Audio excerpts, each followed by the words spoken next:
Hello and welcome in for everybody tuning in on YouTube. Thank you so much for being here alongside the 3.6 thousand people that have already joined that live stream over on TikTok in the last 2 minutes. That's great. Now, if you've never been here before, I'll quickly go over what we do. If you've been here before, you've heard this a billion times. We debate Trump supporters. We try to get them from the pro-Trump side of history to the anti-Trump side of history.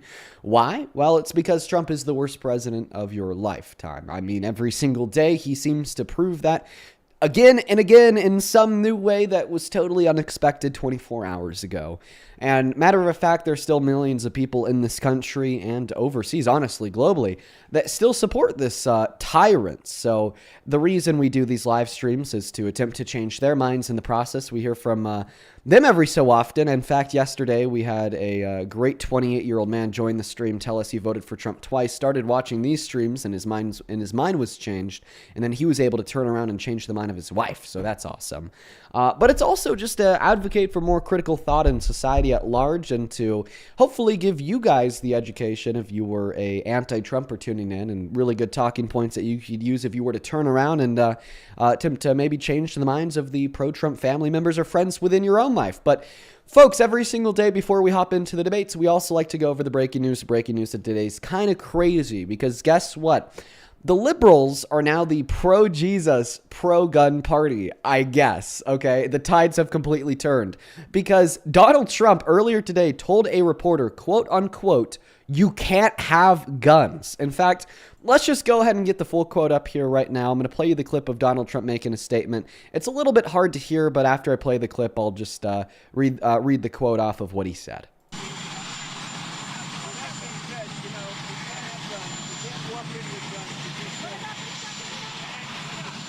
So you're probably barely able to hear it. This is coming from Fox News camera when Donald Trump was leaving Air Force One, and he was a little bit away from their own microphone.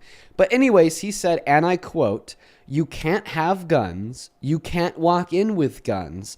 It is a very unfortunate thing."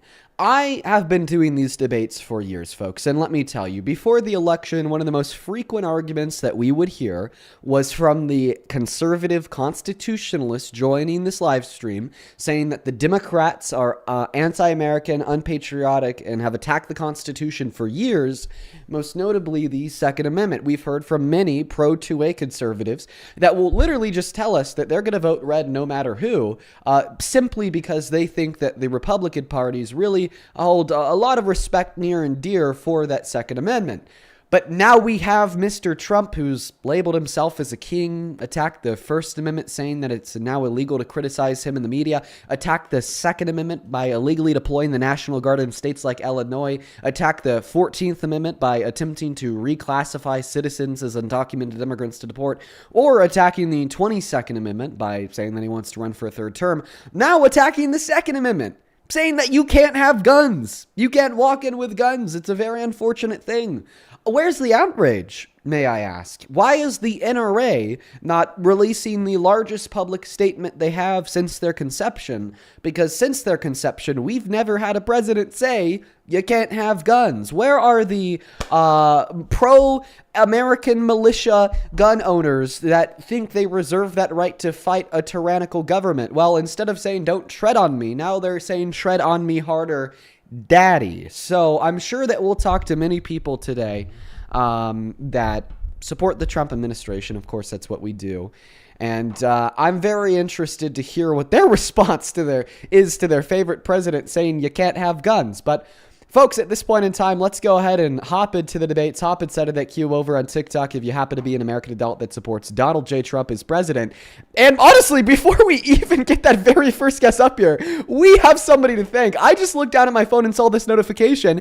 Evelyn just sent a $200 donation into the stream over on PayPal. Evelyn, that is insane. You are batshit crazy in like the best way possible. Thank you. Thank you so much for the love. That is so incredibly kind of you. Oh my goodness. Evelyn with the $200 donation on PayPal literally just says thank you in all caps with 3 exclamation marks. No, Evelyn, thank you. I mean, we have only only been live for 6 minutes, dude. Thank you so much. If we could please start this live stream with everybody just showing some massive, massive love to Queen Evelyn in both of the live chats over on TikTok and on YouTube. I'd really appreciate that. Genuinely and sincerely, dude. That is crazy, Evelyn. Not a bone in my body deserves that. I'm so incredibly grateful for you. Show some love to Evelyn, bro. That's insane. Show some love to Evelyn while we're now going to go ahead and take a look at that queue over on TikTok to hopefully load up the very first Trump supporter of the day. I would highly appreciate it if we could please have the viewers on TikTok respecting the rules. Just make sure you are an American adult that is at least 18 years old that supports Trump as president. Brad, hello. Are you following our rules? Are you a Trump supporter? What's up, bitch? That's a good start. Are you a Trump supporter? Yes, faggot. Okay. Well, I think that we're going to try to find a Trump supporter with more than, I don't know, one brain cell. I don't really think he was operating off of many. Let's get that pig out of here and move on to the next guest. We got that next guest, Taylor W, loaded up in that live stream. I don't think they realize that this is pushing people further to the left. When you have the intelligent liberal that just wants to talk about the facts and, you know, discuss what matters with transparent dialogue. And then the first thing we hear in front of, you know, at this point, 10,000 people combining our TikTok and YouTube viewership is, well, I disagree. I don't have any reasons to disagree with you. You're wrong. And no, I'm going to slur you. God. You know, somebody in that TikTok chat just commented, don't disrespect pigs because I called that last guest a pig, and I think you might have a point. All right, folks, only hop inside of that queue if you happen to be an American adult that supports Donald J. Trump as president. We got that next guest loaded up in here right now. Okay. Well, that was what they were showing was very interesting. I'm not sure if anyone on TikTok really got to take a good look at it before I kick them. That was certainly something that was very interesting.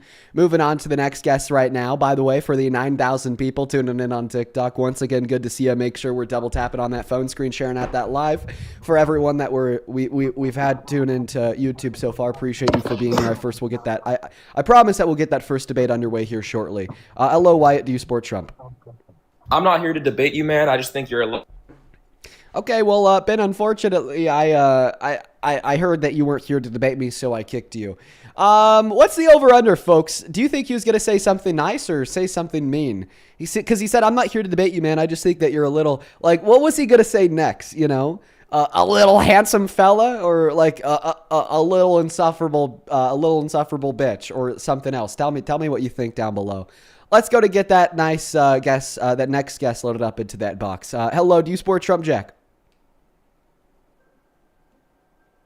Hello?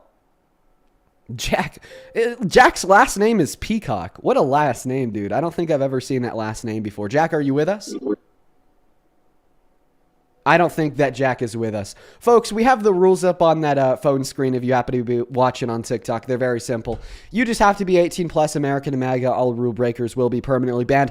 Right now, guys, there's not too many Trump supporters left because let's face it, okay? In the last 2 weeks, he's defended 2 murders of American citizens executed at the hand of agents of the states in broad daylight. Then his administration has labeled both of those 2 victims, Renee Good and Alex Preddy, as domestic terrorists. Now today he's saying that you can't have guns. So, I mean, there's realistically just a very small portion of the viewers right now that are still strongly pro-Trump, which is probably why it's going to take us a minute to get that first Trump supporter up in here. So do be patient. Welcome in. Do you support Trump? Yes. Okay, Ashley, how old are you? 23. Okay, all right, I believe you. Ashley, how can you still support Trump? I don't know. I'm kind of on and off. I kind of just wanted to have a conversation with you. I mean, I voted for Trump. And obviously, whether if you're left or right, I think that, I mean, people being murdered, regardless of whatever you believe in, I don't agree with the violence. But for me, that's like my only thing that's making me say I wouldn't support Trump, but I still voted for him. Well, I think that my goal here is to make you, or at least help you, regret your vote. And you said that's like the only thing that's making you doubt your support. I think that there's many other things that should make you doubt your support. You know, like I just took a look at your profile to ensure that, you know, you are the age you say you are.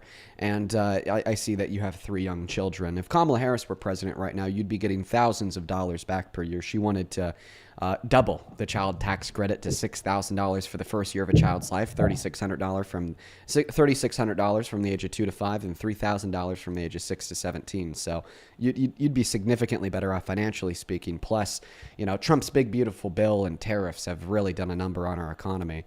Last year at 25, we had the most manufacturing bankruptcies since 2007 and the worst job reports ignoring recession since 2003. So fiscally, you definitely be better off.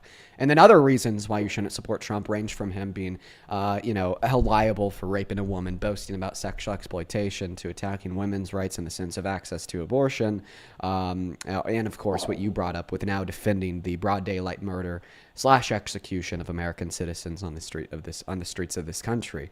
To most recently, what we saw today from Trump was him seemingly taking a staunchly anti-2A position by stating that you can't have guns. I mean, yeah, for the money part, I do agree on that. We recently got kicked off our really good insurance and Medicaid, and I was told that it was because of You Trump. got kicked off of Medicaid? They just wanted to do more looking into it because of all.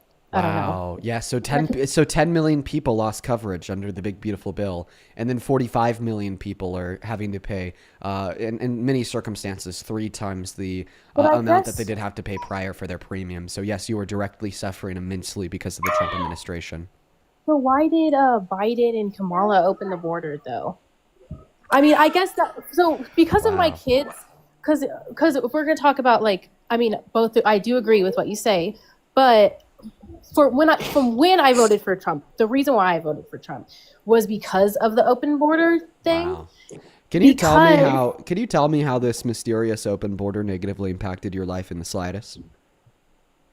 Without trying to sound, a lot of look. Okay, and I do feel bad for there's good people and bad people, regardless if you're a legal immigrant or not. There's always going to be good and bad. So it's not like you can just say that. But do you have an example of how this mysterious open border negatively impacted your life in the slightest? Yeah. So in my town, I live in a smaller town in Montana. I live in a small town. But a lot of illegal immigrants, since the border got opened, I've lived here for 13 years. It was always pretty peaceful and normal. And then when Trump opened the borders, within a couple years, a lot of the illegal immigrants were here, and a lot of our kids started going missing. There was a lot of more violence in my town, and I mean, it was the illegal immigrants. They were on the, you can see on the news, you can see the records. So I guess that's what was for me, that I was more scared for my children, that my kids, I'm not even joking. I was scared that my kids were going to get kidnapped or violently murdered, which I guess is still happening now either way.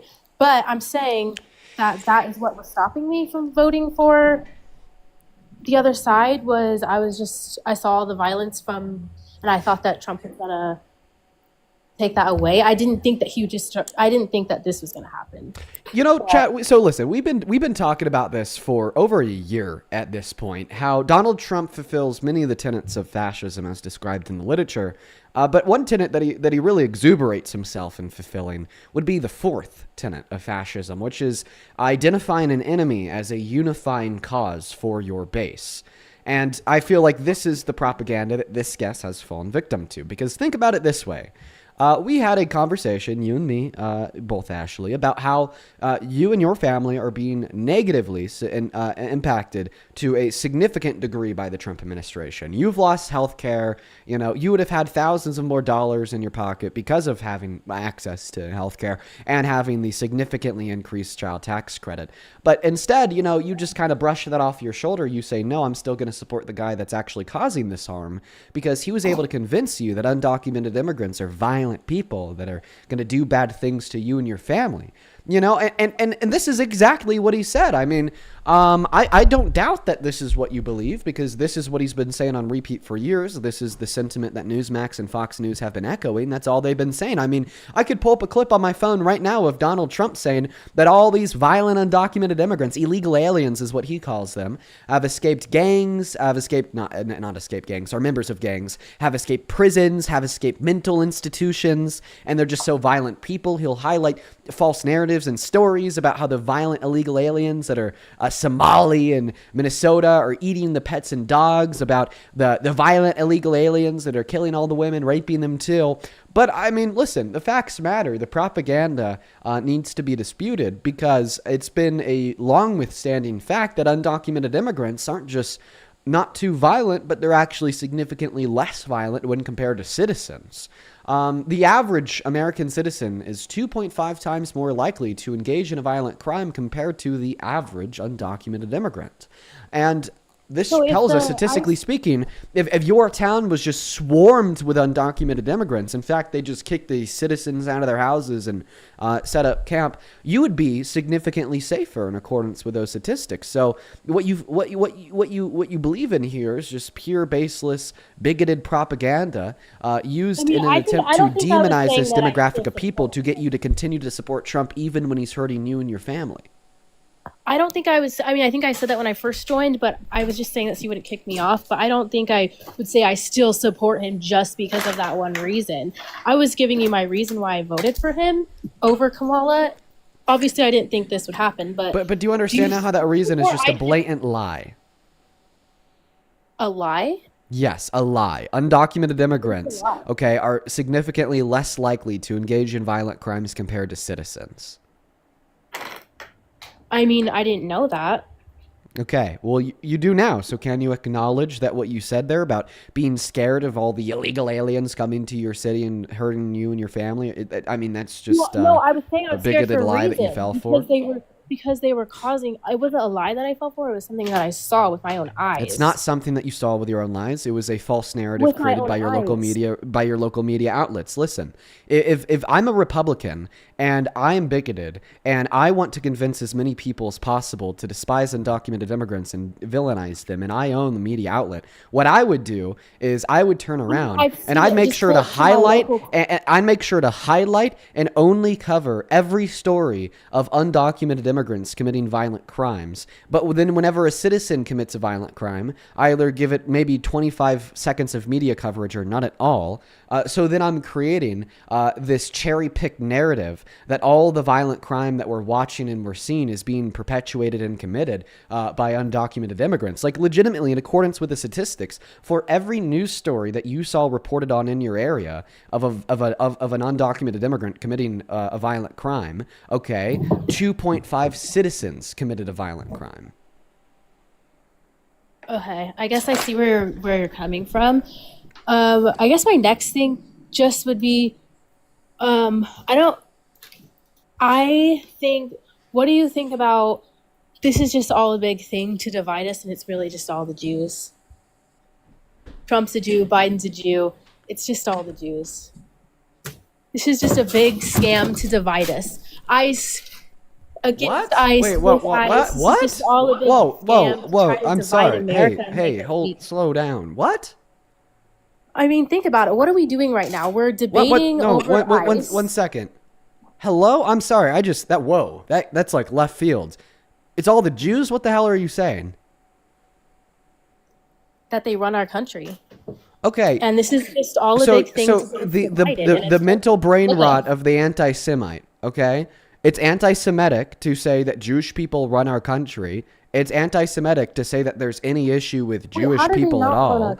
I mean, this is like the oldest conspiracy theory in the book. No, it's not. Okay, a conspiracy, and it's Dean. completely embarrassing Dean, and false. Are you getting paid to say that? Don't lie. Paid by whom? Because Dean, you are like a really smart guy. Who am I getting paid by? So, and like, for everyone no saying she's right in the chat, fuck you. You're an anti-Semite.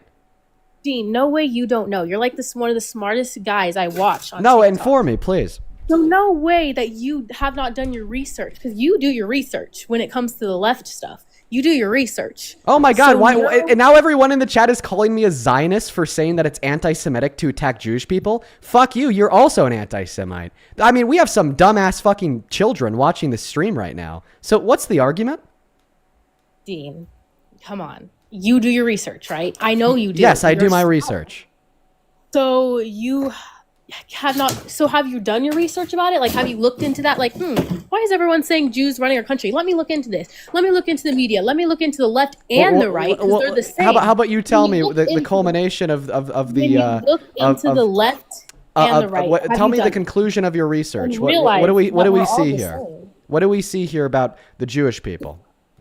Wait, but you're not answering my question. You didn't ask me a question. Yes, I did. I said, you do your research. You said yes. I said, so have you looked into the left and the right? Have you looked into, what do we all have in common? They're literally the media, all Jewish. The media Trump is Jewish. the media is Jewish. Jewish. What does that statement mean? Okay, yeah, I guess. Like what the fuck are you saying? Okay, Like, listen, have you done your research listen, into the I'm people that gonna run the media? I'm just gonna help you out here. So if you want to stay grounded in reality, okay, and have a conversation about Israel and their influence over America, that's fine.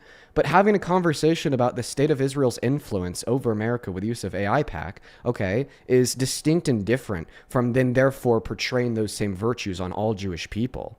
All right. You know, it's like the reason why anti-Semitism is so emboldened in America and on the global stage today is because there is a lot of truth to the statement that the state of Israel is guilty of heinous crimes, and the state of Israel has a lot of influence over America and American politicians, both on the left and the right. That is absolutely a fact. AIPAC is a bipartisan issue where they are deep in the pockets of the Democrats in Congress and deep in the pockets of the Republicans in Congress. They gave $5 million to Kamala Harris and close to $300 million to Donald Trump. Okay. But then when you go from being like intellectual and correct to being an absolutely like deranged moron is when you go from saying that we have a problem with Israeli influence over American politicians on the left and the right with AIPAC to then concluding that we have a problem with Jewish individuals. Okay, so A,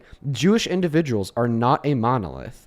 B, not all Jewish individuals are Zionists. C, not all Jewish individuals agree or think the same thing. And D, there's absolutely no grounding nor credence that I could grant to the claim that the problem is the Jews. That is just a blatant mask-off anti-Semitism that has riddled this country for ages, and it's just completely disgusting. Like, you are not going to be able to convince me, you know, that my Jewish friends are somehow the issue merely because of, you know, either their ethnicity or religion. I think that there's plenty of individuals who practice the faith of Judaism that do so in a good faith manner and yield productive, good results, just like there's plenty of Christians that practice the Christian religion in a good faith manner and yield productive results, and there's plenty of Muslims that practice the Islamic faith in a good manner and yield productive results. I think that there's fundamentalist sects that are very dangerous and harmful that are true of Islam. There's fundamentalist sects that are very dangerous and harmful that are true of Christianity, and there's fundamentalist sects that are very dangerous and harmful that are true of Judaism. But I think it is absolutely a terribly bigoted view to say the issue is all Christians, the issue is all Muslims, or the issue is all Jews.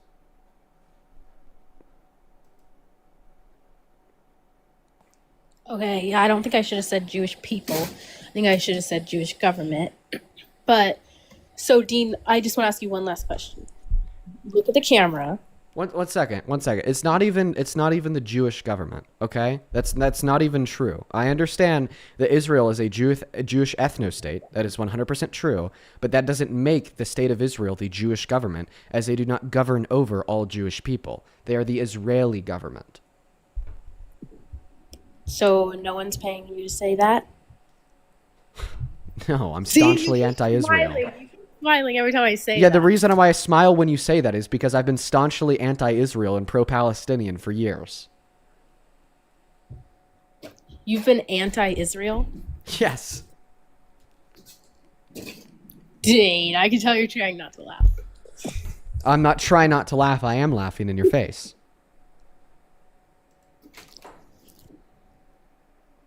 So no one's paying you to say that our country is not run by the Jewish government, and that all of this. One sec, you continue to say Jewish government. It's not the Jewish government because they don't govern over all Jews, okay? They are the Israeli government. And yes, I do think that the Israeli government has a lot of influence over the American government. They are deep in the pockets of both Democrats and Republicans. That's a fact.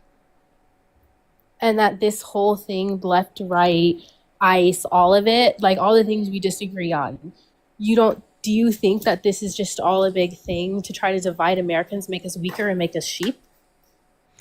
If it is, I don't think it. I think that the driver behind the wheel is going to be Trump.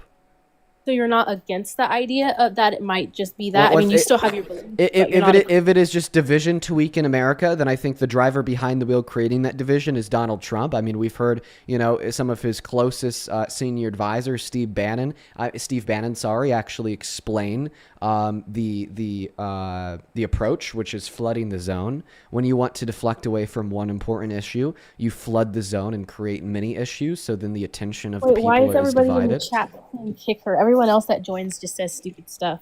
At least you're having a conversation. We'll see. The thing is that this is really stupid stuff.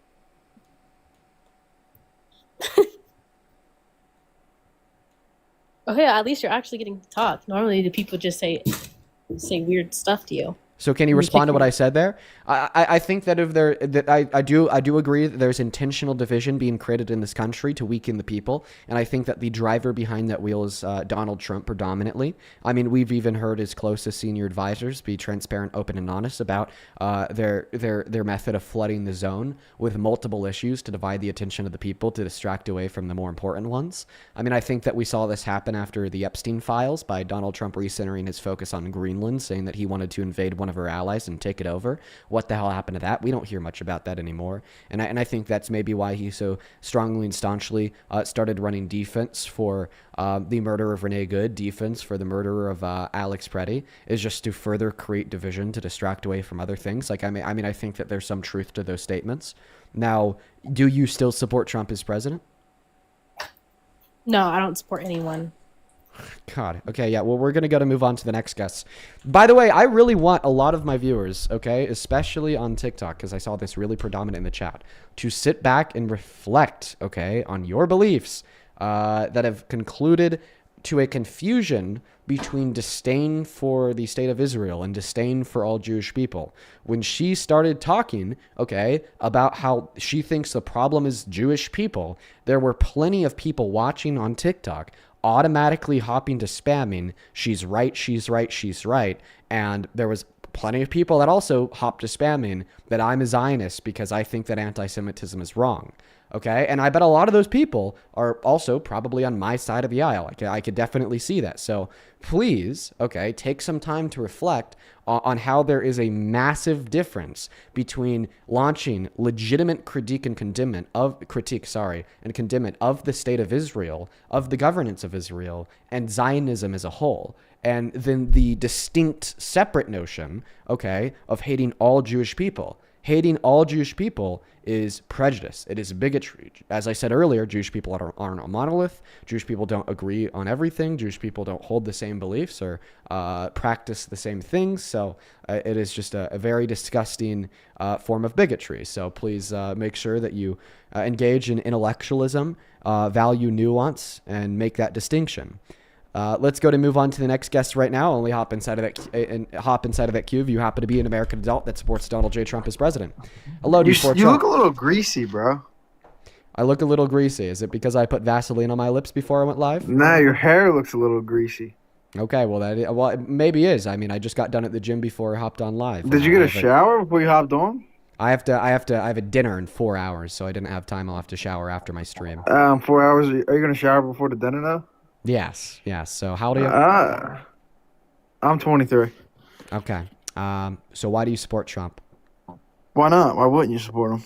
Well, I mean, I feel like we've been over many reasons why we shouldn't support him, but I want to put the ball in your court to tell us why you should. He doesn't let illegal immigrants into the country. Okay. All right. So what good policy has he implemented to stop undocumented entry? I was here. You're going to laugh instead of giving me an answer and leave. Well, I mean, I wish I could give you some of my apparent grease to oil the cogs of your cognitive function. I don't think that they're running too well, my friend. Let's go to get that next guest, Daniel, loaded up into the box right now. Only hop inside of that queue if you happen to be MAGA, folks. Only hop inside of that queue if you happen to be MAGA, guys. Hello, do you support Trump? No, not anymore, man. Good. That's awesome, Daniel. Love to hear it. Love to hear it. All right, guys. Well, I mean, the Trump supporters today are just, as usual and as expected, completely deluded. Let's go to get that next guest loaded up into the box right now. Only hop inside of the queue if you happen to be MAGA. Only hop inside of the queue if you happen to be MAGA. Welcome into Sport Trump. I'm not sure, and that's why I want to talk to you about it. Perfect. You know what? I mean, I usually only really talk to like staunch pro-Trump supporters, but I think that we've really seen a pivot in the last week where we see many people starting to leave that cult, and I'd be happy to talk to you. So what has you conflicted? So I've never been like a fully political person. Give me a moment. Let me step away from the music and everything. I was playing it at the same time while listening to you live. That's fine, Samantha. I'm actually going to put you on mute for a second, and while you're stepping away, I'm going to thank a couple people. Hey, hello! Thank you for the $10 over on YouTube Super Chat, who says, generalization is a cognitive distortion in which a person draws broad conclusions about others or situations based on a single event or limited experiences. Beware of this. Not all Jews. Absolutely. Hello. Thank you so much for the $10. I appreciate that. Thank you so much. And in fact, arguing that it is all Jewish people actually plays right into the hand of the state of Israel. That's what they want you to think, so then they could create and manufacture justification for their horrendous actions by just claiming anti-Semitism.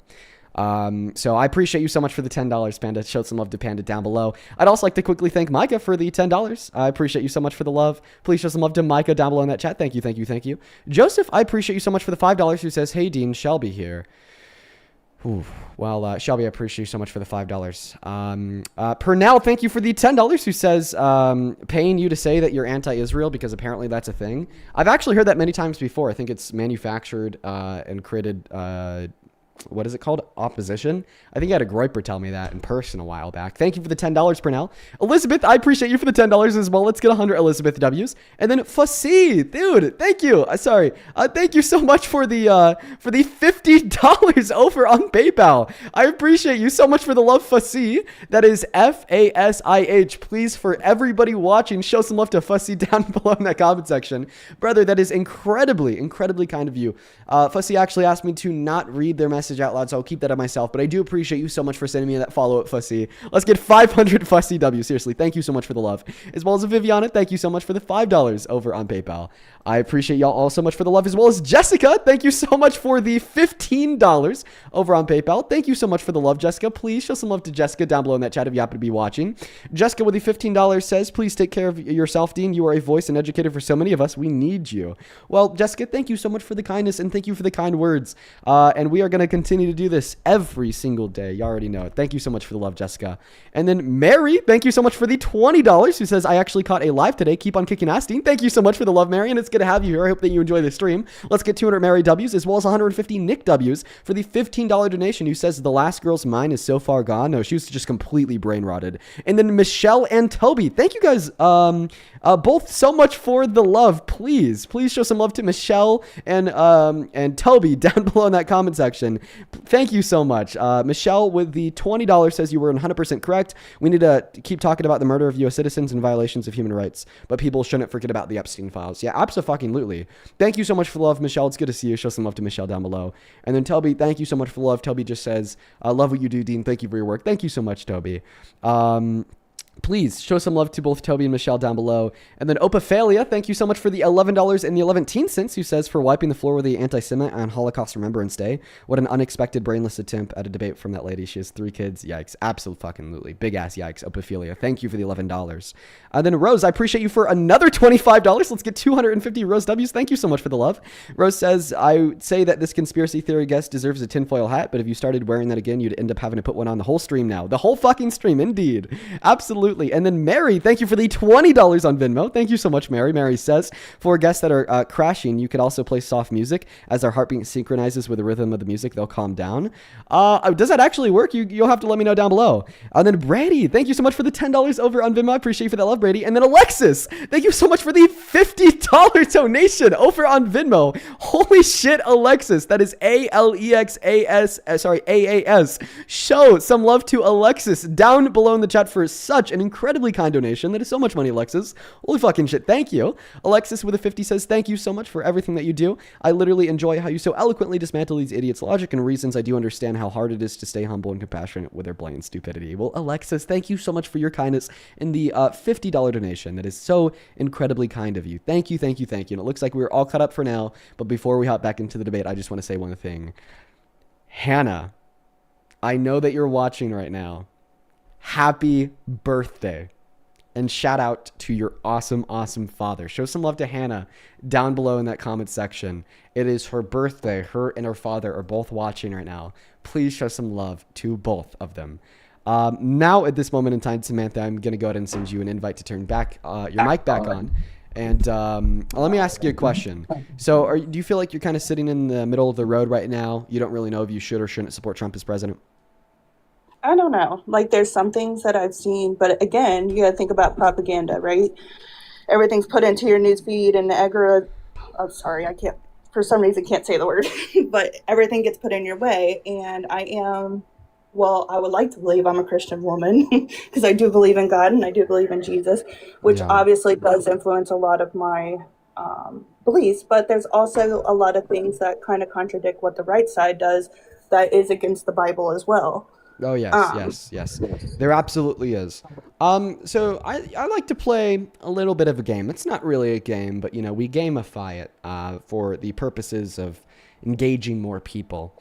And I like to call it the red line game. And this is something that I do with guests that will come up here and kind of voice this opinion of theirs that they are kind of in the middle of the road, they're fence sitter, they don't know if they should or shouldn't support Trump as president. I basically ask you a series of questions that, kind of follow this format. Well, if Donald Trump did it, then would you completely run away from him and hop off that fence and be strongly anti-Trump? And I want to do that with you. So my first question for you is, would you still be in the middle of the road if you knew for a fact that Donald Trump had sexually exploited naked women and girls by unconsensually following them into their dressing rooms to then look at their naked bodies? Well, that's kind of where I'm in the middle. I don't agree with that full-heartedly, right? So that wouldn't push you away from the middle. I see. For the intents and purposes of this game, we could just kind of keep the responses short so we could run through all of them. Would that push you out of the middle, or would that push you to be strongly anti-Trump? Please be honest. So it would push me away, but it's kind of like the lesser of two evils.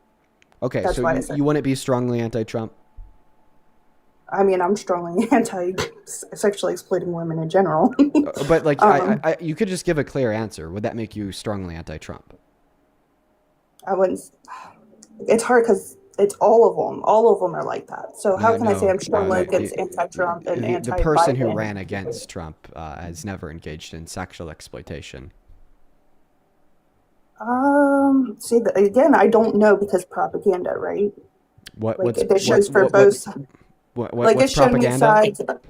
It's showing me sides of Biden doing the same thing. Biden right? didn't run against Trump. I mean, I don't believe that Biden has engaged in sexual violence either, but it was Kamala Harris who ran against Trump. So have you ever seen any propaganda indicating that Kamala Harris has engaged in sexual violence? To be completely honest, I haven't seen a lot about Kamala Harris at all. I was the presidential candidate. So let me know. Be clear. If Donald Trump engaged in sexual violence, would you be strongly anti-Trump? I would say so, yeah. Okay. Well, he has. 2005, he went on Howard Stern's radio show. He sat down and he said the funniest thing I've ever done is that I'll basically sexually exploit these women and girls, these beauty pageant contestants at the pageants he owned, Miss Teen USA, Miss USA. So over the age of 18 and under the age of 18. And he said what he'd do is he would abuse the fact that he's the owner of the pageant to allow himself to barge into the dressing rooms at these pageants. And then inside he'd see all the naked women and girls. So that's sexual violence. Another example of sexual violence would be the fact that in 2023, a civil court determined that he raped E. Jean Carroll, a woman, in 1995. Okay.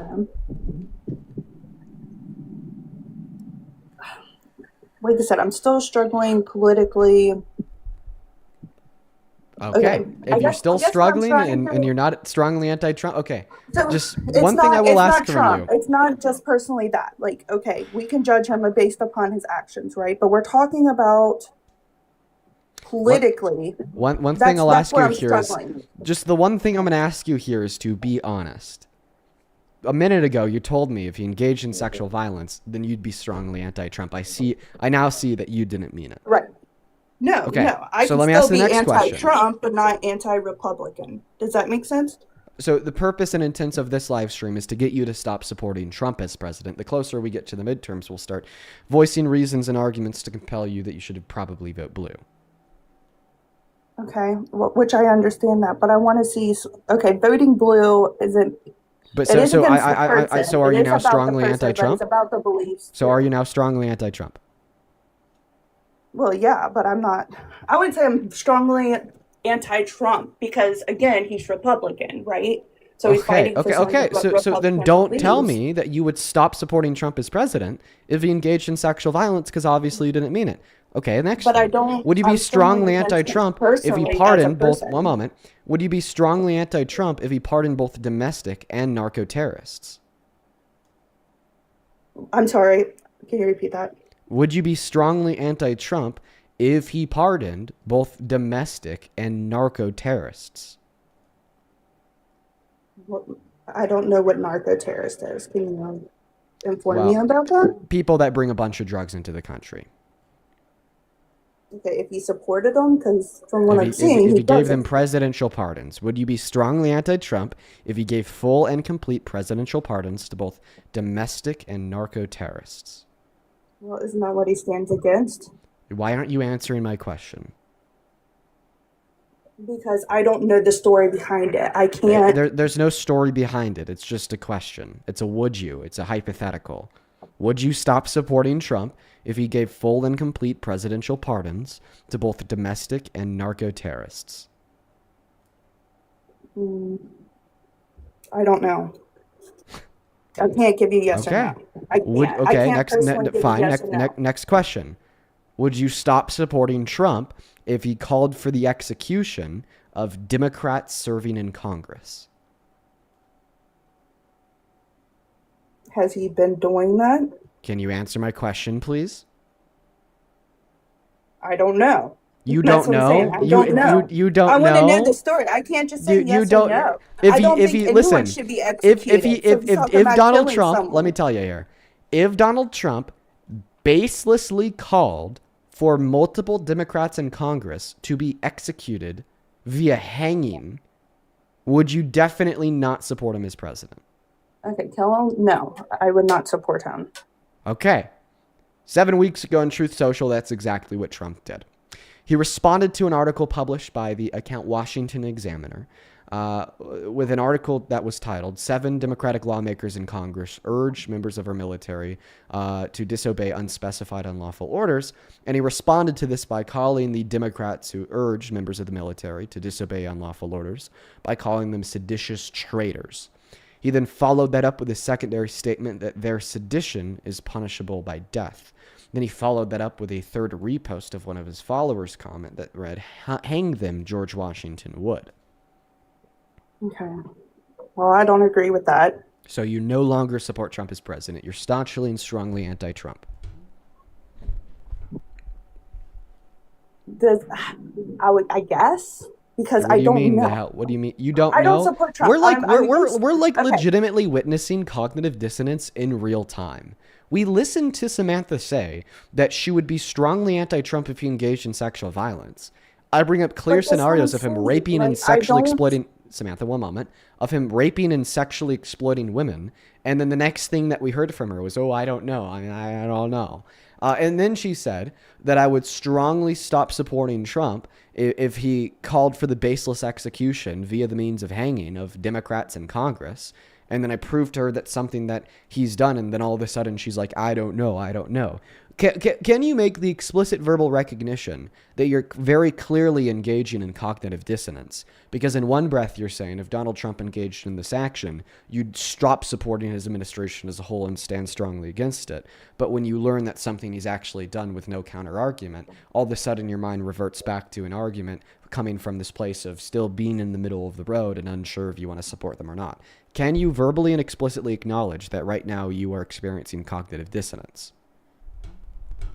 I'm just saying I don't know in regards as the Republican side versus Democrat side, not of Trump versus that, which Jean, you thank did you so much say for the here we that go. the vibe was about Trump Okay, and not about Republican and Democrat. So then you So must that's be where I'm so then you must be struggling to answer. equivocating. Then you must be equivocating. Did you tell us that you would definitely stop supporting Trump as president if he called for the execution of Democrats in Congress? Is that something you said? I don't support that at all. That's not the question that I didn't ask you if you supported it. I asked you, did you say that you would strongly stop supporting Trump as president if he did that? Yeah, I did. Okay. Did I prove to you that he did that? I mean, you told me that he did. I don't know. I have to see it. You know what I mean? I don't know. I don't know what's You want to see it? We could do propagandized that. and what's not. And We that's could what I'm do trying that. to understand. We could do that. I could help you see it. Let me find the video real quick. Please, everyone, just be patient with me. Give me a moment here in order to pull this clip up. Everyone, in the meantime, if you're on TikTok, make sure that you're double tapping away on that phone screen. If you happen to be over on YouTube, drop a like. All right, here we go. Specifically, the hanging of any Democrat urging our military to ignore any unlawful order given to them by him.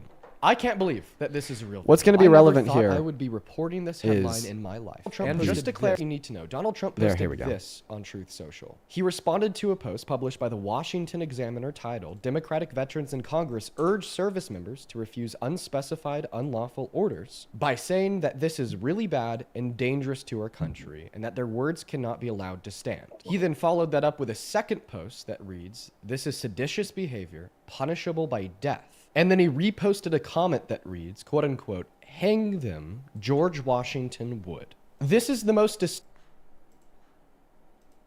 So there's the receipts. Yeah, but there was something that I seen the other day as well. Like, this is, I'm just trying to explain my side as to you. Okay, that's all. That he had posted something about not having guns. This is why guns should be taken away, right? And it says the real Donald Trump posted it, and it's on his social media. So it's kind of hard to believe something and then when I search it, it says that it didn't happen. So I don't know. Is this something that I mean? I can go on there. So and I know what search it you're myself, but I referencing. can't exactly That is a fake screenshot. Okay, posted by a singular person on Twitter that was then called out by every Republican ever. This is a story of what Donald Trump said on Truth Social that's been reported on by every single major reputable institution of media, both on the left and the right. And in fact, these are still publicly available on Donald Trump's Truth Social.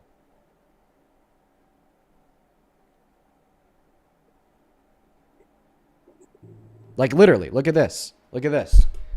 Here's me scrolling on his Truth Social. Can you read that? No, it's kind of blurry. But okay. Are you able to send it to me? All that I Maybe did can is see I that. just went to Donald Trump's Truth Social account and I keyworded for the word seditious. Okay, I don't know if you could read that or not, but it's just like literally the same tweet that I showed you inside of the video.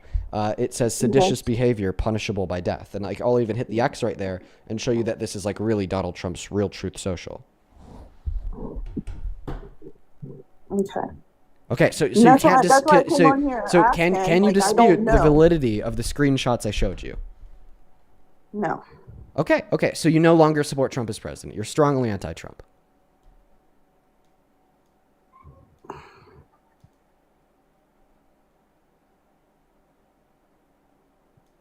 I want to say yes. Not doing it to myself today. Let's go to move on to the next guest. Only hop inside of the queue if you happen to be an American adult that supports Donald J. Trump as president. Y'all make sure that you're following our rules. If you happen to be in that queue, make sure that it's because you're at least 18 years old, you're American, and you're MAGA. We got that next guest, Mr. Professor, loading up into the box right now. Yeah, guys, we're only 50 minutes into the stream, and I'm already tired as hell. The Deaninator. Hi, do you support Trump? Yes. All right, man. Give me 1 second here just to thank a couple people, then we'll pass that mic off to you. Hey, Ma Witch, thank you so much for the 100 Canadian dollars over on YouTube Super Chat. Thank you so much for the love, Ma Witch. That is incredibly kind of you. That is MAHWICH. Seriously, that is so much money. Thank you so much for your kindness. Thank you for your generosity. Let's get 1,000 Ma Witch W's down below. Thank you so much for the love. Who says Mawich is First Nations for male deer or a buck. This is real American and not English. Lamau, cheers to you, Mawich. It is so good to see you again. Thank you so much for the love. And I also appreciate you for the absolutely fun fact. Thank you so much for sharing that with us. Show some love to Mawich down below. And then Breezy, thank you so much for the 50 Canadian dollars over on Super Chat as well, who says, finally caught you live. Thank you for all that you do. Well, Breezy, I really hope that you enjoy the live. Thank you so much for being here. And genuinely, thank you so much for your support. Show some love to Mawich and Breezy down below in that chat, please. I would also just like to say here real quick, it's very interesting to me how many Canadians that we have tuned into the live stream. I feel like we almost have like more Canadian donors than not over on Super Chat. I think it's super cool. And then Isabella, thank you so much for the $5 on Venmo, who says this is for your patience because God knows I would not have it with these people. Thank you so much for the love. Ashton, thank you so much for the $10 over on Venmo, who says I had to go no contact with my dad today because of the pro-ice responses he's had since the unaliving of Alex. Wish you the best of luck, Ashton. I bet that's been hard on you. Thank you for the $10. And then Jewel, thank you so much for the $5. Kate, thank you for the $5. Courtney with the $10, who says ICE is really just going to keep on killing us. Another shooting in Arizona. I think I heard about that. Man, see, it's like when we don't have a video, it's like they got to say whatever they want. So I guess we'll have to wait and see what this story is. Thank you for the $10, Courtney. And thank you for the $10 as well, Lauren, who says, thank you for coming down so swiftly and firmly in defense of my people. I'm reading a book called Being Jewish After the Destruction of Gaza that your other Jewish fans may get a lot out of. Well, I appreciate you for the $10, Lauren. And then Layla, thank you for the $5. Brooke, thank you for the 2. Heather, thank you so much for the 1. Hannah with the 1. Joe with the 5. And then one last one here over on Venmo. Nick, thank you for the $15, who says that last girl's mind is so far gone. Actually, I think I did read that out a while ago, but it still rings true now, right? Then over on PayPal, this will only take a moment. Ellen, thank you for the $8, who says, please put this towards getting Momo a friend. New cat fun unlocked. Thank you for the $8, Ellen. And then Kay, thank you so much for the $10 over on PayPal. Thank you so much for the love, Kay, who says the Israel government does attempt to claim to speak for all Jewish people, but the ACJ, American Jewish Committee, has historically been outraged that Israel attempts to speak on the entirety of the Jewish population's behalf. So yeah, they could claim that, but it's not true, right? Thank you for the $10. And then Hillary, thank you so much for the $40 over on PayPal. I appreciate you so much for the love, Hillary. Let's get 400 Hillary W's down below in that chat. That is incredibly kind of you, who says, I've been a supporter of yours for a while now. I was curious if you could address people saying that you were just LARPing as a Democrat for the money. Well, I mean, they're just kind of idiots. I don't know what else to tell you beyond that. If I wanted to be in it for the money, I'd definitely be LARPing as a Republican for sure. I mean, they make significantly more money than I do. Tim Pool and Benny Johnson, names that I'm sure many of you know. I mean, they were making over $500,000 prior to the election to shill out for like pro RNC Trump and Kremlin propaganda. Not to mention that today there's many like smaller Republican streamers that make significantly more money than me. A good name that rings a bell is Andrew Wilson. I'm sure that many of y'all watching don't even know who he is because he's like quite small. But he'll make thousands and thousands and thousands and thousands of dollars every single day because he does the debates like I do. But because like a lot of Republicans are so brain dead, he'll just simply like say that we need to set these donation goals and you guys need to send me this amount of money before we'll go into the next debate. So yikes, total yikes. But thank you so much for the $40, Hillary. And yeah, that's a completely false narrative. Jessica, thank you so much for the $15 over on PayPal. Thank you so much for love, Jessica. And then Deontay, thank you so much for the $10 on PayPal. He says, you definitely got a true fan here, bro. Deontay, it's good to see you again today. And thank you so very much for the love. If you're watching and you want to support me, you can find my Venmo, my PayPal, and the link tree in my bio over on TikTok. You could also find the handle and the pin message on that YT stream, as well as at the top of the phone screen if you're watching over on TikTok. So, Mr. Professor, go ahead and unmute that mic, my friend. Hey, how you doing, sir? Doing all right. How old are you? 23. Okay, and how the hell can you still support the Trump administration after all the madness that we've seen? Not just in the last I'd like to, 2 I'd like weeks, to but in the preface last it. year and ever since, honestly, Well, I'd like to January preface it 2017. I'd like to preface it by saying something. That I recently did undergo a frontal lobotomy. So my occipital and temporal lobe are a bit erroneous, and it's causing my thought process to be a bit not working correctly, you know? What did you say it was called? I went. I underwent a frontal lobotomy. I lobotomized myself. Yeah, I'm sorry, I don't believe you. We're gonna move on to the next guest. Ollie Oppen said that Q, if you happen to be an American adult that supports that supports Trump as president, we got our next guest loading up into the box right now. Here we go, y'all. All right, everyone, just do be patient. Everyone, just do be patient. Seriously, just do give me one moment here while we're trying to get that next guest loaded up into the box, folks. Y'all already know it. Here we go. Hey, welcome in. Do you support Trump? Yeah, Okay, how old are you? 33. And why the hell do you support Trump as president? I mean, I don't support Trump as a person, but what he's doing right now, as a black man, I do. Okay, what is he doing that makes you go, hell yeah, that's my president? Right now, with the 14th Amendment, I agree everything that he's doing with that. I feel like that applies only to black Americans. Wait. You agree with him attacking the 14th Amendment? Yes, I want it to be only applied to black Americans. Dude. Okay, oh my God. First and foremost, no, the 14th Amendment doesn't only apply to black Americans. Second of all, you understand that when like Donald Trump is opening the door to attacking the 13th, 14th, and 15th Amendment, okay, regardless of the fact that in this scenario, it's not an attack that's directed towards black Americans, but rather, okay, well, actually, it actually would include many black Americans, just many immigrants as a whole, by basically saying if you're born to two parents that are undocumented immigrants on American soil, then you're no longer a citizen, and we're revoking your 14th Amendment rights away from you. Well, that's in all reality just opening up the door towards a higher level of expected permissibility surrounding attacks on those three amendments. Like, I think that the 13th, the 14th, and the 15th Amendment need to be safeguarded incredibly closely. I don't think that there's any wiggle room, nor any permissibility that anyone should ever allocate towards any attack on any part of the Constitution, but more specifically the 13th and 14th and 15th Amendment because of what they mean. Yeah, I mean, you can say that because you look like them, but when you look at the history, those amendments have been abused by foreigners for a very long time, and when it comes down to how the Democratic Party used black Americans as before we talk about your claims surrounding the Democratic Party, can we first talk about your claim that you think the 14th Amendment was only designed for black Americans? Because during the time period, the whole issue was about slavery and the issue about black Americans having citizenship in America. Yeah. That's why it was created. I agree that that was the main issue, but it wasn't the whole issue. I agree that was a main issue, but that wasn't the whole issue. So I mean, it sounds like.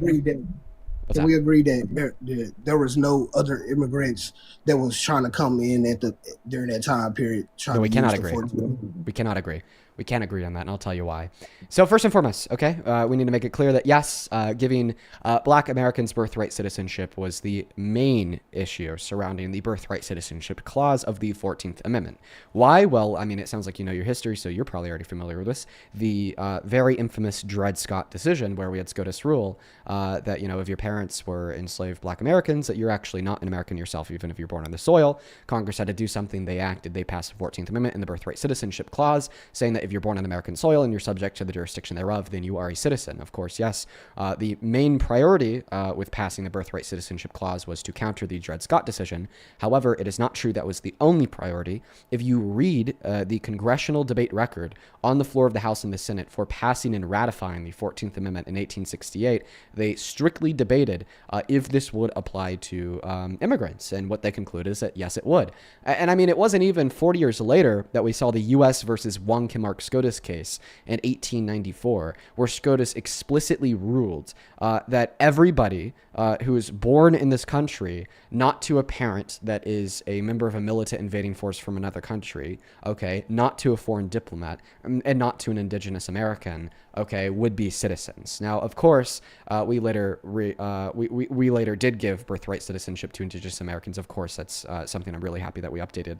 But as it stands, the only two groups of people that do not have protections under the 14th Amendment. In accordance with debate for the ratification of the 14th in 1868, and then its SCOTUS case law in 1894, are children born to foreign diplomats and members of militant invading forces.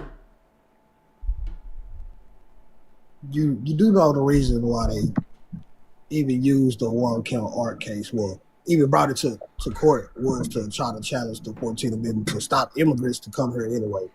And it didn't work out in their favor because the judge did his opinion wasn't for that. But at the end of it, the whole gist of my argument and the main reason why I support Trump and what he's doing with the 14th Amendment, because the 14th Amendment has been abused for decades and generations in the favor of immigrants in both parties, you know what I'm saying, to keep Black Americans at the bottom as second-class citizens.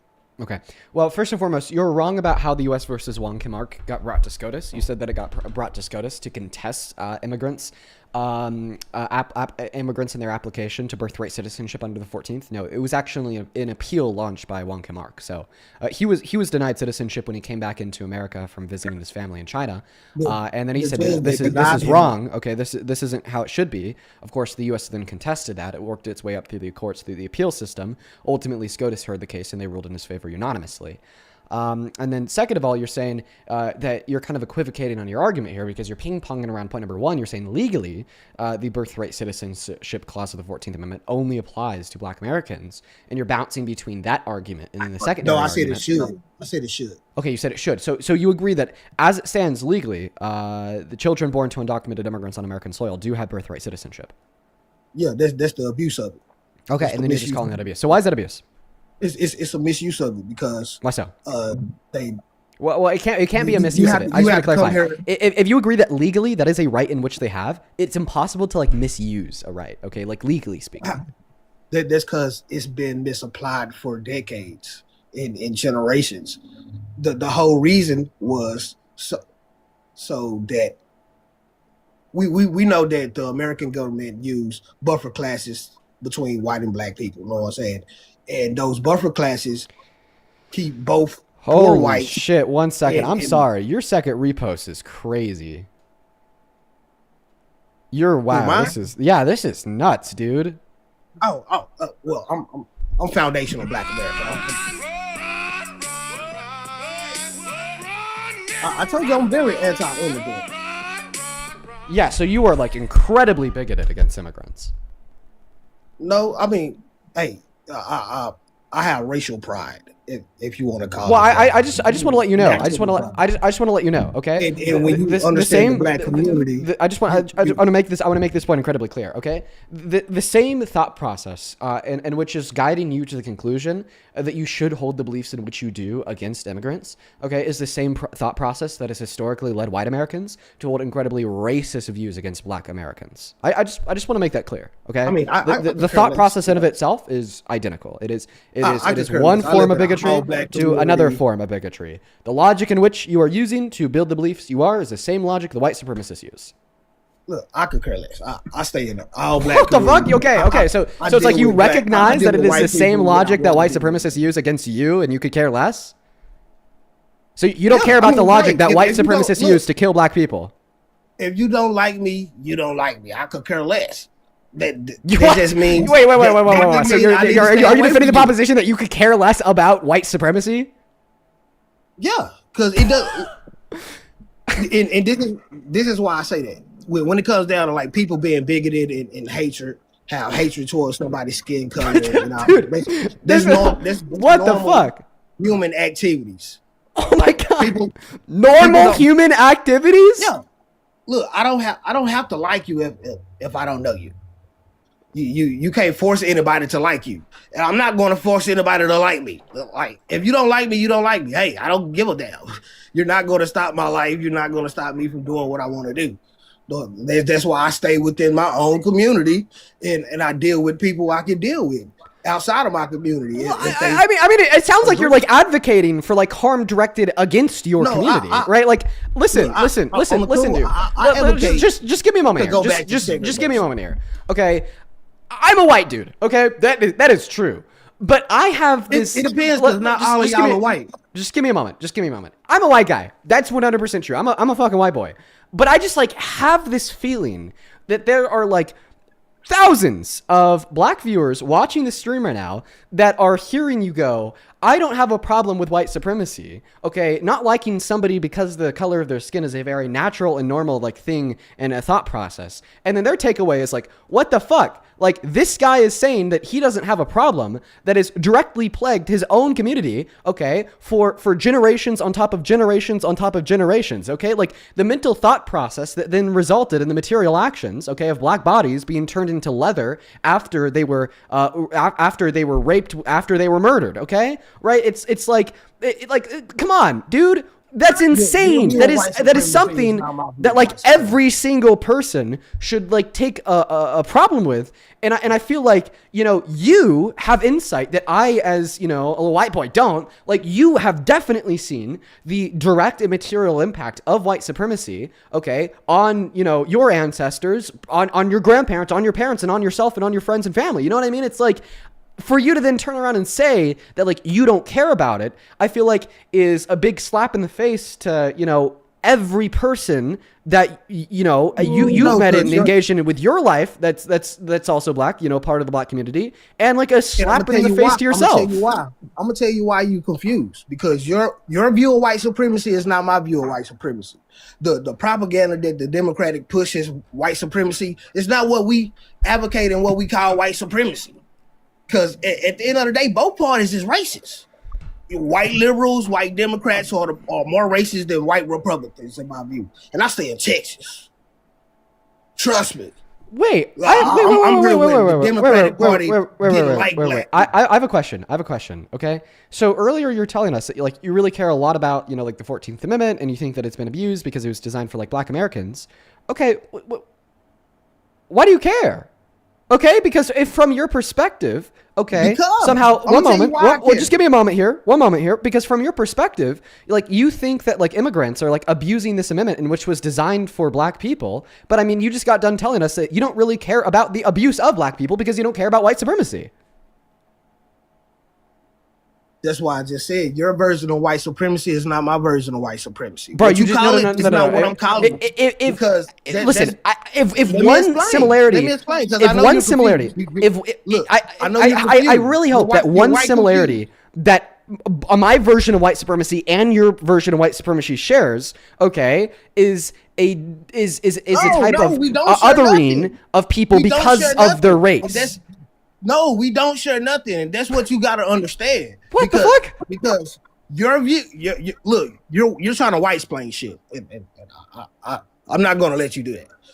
The reason why I say immigrants are a problem to the black community, because they're put in my community. They're not put in your community. They're used to make sure the dollars in my community don't circulate, because they're allowed to make businesses in the black community, and black people are not. So yes, they're a tool of white supremacy. I want to get rid of them, because I don't want a buffer class in between men and actual white Americans. I'm talking about the whites. I ain't talking about the white immigrants that came here through Ellis Island and Angel Island and all the people that came here during the 1920s and in the 1900s. I'm talking about the people that fought and bled during the Civil War and before that during the American Revolution. Those are the white people I acknowledge, and I don't like them, but hey, I can deal with them. You other buffer class white people and these buffer class of colored people are the problem in America, because they're anti-American, they're anti-white and black.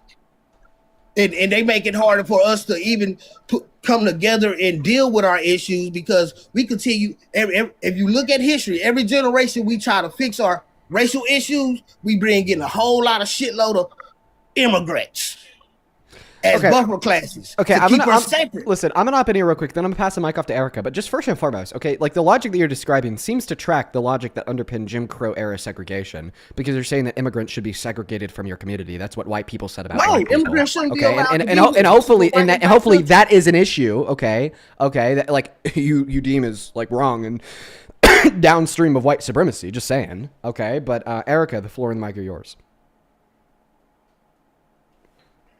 Okay, hi, good afternoon. Hey, Dean, how are you? It's been a crazy day, Erica. I'm here. okay. Okay, bet. All right. Hi, Black. Hey, so Can I ask I you where your hear. family from? Oh, most definitely. If you want to know what I'm mixed with, I'm mixed with a little bit of North Carolina Black and a whole lot of Virginia Black. Okay. Is that satisfactory to you? Yeah. Long Okay, I ain't bet. talking to nobody, ignorant, no immigrant, I'm gonna need you little to black calm person. down. I'm cool. So my question for you would be this. All right. You consider yourself to be FBA? I mean, I consider myself American Negro, but I align with FBA You align with FBA? Okay. So what's your mission then? What's the mission? to ensure we create a strong black community and stop people of color misrepresenting black Americans. Yeah, that's not happening. But then also, with that being said, so you align more so with the conservatism. And did you vote for Donald Trump? I voted for Trump. I You voted for did vote for Obama. Trump. Okay. So my quick question for you would then be is how has Donald Trump helped the black community? He ain't fucking with us.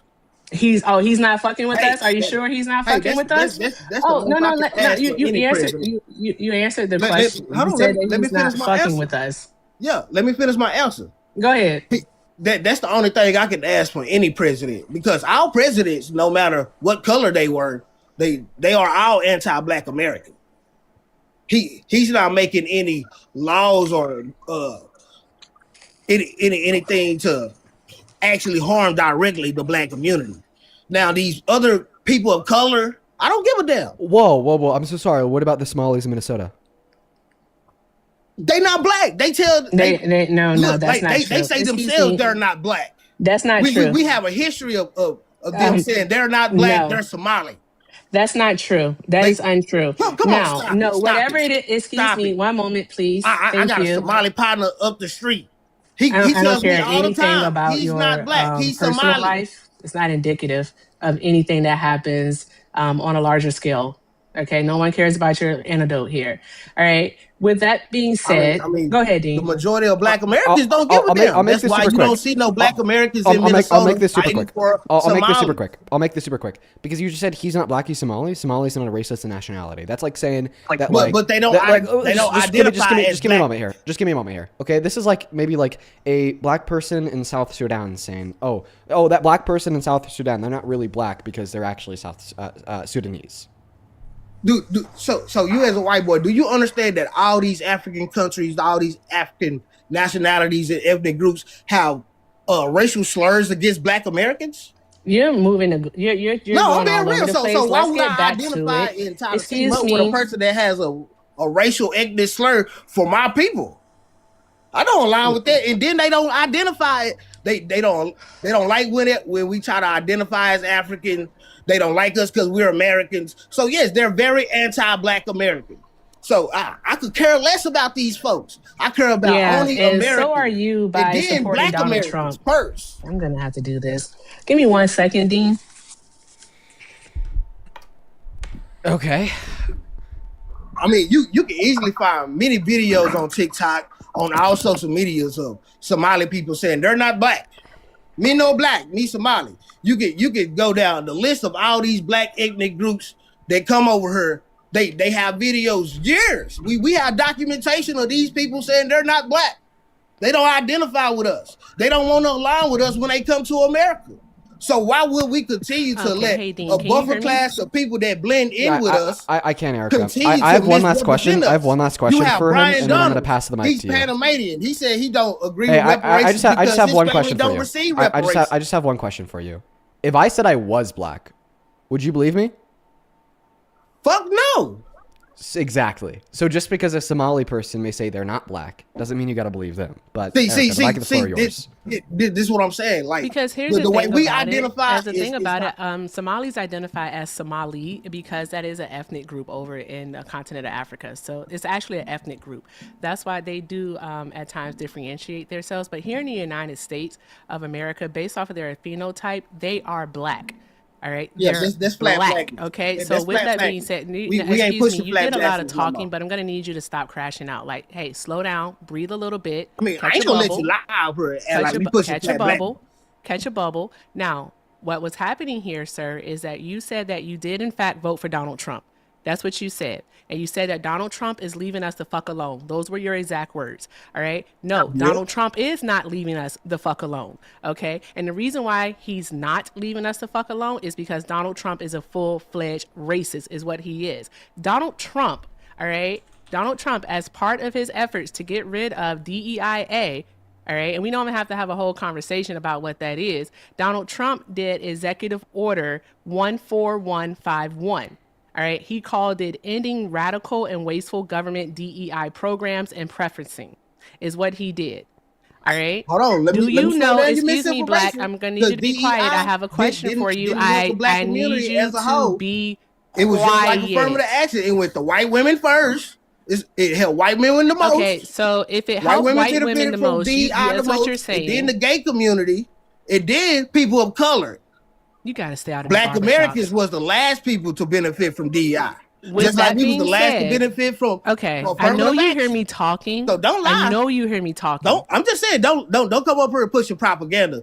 There's no propaganda to be pushed because how many Black women between the months of February and April left or were laid off or fired from their jobs?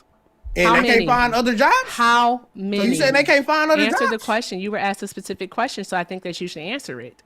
So are you saying they can't find other jobs? Answer it's a job. The question. You act like it's only one job out here in the world. So I'm going to try to get you to follow a logic train here. I'm going to try to get you to use 300,000 people that got fired. Okay? They can find another job. I'm not going to continue to try to yell over you, all right, and your ridiculous ramblings, okay? I'm going to need you asked me I'm going to need you to bring the temperature down some, okay? But you did ask me a question, right? No, and you did not answer the question. I asked you a very specific, direct question, and you failed to answer it. How I failed to answer? You did fail to answer it. I never asked you what DEIA is. I never asked you who DEIA helps the most. I never asked you any of those things, okay? No, so there's that part. So the question that I did ask you was, how many Black women between the months of February and April were either fired, laid off, or left the workforce? You responded with the question. An relevant question. About 30,000, 100,000. It was a couple thousand. It was about 300,000. 300,000 Black women either left the workforce, were fired, or laid off, many of them being federal government employees. Because, as you know, since the 80s, Black women do make up a large share of the federal workforce. We do. In certain departments that Donald Trump was targeting, such as the Human and Health Services, along with the Department of Education. Okay? Now, with that being said, if DEIA, all right, helps white women the most, as you stated yourself here, all right, why is it that the Black women unemployment rate now sits at over 8%? When Joe Biden left office, our unemployment rate, all right, was under 7%.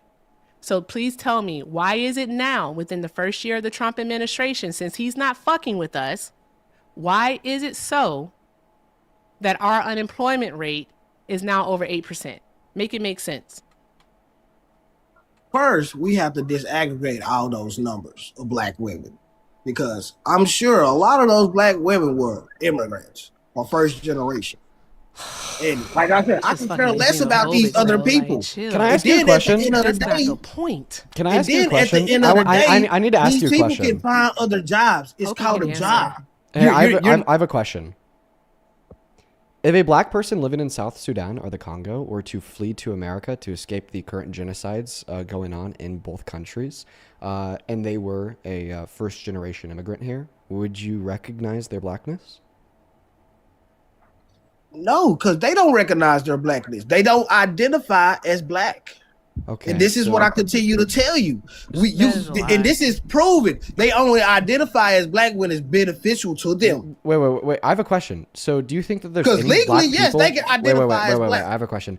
Do you think that there's any Black people outside of America? Yeah. Yes, it's black. It's black-skinned people. It's melanated people all over the world. But I'm Okay, talking about the ideal, the whole ideal of white and black is an American concept. Oh, okay. So It's when an you American say, concept. so when you say black person, okay, there's only black people in America. I'm speaking on American Negroes, the word that Obama had took out of all legal documents. That's part of an ethnocide to black Americans. That's pushing flat blackness. I don't push flat blackness. Oh my God, no, absolutely not. So you Right? said There are Obama many ways. didn't Excuse remove me. the word Negro from all government documentations. That's that's a form of ethnocide. That's erasing our history. We have 5 racial categories in the United States of America, and no, it's not erasing our history because the word Negro. What does the word Negro mean?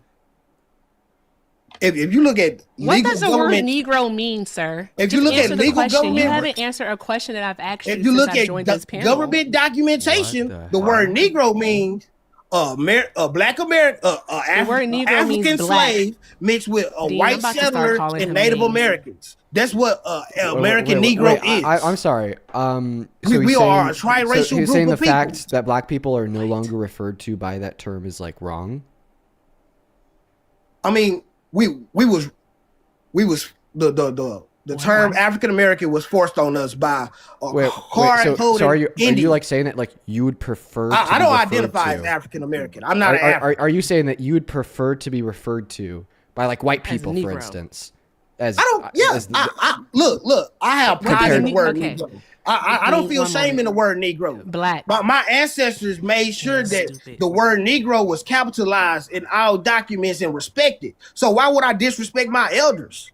My granny Sir, identified as a Negro. That's on the her birth word- certificate. the word That's on my Negro- mother's birth certificate. The word Negro simply means black. It means black in Spanish. Duh! Why you think fucking we idiot? upgraded I'm the so sorry term to black curse on this American? panel, but you're not smart. You're simply I'm not just smart, saying, and why you won't do you shut think up we to actually identify have a as Black Americans conversation, instead and of you do African not Americans? answer any questions whatsoever. All right, you cannot You point just to didn't how like my Donald answer. Trump. No, you didn't answer. Stupid. I gave you the answer. No, you don't like. Dean has been giving you the answer. You haven't answered anything. All you do is try to answer questions with the question. Shut the fuck up. Please stay on mute. Have some decorum. I know your mother taught you something. Stop it. Now, with that being said, you have not been able to demonstrate to neither Dean nor I how the immigrant is a problem in the black community. I They just don't told do you why. anything. No, you There haven't. are a No, buffer you class haven't. that misrepresent black. No, you haven't. They have not misrepresent black taken Americans. They have not taken anything from black people. So you all saying right? that they these- haven't these- taken anything. So you because saying that immigrants these only government actually add to the representatives community. that are not my black God. Americans don't misrepresent? Here, me and Jaden are like working overtime to mute him when you're speaking. Like you This have. dude is ridiculous, bro. Like, So you saying? Dean, where'd you find this guy? So y'all saying Brian Donalds don't misrepresent black Americans? Can I ask you another question?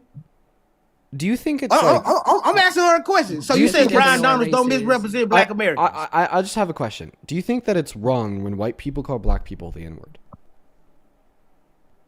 I could give two fucks about it. Who gives a damn? It's a word. But You want to get slapped?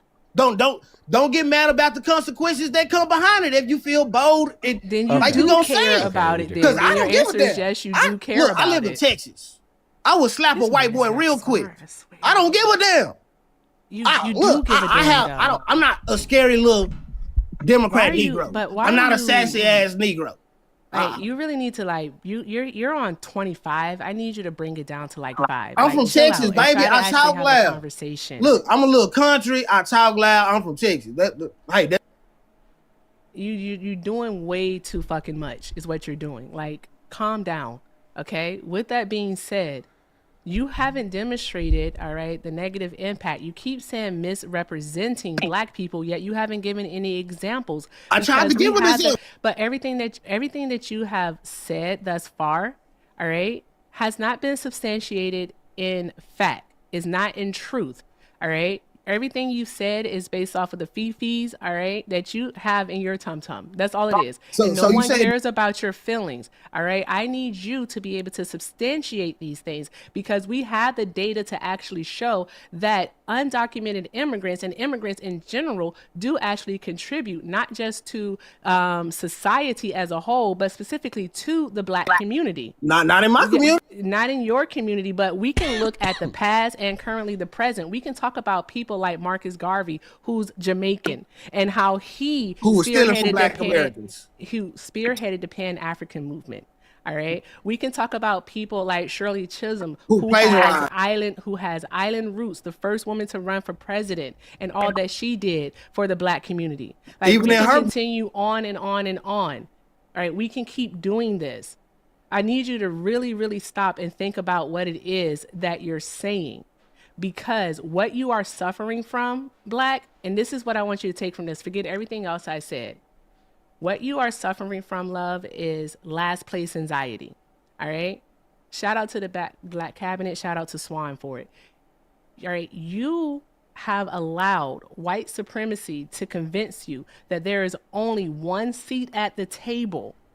All right? Only one seat at the table for a marginalized group. And you want your group, those who are descendants of slaves, to be the ones to get the seat at the table, when in reality, there is enough room for everyone to have a seat, and we should be working together to be at that table so that we all can enact change, all right, for the better, to be more progressive. But that's not what it is. You're so stuck in this sense that there can only be one, that you are now being an agent of white supremacy your damn self. I need you to think about that, Black. You really need to look into last place anxiety. Now come off of mute so you can do some more yelling. Okay, I can give you a lot of examples of a lot of immigrants that are Black that misrepresent Black Americans. You have Brian Donalds, who said himself that he don't agree with reparations because he know he won't receive because his parents ain't from America. You have the lady who just Winston Sears that just ran for governor in Virginia, who wanted to get rid of Black History Month because she said, "Hey, y'all should get over it and don't care about it." Do you hear how he's listing Republicans? Hold on, let me finish, ma'am. I hear how stayed he's on listing mute like you Republicans? wanted me to. Let me give you these facts. By the way, of these by the way, disrespectful Black by the immigrants. way, one of those Black people who I believe are misrepresenting the majority of Black Americans would include you. Exactly. There's that. And the two people that you just mentioned are millions Republicans. of Black Americans that feel like But me. That's why you don't have Black Americans out here marching for no damn immigrants. That's why nobody gives a damn about the immigrants and what's going on right now. Because we're not outside. We chilling. No, Black, that's not what's happening. You don't have to march in order to actually care. So we may not be outside protesting in large numbers like we did in the summer of 2020.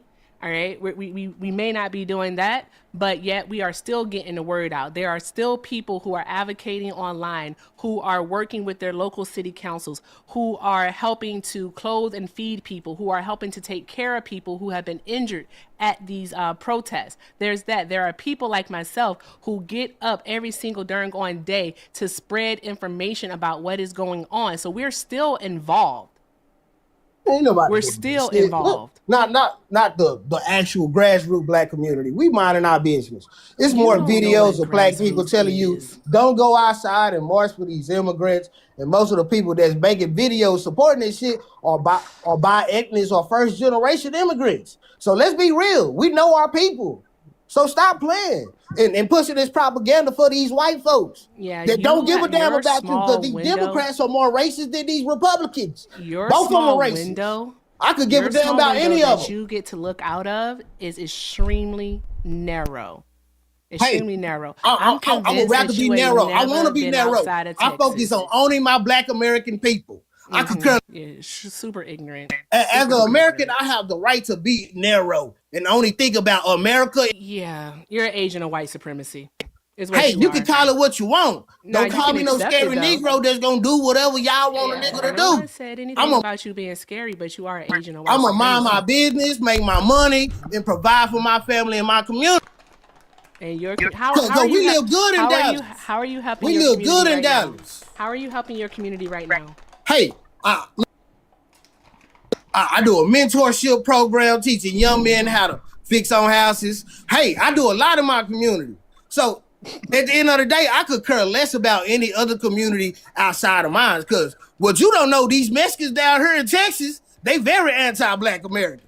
You could go to Houston where the Hispanics, Sir, you know what I'm saying, pushed out all the Black people within the Houston community college district. And now they doing a case right now, know what I'm saying, a racial discrimination against the staff.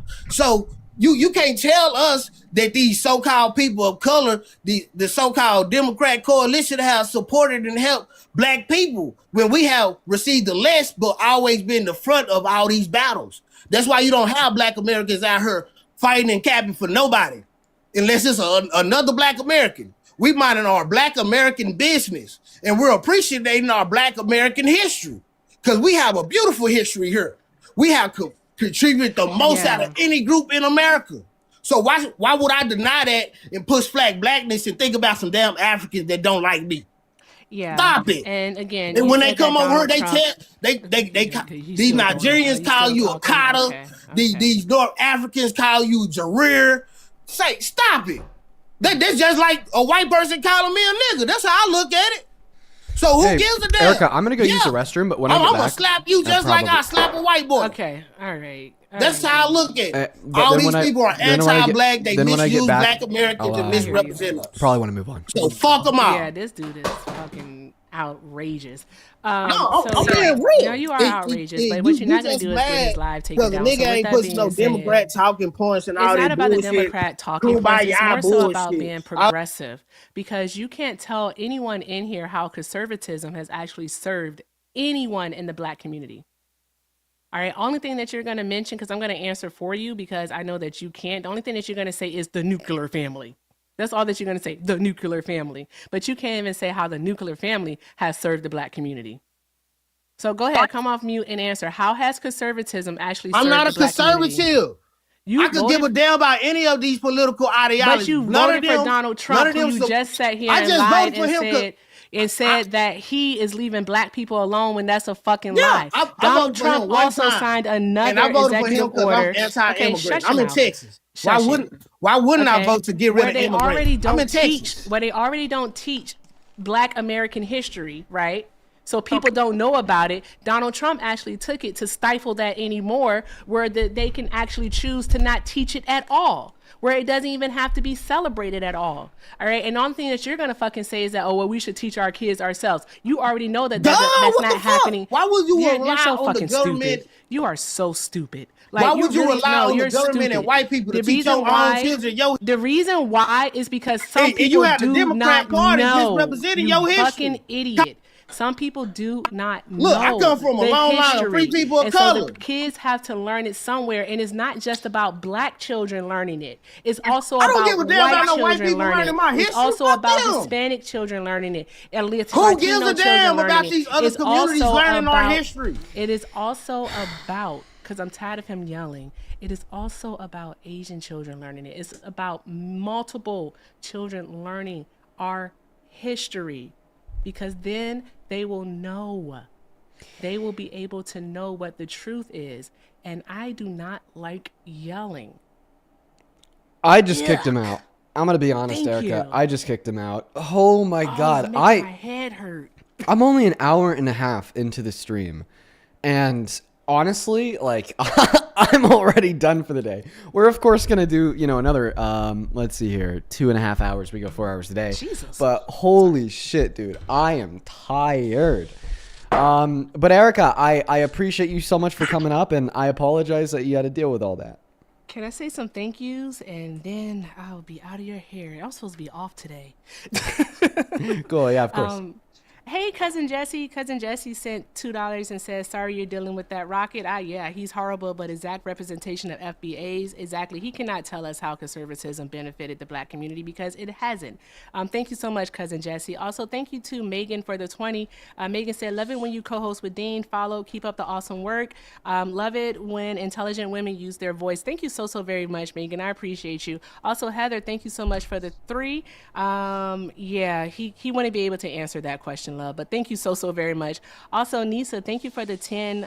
Said, "I love when you help Dean and Parker. Now I found your channel." Oh, awesome. Thank you so very much for the support. I appreciate it, y'all. And also, thank you so much to Nancy for the 5.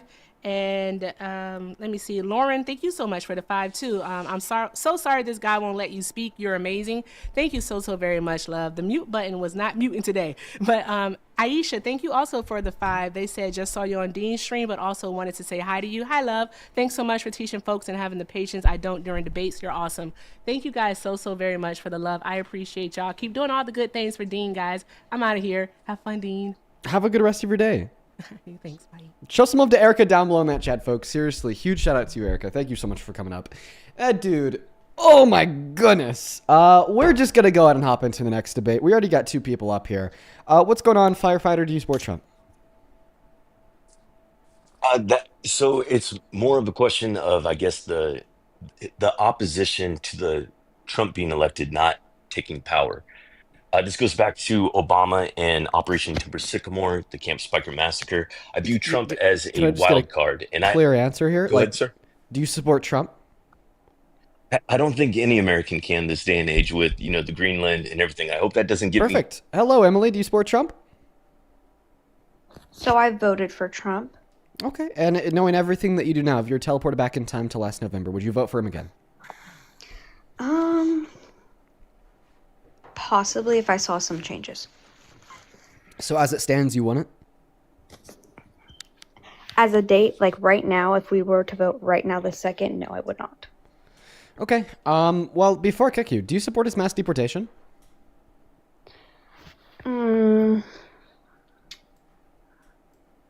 Yes and no. Okay. Yes. Where is that yes coming from?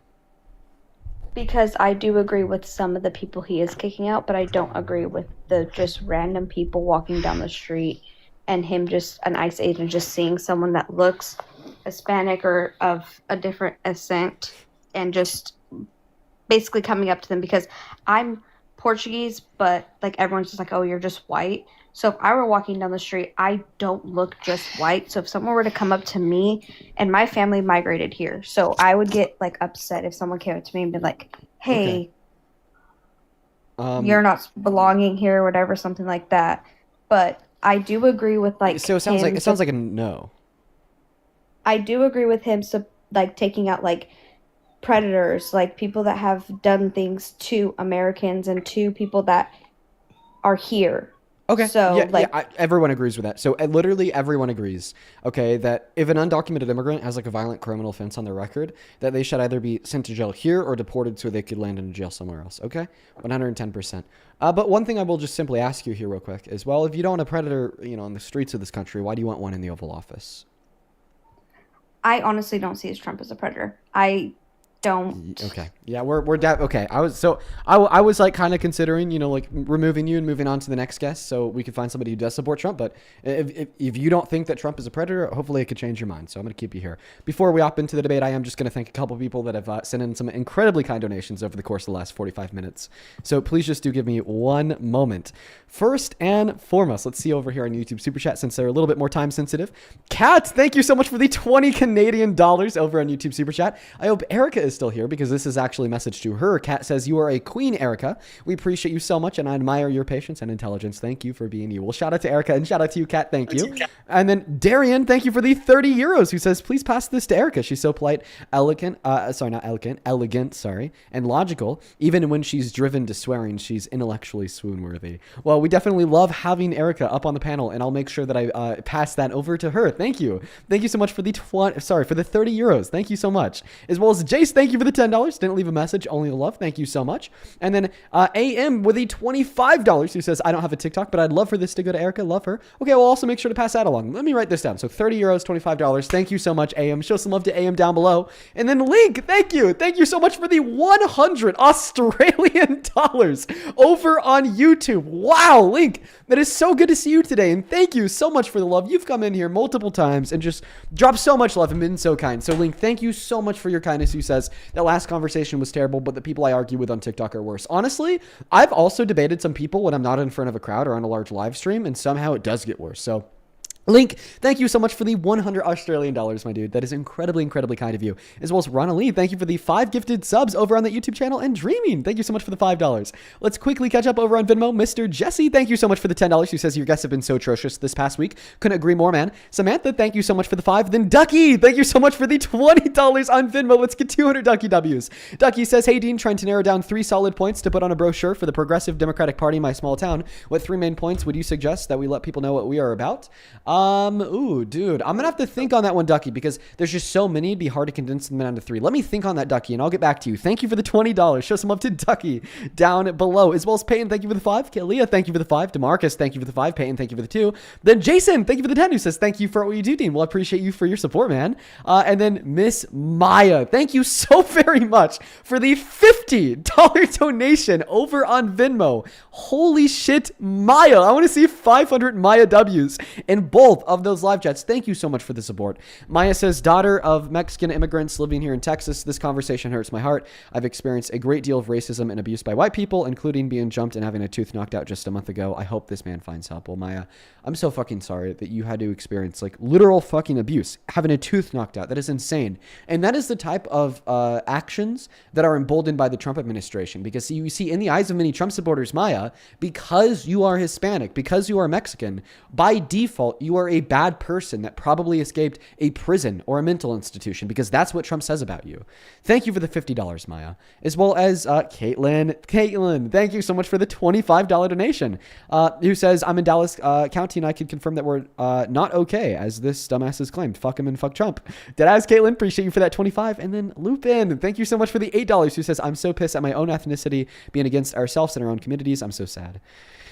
Oh, well, Lupin, I appreciate you so much for the $8 on that last guess. Okay, he doesn't represent the majority of any group of people. I'd also like to thank real quick Vivian for the $25 donation on PayPal. He says, thank you for all that you do, Dean. We love you. I love you too, Vivian. Good to see you. Thank you so much for the $25. Cassidy, thank you for the $10. She says, I'm grateful for all that you've been doing. Thank you so much, Cassidy. I'm grateful for you. Thank you for watching, and thank you for the $10. Then Aisha and Ma, thank you both for the 5. Leslie, thank you so much for the $10, who says, I had an interesting conversation with Phil last night. Apparently, I'm your resident paid witch. Yeah, Phil's crazy, Leslie. Just completely disengage. And then Kyle, thank you for the $25 donation as well. Show some love to Kyle in that chat. Thank you so much, man. Kyle with the 25 says that it's wild to me that Republicans are okay with anyone being expected to show ICE proof of citizenship. Dude, it literally went from don't tread on me to tread on me harder. Okay, it is insane, Kyle. Thank you for the $25. And then Aaliyah, thank you for the $10. Huge shout out to you. Serena, thank you for the 5. And then Kathy, thank you so much for the $200 on PayPal. Holy fuck, dude. What the hell? Kathy, that is crazy. That is insanely kind of you. Kathy paid $200 literally to say, drop him. Kathy, we got him out of here. Kathy does not play around. Kathy, by the way, she's been watching us for months, and she really hates some of the guests. And I will say that last guest was wild, but the $200 is just as wild. Thank you so much for the kindness, Kathy. I'm trying to see 2,000 Kathy W's down below in that chat. I'm so incredibly grateful for you. Thank you so much for the love. Huge shout out to Kathy. And then Samuel with a 10, who says, first time donor, frequent VOD listener, and occasional live viewer. Appreciate you so much for the love, Samuel. Huge shout out to you.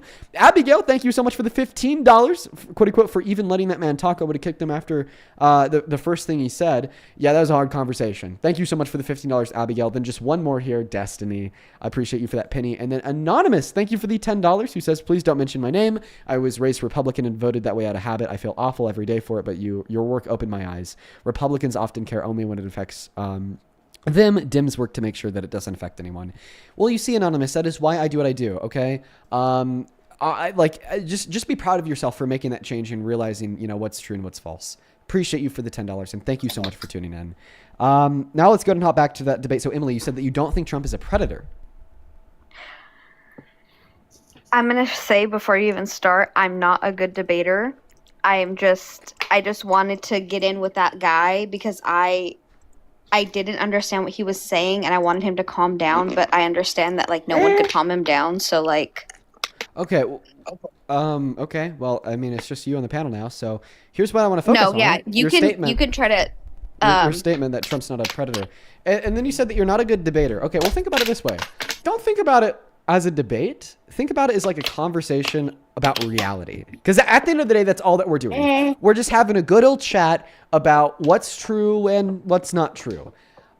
But your statement there, Trump is not a predator, is absolutely one of those statements that is not true, okay? He's definitely a predator, a multi-count predator. Starting in the 90s, when he was in his like 50s or 60s, he saw a 10-year-old girl walking up an escalator and he said, gee whiz, I'm gonna be dating her in 10 years. Okay, why? Well, because he found her attractive.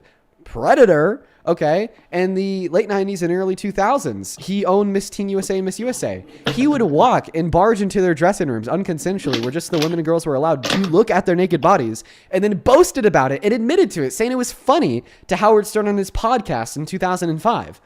Predator. He was best friends with Epstein when Epstein was abusing young children, taking multiple flights on his jet, sending him a letter in 2003 depicting the naked outline of the body of a girl with the statement, may every new day be another wonderful secret. And we now have an unearthed email, okay, that Epstein sent to Ghislaine Maxwell in 2011 saying, of course, Trump knew what he was doing with this girls all along.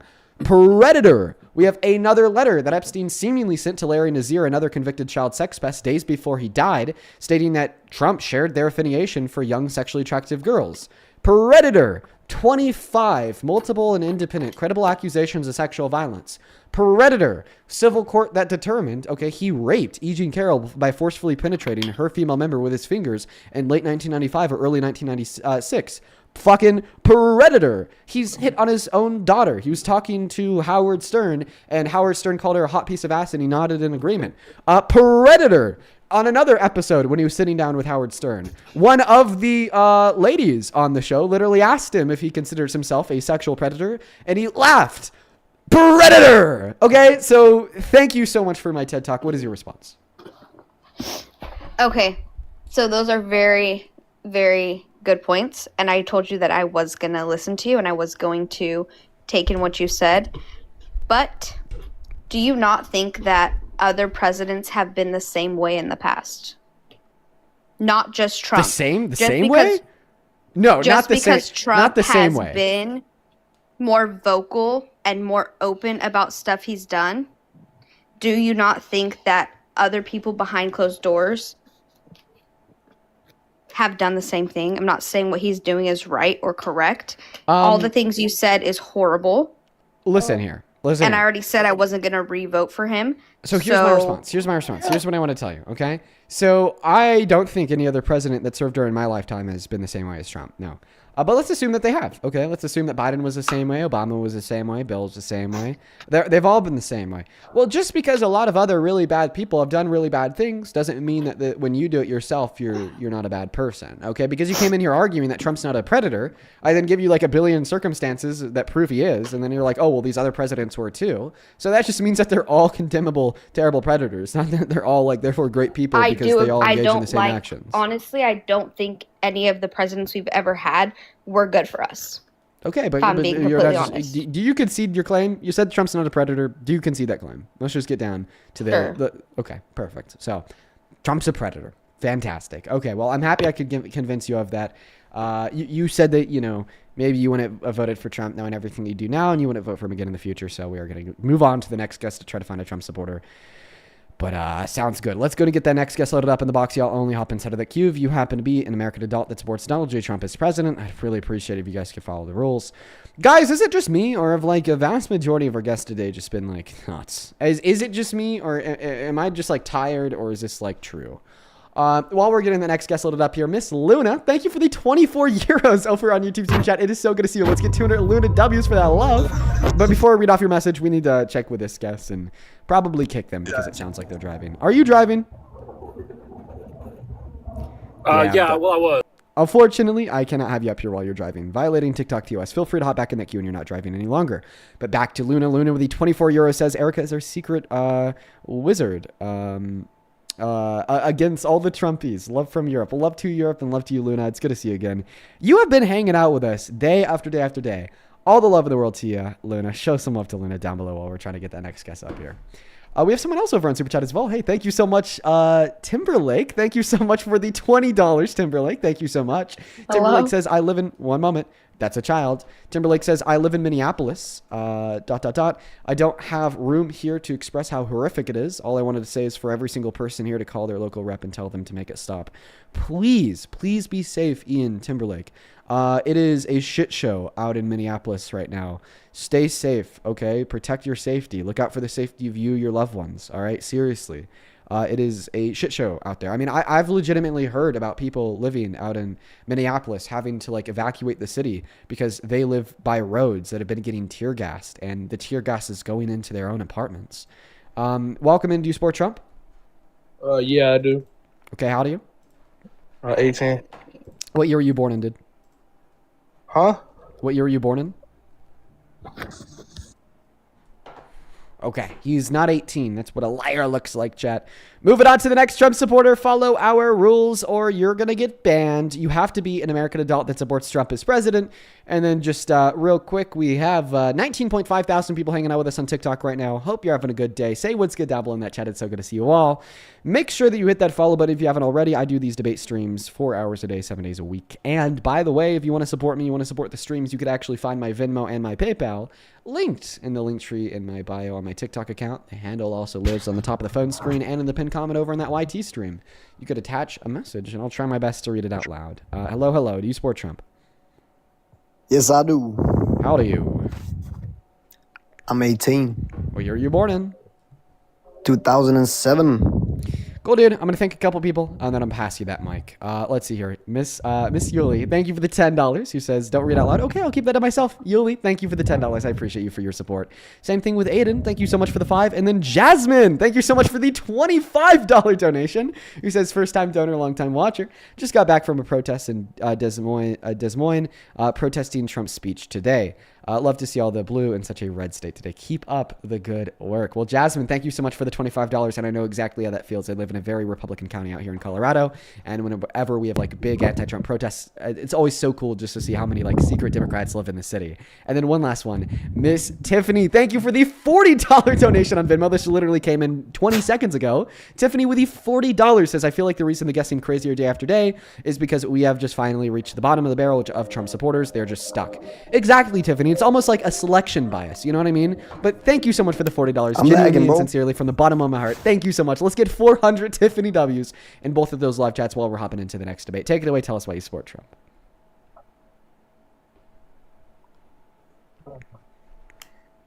Dean, man. Whoa, okay. His internet's tough, dude.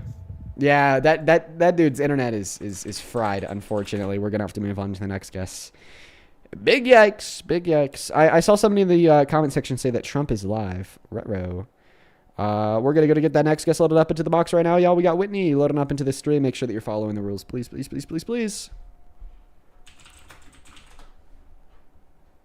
Yeah, I'm not seeing any live stream. No live. Oh wait, he's delivering remarks somewhere. They're yeah, like at some like rally, it looks like. Who knows? We're gonna how about this? So we're gonna find that next guest to load up here. While I'm looking for the next guest, we're just gonna listen to Trump. Anymore. You know why? Because the prices are coming down so much. They don't want it to be an election based on lower prices. But we're bringing down the lower. I like that term better. It's a lower prices. We're bringing them down. But we inherited the highest. Okay, we got hologram in the loading history up. of our country, and we've rapidly brought them down. And that's what we want to do. Okay. We got Challenge Tom loading up. Did you ever see them where they're being interviewed? This will be. Mute me, my bad. I'm downstairs. Do you support Trump? I'm coming up. Yeah, let me run upstairs. I was just doing the dishes. Okay, how old are you? 20. Okay, what year are you born Where in? they're being interviewed? 2005, March 13th. Okay, so why do you support the worst president of your life?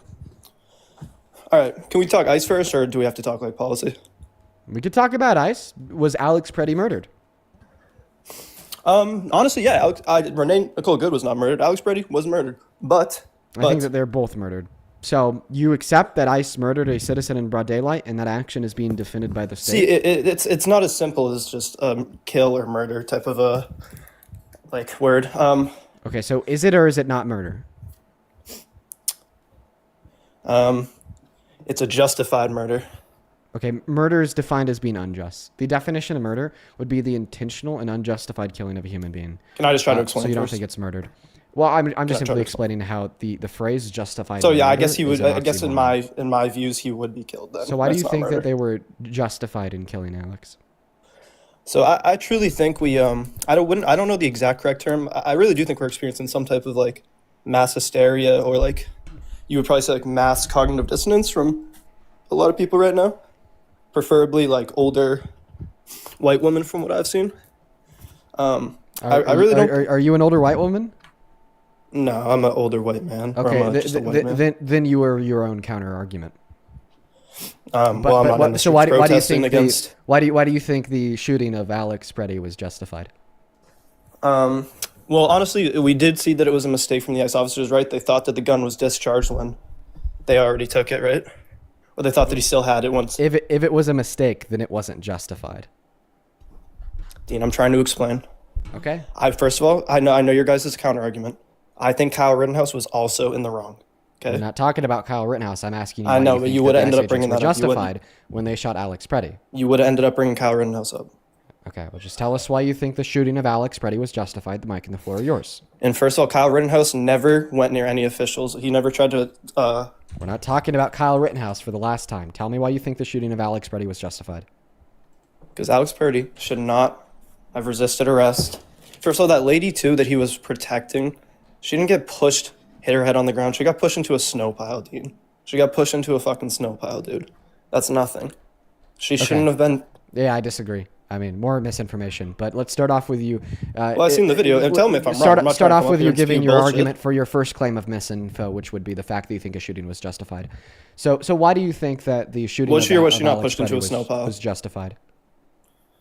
Because he was impeding law enforcement. He was, at the end of the day, Dean, even though this dude shouldn't have died, he really shouldn't have, obviously. Okay, so you don't have an argument for why it was justified? You're cutting me off every time, dude. No. You started giving me an argument to say that it was justified. You said, and I quote, he was impeded upon law enforcement, but you realize you fucked up because obstruction, even if he was guilty of it, okay, is punishable by maybe a day in jail and a $2,000 fine after due process in accordance with your Fifth Amendment rights, your day in front of the judge. When they realize you have a weapon on, not execution in broad daylight. And now you're saying, well, they realized he had a weapon. Well, if you knew the Constitution, then you would know in accordance with the Second, Fourth, and 14th Amendment, the Constitution prohibits officers from shooting. Listen, I agree with 2A, Dean. Merely for the possession of a weapon. Dean, I agree with 2A, bro. I mean, me and you we both believe in the Constitution, dude. I believe in 2A. I don't think that Alex Purdy should have gotten murdered because he had a gun on him.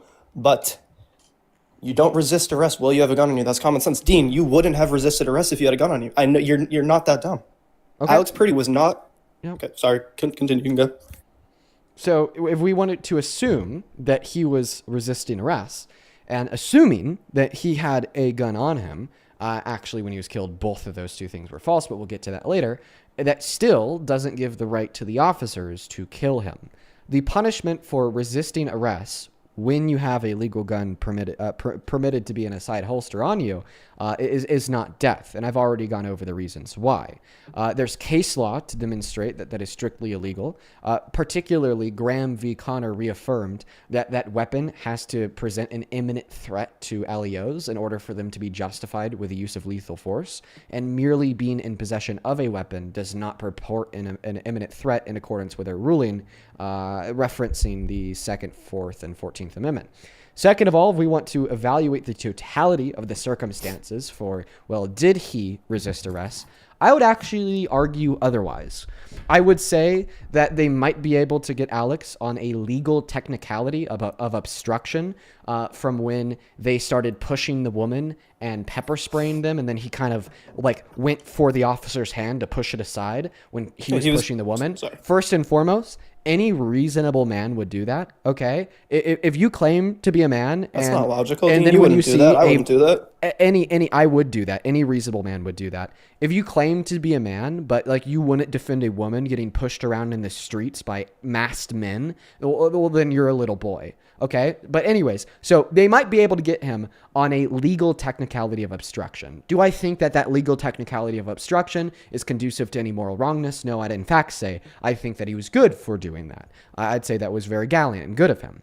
Now, second point here, that legal technicality of obstruction does not communicate the fact that he was resisting arrest. Because I would say after he was pepper sprayed and tackled, he was down on all four, simply acting in accordance with what we would expect out of any reasonable person, being beaten and pepper sprayed, then jumped by 7 people. He was in a prone kneeling position. He was not moving. He was staying still. Meanwhile, the agents, through this commotion, grabbed his gun, then killed him moments later. So I don't even think that legally we could reasonably entail that he could have been found guilty of resisting arrest. But anyways, if he was found guilty of resisting arrest and he was found guilty of obstruction, okay, in respect to his Fifth Amendment right to due process, he'd probably get a $1,000 fine. He wouldn't be killed by the state. So the totality of the facts in which you've shared with me, in fact, do not justify the ICE agents killing him. All right. If you want to talk about the legality of the killing, Dean, obviously you know more. So I will concede that the legality of it should have been classified as murder. But like I said, this all started because of one of these fucking friggin' cognitively dissonance affected women who just think they're being freedom fighters like Rosa Parks when they're not making a difference. This is not Iran. This is not Iran protest. This is changing nothing, and you know this deep down, Dean. Okay, so when evaluating the circumstance of a masked man murdering another man in broad daylight, your takeaway is, well, it was the woman's fault. That lady was not there because this is prior to Alex Purdy getting murdered. I just want to clarify. I just want to clarify because I'm talking about the totality of the circumstances. Right. When we're evaluating the totality of the circumstances of a masked man, this isn't sexist. What I'm saying, by the way. Well, can you stop interrupting me? Sorry, yeah, the chat was just saying I'm sexist. That's just objectively wrong, but continue. My bad, Dean. I do agree with him. I do think that this likely reduces down to sexism, but we'll get there. All right. Before we get there, I want to be able to finish my statement. Okay, thank you. Yeah, I find it like incredibly disgusting that when we are sitting here evaluating the totality of the circumstances that led up to and includes Alex Purdy, an American citizen, being murdered by an ICE agent in broad daylight, then being labeled as a domestic terrorist by our governing administration, the largest issue to you would be the woman filming the ICE agents. that wasn't my point. I'm explaining. I'm so sorry. Like, for everyone in the chat that's screaming sexist, misogynist. I mean, I'm actually inclined to agree with them because what I'm observing is somebody just kind of brushing off the fact that a masked man murdered a citizen, brushing off the fact that that masked man was an agent of the state, brushing off the fact that the government of the state then defended that agent of the state and then labeled the murdered man as a domestic terrorist, and then hyper-focusing on a woman who we don't really know much about, and we don't really know what they were doing before they were pushed by the ICE agent, outside of probably like acting as a legal observer. Okay.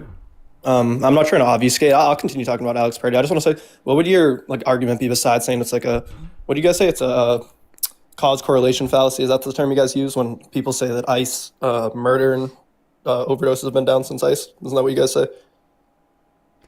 I literally, you were mumbling and I didn't make much sense. Can you repeat that sentence?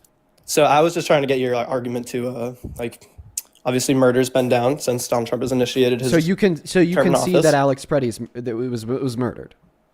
Okay, we can go. That's why I said I wasn't trying to obfuscate. I'll continue talking about Alex Purdy. When I brought up ICE in the first place, I didn't want to talk about Alex Purdy because. Can we clear this up though? Because earlier you did say legally it could be murder. So you concede that Alex Purdy was murdered. Yeah, I'll give you. I will give you a verbal concession that Alex Purdy was murdered because, from my point of view, so you concede the administration that you support to govern over this country is defending murder. I concede your point, but I don't see me or anybody else being in that situation because I'm just never gonna be in that situation. Sure, because you're gonna spend the rest of your life in your mother's basement. All right, Dean. So we're going for. What's it called, an ad hominem now? You're just going to insult me instead of going for my argument, dude? Like, aren't you like a master debater and you're using logical fallacies? Like, come on, dude. The ad hominem logical fallacy is when you attempt to attack somebody's character to discount their argument. Exactly. But that's not what I was doing. I was just attacking your character for the love of the game. Well, see, obviously, when I bring this point up, Dean, it's not me being sexist. It's just what I'm seeing from these videos. It's just white women who have white guilt trying to be Rosa Parks and freedom fighters. When, first of all, I love protesting. I understand. So white women. So first and foremost, Just you cut me off every understand time. that That's that fine. white woman was with a man. You don't really seem to care about that. And then second of Well, all, that's just the what was that majority of the white people I'm woman seeing. doing that was wrong? Trying to be a freedom fighter and make no difference. And Don't just say freedom fighter. Be more specific. What was she doing that was wrong? Getting in the face of law enforcement and recording them and Recording getting law in their enforcement, way. that's your First Amendment right. Well, I didn't just say So that. I said she's exercising getting in your the- First Amendment right is wrong? No, Dean, obviously not. Okay, so then what was she doing that was wrong? Because that's not it. So then what is it? She was just messing with them, obviously. Like I Messing didn't see with them is a vague term. Be more specific.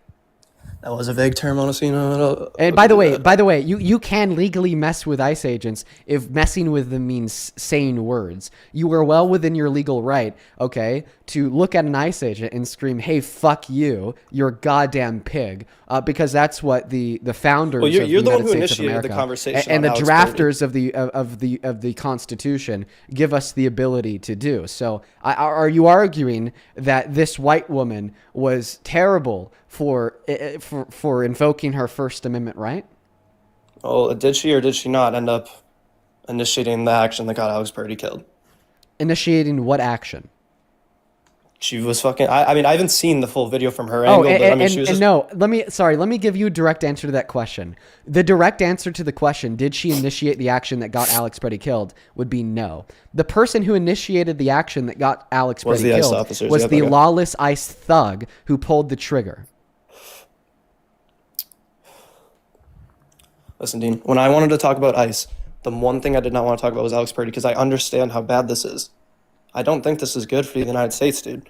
Like, Okay, so now I want a second concession that white woman that you seem to want to attack so much did nothing wrong because I gave you multiple opportunities to specifically enumerate anything that she did and Dean, was she got legally to pushed. be She incorrect, got pushed into a and pile you of snow. can't tell dude. me. She got pushed into a pile of snow, and then he ended up losing his life. So because what of is the evidence that the ICE agent pushed her with good reason? Because we've seen ICE agents pushing people with no reason at all. I mean, there's a clip circulating maybe around a month ago of an ICE agent falling on ice, getting up and Yes, then I've just seen pushing that, the and nearest bystander to the ground. So, I mean, if we just want to assume that every single time an ICE agent pushes an American citizen, they're justified, well, I got to say, that's pretty insane. So what did she do to deserve to be pushed that, I mean, you think is more important to discuss than I mean, the governing I haven't done too- administration over this country, defending lawless thugs, acting as agents of the states, murdering citizens in clear daylight, then labeling the murdered citizen as a domestic terrorist? Listen, I haven't seen the Alex Purdy video since the day it happened. I haven't really done too much on it, but I do understand Dean, that she didn't do anything that necessarily should have reacted in a push. But the people are acting like this lady was being assaulted in a terrible way. She got pushed into a pile of snow. Dean. Then you concede that you're engaging in misogyny or sexism, for instance, because definitionally, Dean. speaking, I just one moment. I apologize for interrupting you, but this is important. Definitionally speaking, misogyny is the unjustified prejudice against women, and obviously unjustified prejudice. Well, obviously the ICE agent wasn't attacking her just 'cause he was... holding to a preconceived negative notion with no good reason. So in other words, we can now extrapolate and understand the definition of the word misogyny to be holding a preconceived negative notion against a woman with no good reason. And Wait, so you're trying to get me to give a conceded, concession? One moment. And seemingly you just conceded that's exactly what you're doing to this woman. You said, Dean, I'm holding this negative preconceived notion against this woman, okay, labeling her as this issue freedom fighter or whatever the hell you're saying. And then I just got you to verbally denote the fact that you have no good reason to hold that negative preconception about her. So by definition, yeah, it's misogyny. So are you trying to get me to give you a verbal concession that I'm misogynistic, or that the ICE officer himself, by pushing her, is a misogynistic act? Well, Therefore, if you want to agree with my fair observation of your argument so far, that the definition of misogyny is a preconceived negative notion surrounding women, or a woman that you hold with no reason, and you had a preconceived notion that this woman was doing something bad or was wrong in her actions, and you just stated that you have no reason to believe that this is the case after I asked 3 times. If you want to concede that definitionally speaking that is misogyny, that'd be great, but I certainly don't expect you to. I mean, because in my mind, Dean, like I come up here with 100% honesty and no bias. I mean, I know what goes on in my mind. Like, I'm just objectively not sexist. Like, this is what I see through these videos. It's strictly white women from what I'm seeing in these protests, trying to be crazy. And I've seen protests all throughout the world, dude. I mean, I see what's going on in Iran. I see you want to say something, but. So, I didn't want to say anything. I mean, I do have something. I always have something to say. But well, yeah, I mean, your mouth was moving, so like I could tell you wanted to say something. I'll let you go. But I mean, no, I'm not going to concede that I'm Can I ask you a question? Because it's just that would be me objectively lying to myself and the Can I ask you a audience. question? Let's go. Yep. When did she break up with you? I never dated the lady who got pushed into the snowplow. No, this So has another to ad be hominem? this has to be Another one. This has to be coming from somewhere, my friend. When she break when, No, when Dean, did she break up with you? I mean, dude, you came up onto a live where we're discussing American politics and the fact that we have a president who wants to be a goddamn dictator, raining tyranny down on this country and countries abroad. And it seems like the only thing you've really wanted to spend, your time discussing is, your negative thoughts and feelings of white women. So what I think is the case is you dated a white woman and she broke up with your ass. Well, I am in fact dating a white woman actually, but it has nothing to do with the color of their skin or that So they're females. when did she tell you that she doesn't love you anymore, but she wants to try to find a way to make it work? So Dean, we've heard like 4 ad hominems from you. Like you're just coming. Like I said, an ad hominem. Listen, like I said, an ad hominem is when you attack somebody to dispute their argument. I'm just doing it for the love of the gay man. I mean, it's more so like a psychoanalysis than a counter argument. Basically admitting to doing it. No, it wasn't at all. I'm not. This isn't being used to dispute your argument. I've already disputed your argument. I mean, I got you to agree that you had no good reason to believe that white woman was doing anything wrong. So of course you look crazy to anyone with a brain when you continue to attack her. What? You're interrupting me. I got you to concede that you have no good reason that you can articulate to believe that woman did anything wrong. So of course, to any reasonable person watching, you look crazy as you continue to attack her. So now this is. I mean, it has to be coming from somewhere, right? Oh, you got me, dude. You got me. No, I'm just trying to have a conversation. I was trying to talk about I was just trying to talk about ICE as a whole. And I mean, you brought up Alex Purdy first, honestly. Obviously, I know why. Obviously, it was the most recent event that happened. Therefore, it makes sense that you would bring it up. But I still think that the only reason this happened is because Alex Purdy was trying to be like these other people. Like there's no reason for him you were about to say white women. Go ahead. Sorry, I'll just unplug my mic. What was I trying to say? Just continue speaking. I'll unplug my mic so I don't interrupt you. No, I mean, it's fine. It's a debate. You can interrupt me, but I wasn't even I wanted to talk about like ICE in general, not really Alex Purdy, because I mean, I'm an American citizen. I mean, like I said, I don't think that it was a completely justified murder, but I also see why it happened and how it wouldn't happen to most people who like when I brought up Kyle Rittenhouse in the first place because I was going to say no one brings a gun to a protest to impede law enforcement. And then you would have been like, oh, what about Kyle Rittenhouse? You're a conservative, so you probably think he's the coolest dude ever. No, I think Kyle Rittenhouse is a loser who went there to attack people. Just like that dude seems like he went there to start problems. And, yeah. I want to talk about ICE in general and just deportation. I don't really want to talk about Alex Purdy. Okay, so you don't really care that he was murdered because you think that he quote-unquote went there to cause problems. He actually went there to solve problems. I mean, he literally caught a woman as she was falling to the ground, so that's solving a problem, right? Yeah, he didn't catch her, Dean. She fell into snow, dude. No, she fell into snow. She fell into his arms, and if it wasn't for his arms stabilizing her, she would have gone to the ground.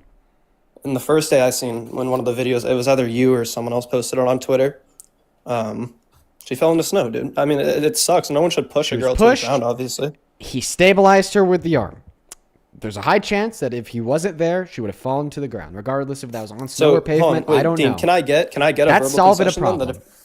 Can I get a verbal concession that if that lady wasn't impeding and messing with law enforcement, then Alex Purdy would still be alive today? How do you know that she was impeding?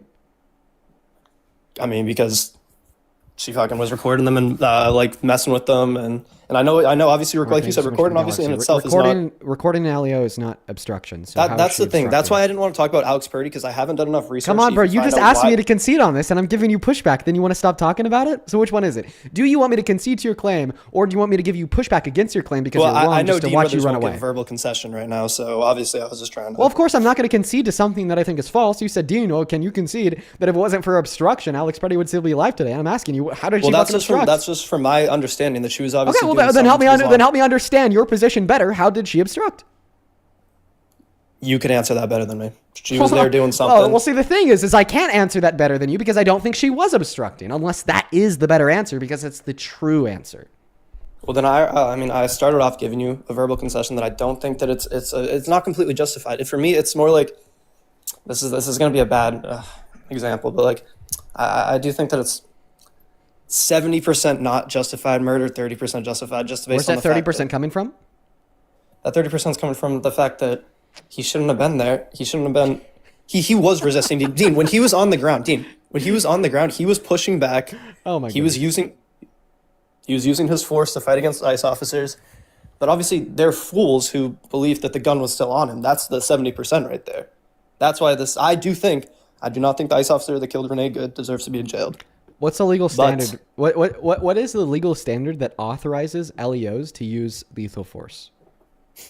I would assume a threat to them. Don't really know. A threat to officers, I would say. No. Well, I'm not a lawyer, so you can tell me if you know the answer. Thank you. In accordance with the totality of the circumstances, okay, was there a reasonable immediate threat purported to the life of the officer or the lives of those around the officer? That's the legal standard that would. I mean, when they seen the authorize gun, an LEO to obviously, engage in if you have lethal a. force. See, that's why I don't know the laws perfectly, Dean. Obviously, I'm not studying law right now. But so now that you understand that that is the legal standard that authorizes LEOs to engage in the use of lethal force, you now understand why you have no basis to argue that the shooting was 30% justified. Well, I feel like you just gave me a basis because he had a weapon, and obviously, I know I'm for 2A. One moment. Sorry. Now that you understand what the legal grounding is that authorizes LEOs to use lethal force, you should now understand why your position that they were 30% justified is baseless and incoherent, because that position was, well, he was trying to evade. Well, he was trying to resist. Well, he shouldn't have been there in the first place. I think all three of those statements are false, but even if we assume them to be true, those three positions have absolutely no bearing nor input towards the basis that authorizes LEOs to use lethal force. Merely resisting does not mean that there's a reasonable threat to the life of the officer. The very elusive and vague argument that he shouldn't have been there in the first place doesn't mean that there's a reasonable threat to the life of the officer. I mean, he literally brought himself there with a weapon. Okay. Yeah, and in doing so was acting. I was going to continue. I know. I understand federal that. and constitutional rights. So I understand our amendments, Dean. I know. Thank you. So he did something totally legal. So doing totally legal things gives the right to cops to kill you. Really? Well, I don't really know the whole semantics of resisting arrest when you have a weapon on you. I mean, that's obviously aligns with some type of violence on his end. He wasn't even. No, that's not. So resisting arrest while armed, okay, with a legal weapon permitted to be in a side holster, okay, is never been qualified as an immediate threat to the life of any officer. But we have to remember that he was actually de-armed before he was shot, and he wasn't resisting arrest. All right. I mean, see, that's the thing. I'm not coming up here to be ignorant, dude. I will give you a verbal concession that it wasn't a complete justified murder, dude. I'm not trying to come up here and be. Can we do something real quick? Sure. Okay, I'm gonna play you the video of him getting killed. I'm gonna pause it right before he does get killed. Will I be able to see it? Yes. For everyone watching, and of course TikTok TOS. But I just want. And I do understand that they took his gun. I'm seeing people say that in chat. I was okay. Yep. Let's go. Thanks. So I'm gonna play this for you. I want you to mute my mic too, so it doesn't echo. I want you to tell me when to pause this video. Okay. All right. And more specifically, I want you to tell me to pause this video the moment that it is clear Alex Purdy is resisting arrest. And just give me a minute. I know you're starting while he's already on the ground, though, right? Yes. Well, let's show him grabbing, like, reaching for the ICE officer's hand, right? Didn't we just say that earlier? Oh, yeah, that wouldn't be resisting arrest. That'd be obstruction. He was under arrest at that point. Obstruction. Okay, cool. That's. So just tell me when he's resisting. I mean, it's hard to resist when there's 4 men on top of you, but he's trying. Look, they're all fighting. There's 4 men having to fight this man, Dean. So how do you know that he's resisting? Because there's 4 men trying to pin him to the ground. So you're saying you can see that in virtue of the fact that he was dogpiled, he necessarily had to be resisting. That's not how that works. Okay, so then why is he resisting? I mean, you can see in the clearer video. This obviously is like a 360p video. You can see him using his legs to push himself up, like you would do. Wait, when do we see that? I mean, I can't see Jack diddly squat in this video, Dean. Yes, you can. You could see his legs at the bottom. This is actually the highest quality footage that we have of him, as it is from the angle of the lady wearing the pink jacket, and it is stabilized. So this is like legitimately the highest quality video that we have of the interaction. I'm going to play it from the beginning. Tell me when it becomes clear, okay, that he was like using his legs to try to push them off and stand up. In fact, we're going to slow it down. Playback Okay, speed. well, he's on his back right now, correct? Playback speed. No, he's on his hands and knees. Playback speed times 5. Okay, perfect. So now we're going to slow it down. Tell me when he's like using his legs to push off to resist. That man has his legs right there. It's obviously not right there.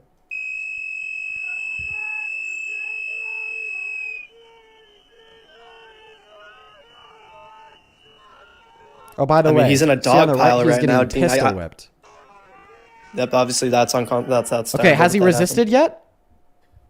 No, I'm not gonna come up here and lie. I don't see anything yet. I mean, I can't really see much. I'm not trying to. Oh wait, there's the shot. He's dead. Fuck. I guess he didn't resist before he was shot, right? I mean, I can't really see much. I'm not trying to come up here and be unfaithful. So you can't see him resisting.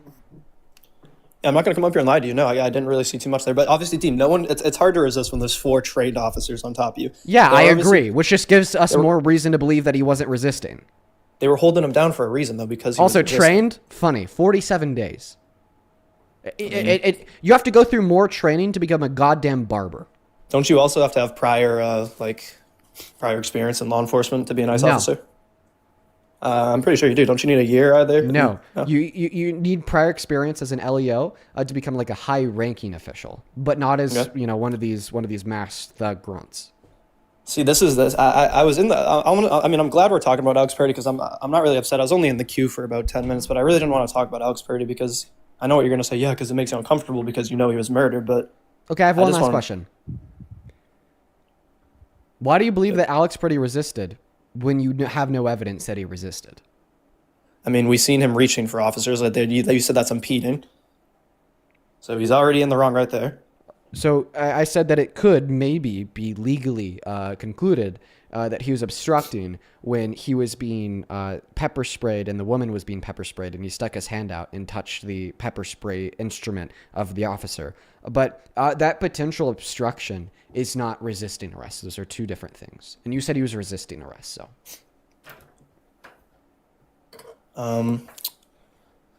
I mean, yeah, do you want me to give another concession? I'll concede to it, dude, and I won't bring up Alex Purdy anymore. I do think it's unjustified, but I've also seen they're using him as, I don't even know the exact word that I would use for this, but like I've seen, this is going to be a weird claim. I've seen videos of the left literally photoshopping Alex Purdy to make him more attractive so people have more sympathy for him. Like that's a literal thing that's happened. I'm not trying to sound like an idiot right now. That's an actual thing that's happened. Legit fact checker right now. Yeah. This video's posted. Yeah, I have no clue what you're talking about. Now, you concede that he wasn't resisting. You concede that he was murdered. Do you concede that the administration is defending his murder?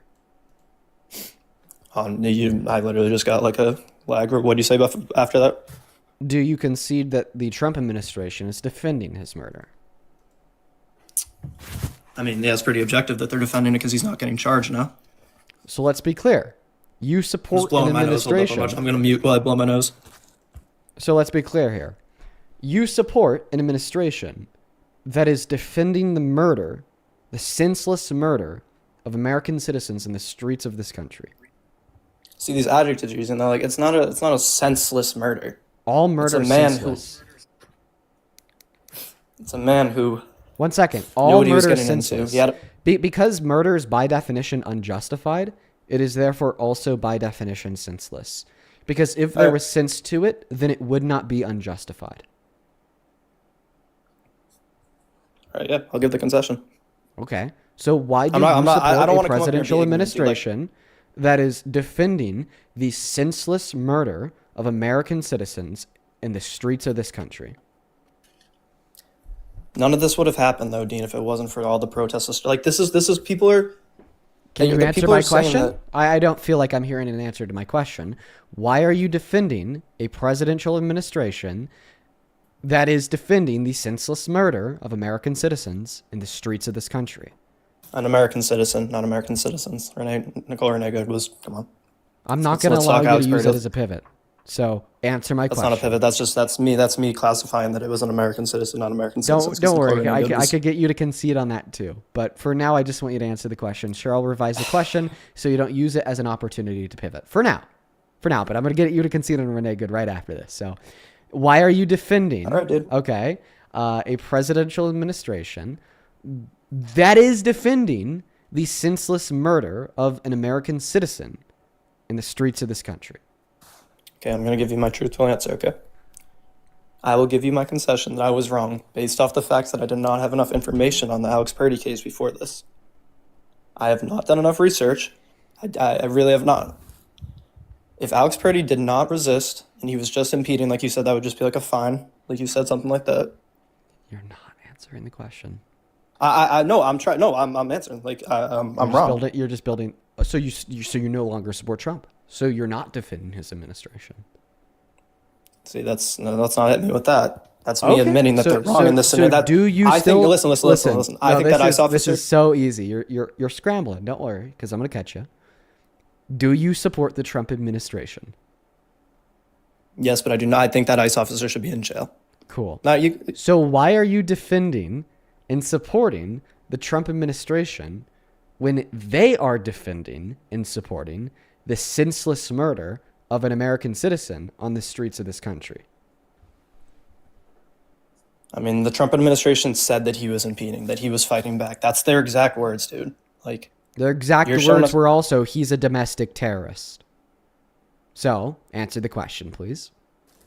because my answer was I did not have enough information, and I gave you a verbal concession, Dean Withers. Okay. I don't think he's getting it.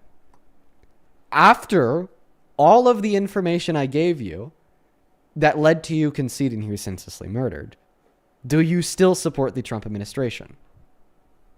This is one of those things where you're trying to get me, but it's just like you can support someone. I just want an honest answer. Yes or no? Because I can look past the bad justice that. So the answer is yes. So listen to my question very closely, okay? Let me know when I have your full and undivided attention. Because I feel like I just need to repeat it, and you'll get it. Okay? Let me know when you're ready. I'm ready, Dean. Say it. Lay it on me, dude. Why do you support a presidential administration that is defending the senseless murder of an American citizen in the streets of this country?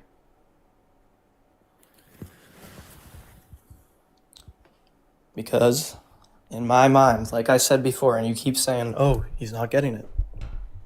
I still, to this day, no matter what, no matter how unjustified it was, I don't think Alex Purdy should have been in that situation. I don't think he should have been there. And I think if he just stayed home, watched some Dean Withers on YouTube, and just stayed in his hive mind chat, he would have been fine. But, I admit that I'm wrong, Dean. Wow, that statement of 5 words says about 1 million. And I think that truly exposes exactly where we're at today. And this is one of the main reasons why I do these live streams. So for all the viewers at home, okay, the 25,000 on TikTok, the 8,000 on YouTube, this is where we are at as a country. This guy just said it. Holy shit. The reason why he still is defending the Trump administration, arguing that this is our president that we need to support, is because all of the people they're senselessly murdering could have still been alive if they just complied and stayed inside. It is not comply or die. It is not stay inside or die. We have rights given to us by the Constitution. And in fact, the people that gave us those rights in the Constitution, the founders of the United States of America, they were the original ones who didn't stay inside and fought a war, the Revolutionary War. The people who wrote the Constitution did not think this was assembly, Dean. Those are the ones, okay? They're the ones that didn't comply. They're the ones that fought for the rights in the Constitution. They are the ones, okay, that didn't stay inside. And by the way, this is not what our forefathers wanted, Dean. This is not what our forefathers. Yeah, they didn't want people like you, scrawny little Chudmaxian incels, spending their time defending murder by arguing, well, if they just forfeited their constitutional rights to freedom of protest, freedom of assembly, freedom of speech, Second Amendment rights, Fourth Amendment rights, and 14th Amendment rights, and Fifth Amendment rights to right of due process, right of gun ownership, and permitted carry in a side holster, that they deserve to die. So that actually, they'd be condemning you. But something else I want to say here, you're saying, well, you should just stay inside. Alex Purdy, not people in general. That wouldn't have saved the lives of too many, because last year ICE updated their department policy very quietly to allow them to barge into houses without a warrant, in violation of the Fifth Amendment of the American Constitution, going door to door. So it seems like staying inside doesn't work either. But I mean, I could talk about this all day, and I truly don't know if I could find the right words to describe the emotions I'm feeling right now. The state of our country is abysmal, and we have truly lost track of what the goal should be for the benefit of the people. It is not a dystopian fiction that we used to only see in the movie theaters, where we would have this martial law type imposition at the hand of the state, where masked agents are now patrolling the streets, and if you go outside, you die. And then the suggestion of the supporters are, well, you should have stayed inside in the first place. Like, imagine that we were literally watching a movie, and this movie started, it opened with ICE agents gunning people down in the streets, shooting them execution style in the back of the head, neck, or back. Okay? You mean? And then it cut frame to a young man that supports this state and supports those agents, saying, well, that person would still be alive if they just merely stayed inside.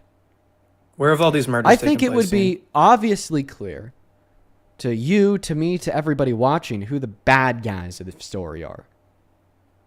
1984 was supposed to be fiction. No, we don't live in a world where it is your fault for being dead due to the fact that you left your house.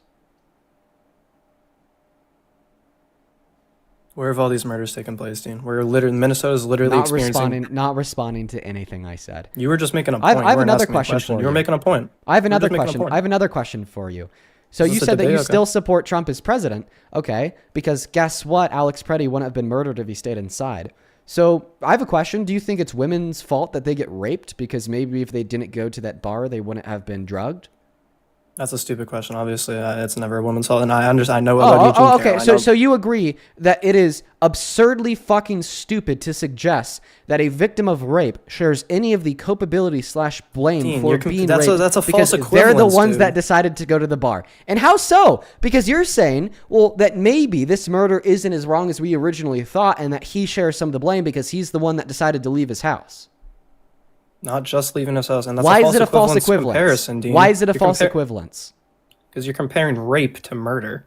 Oh wow, I'm comparing one violent crime to another violent crime. You're really smart, Dean.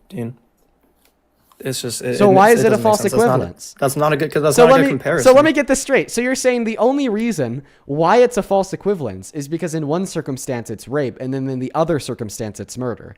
So therefore, if a woman goes to a bar and gets raped, it's not her fault. But if a woman goes to a bar and gets murdered, then it is her fault because she could have stayed inside.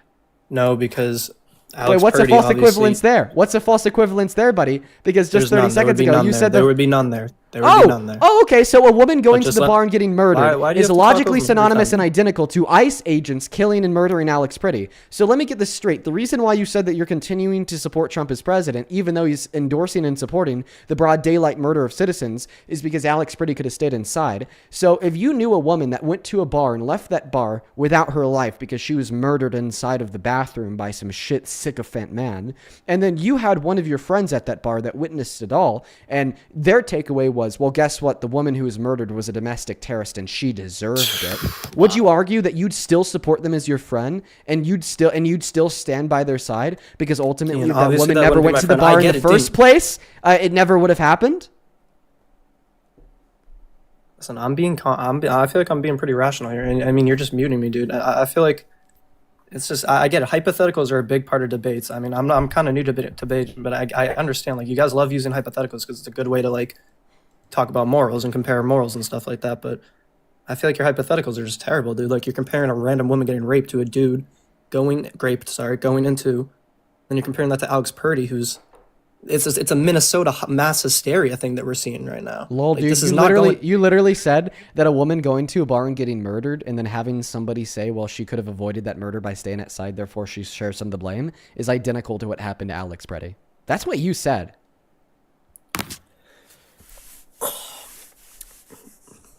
Listen, I already gave you a verbal concession, Dean Withers, that I think Alex Purdy's murder was unjustified. Okay, so now you're just completely 70-30. avoiding the hypothetical as a whole. Got it.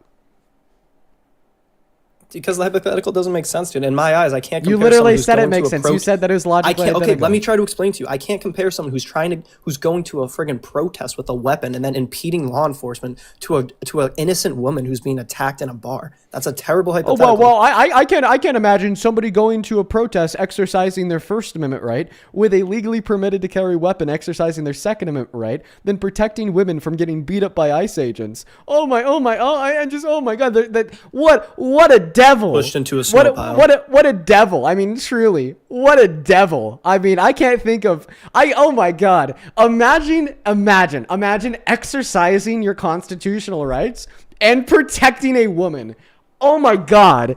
Dude, if that's the standard for men, we are so fucked as a country. We honestly just need to go back to the whole Andrew Tate, scamming, making jokes about, like, that was just so much better, right?